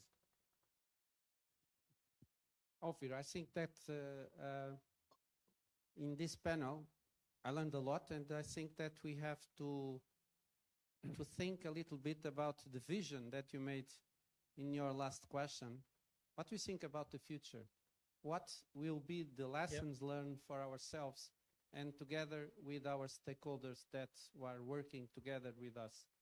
Let me say that I have pointed 7, in my opinion, that will be some suggestions for the future and for the awareness that we have to have in the future. Please. The first, the cybersecurity supply chain risks.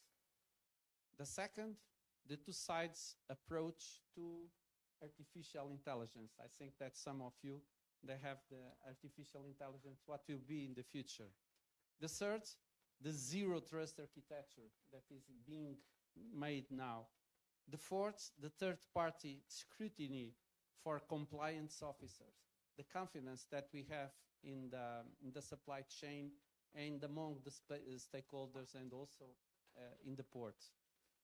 The fifth, the accountability in cybersecurity. That means that liability is not only for the corporation, but is personal. And this is the only way for getting further. The sixth, the transparency in security practices, together with the accountability. And at last, but not the least, incentivization of the cybersecurity for all models that you can have. I think that these 7 issues that I pointed here, it can be developed in 100 of them, that are basically what we have in our minds for looking forward in our vision to have together not only the ports, but especially the logistic and the community logistic in ports that we have together working with us. So it's my point of reference, and I'd like to salute all the colleagues of the panel, and I learned a lot with them. I think that we are in the same level of ideas with different purposes, but I think that was very useful for the Port of Sines to be together with you and to learn with you. Thank you very much. Thank you so much. Oui. Yes, from my side, maybe I will just remember everyone that a very important draft future legislation is in public consultation right now in Portugal till the end of the year. Please read it and make your comments on it. Let's try to improve this document as much as we can till the end of the year. Of course, I'm talking about the transposition of the NIS2 directive. And that's it. Yeah, thank you. Thank you so much, Roy. Justin, Tony, and Ricardo. Any last comments?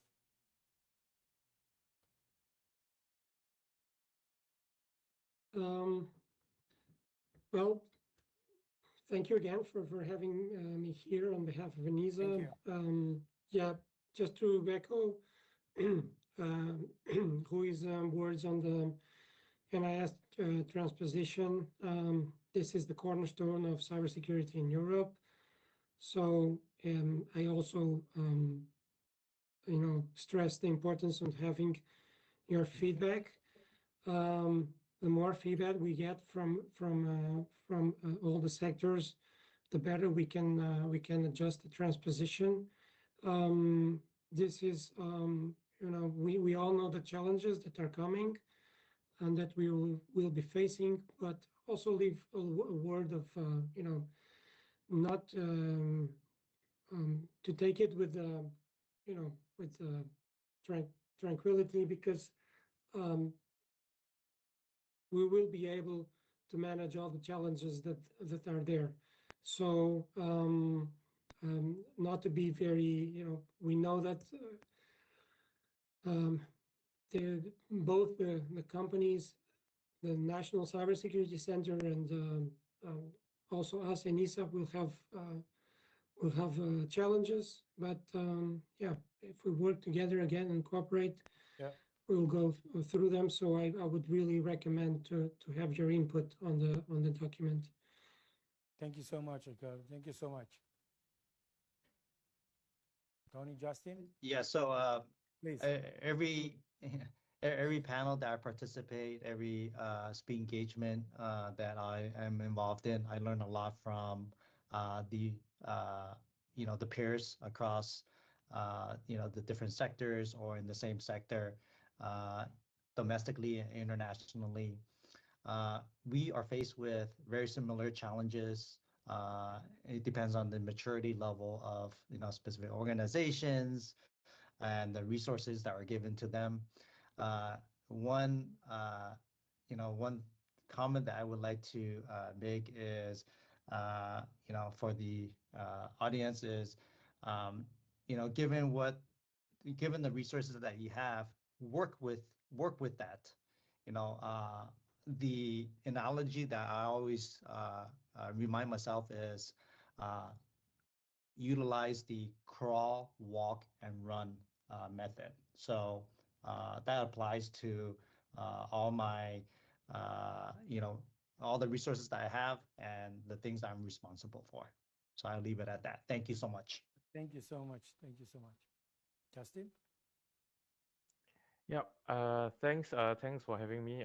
Really learned a lot from all the panelists here today.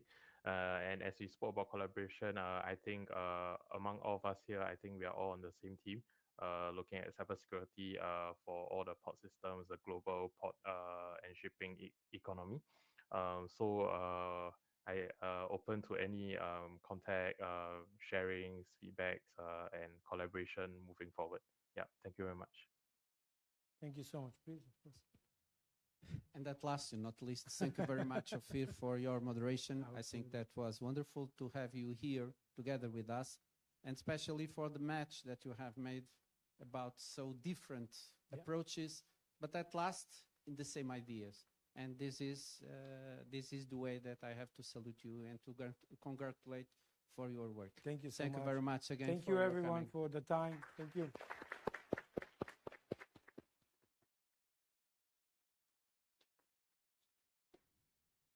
Ladies and gentlemen, thank you so much for your kind attention and presence here with us today. We'll see you all together back again tomorrow at 9 a.m. Thank you.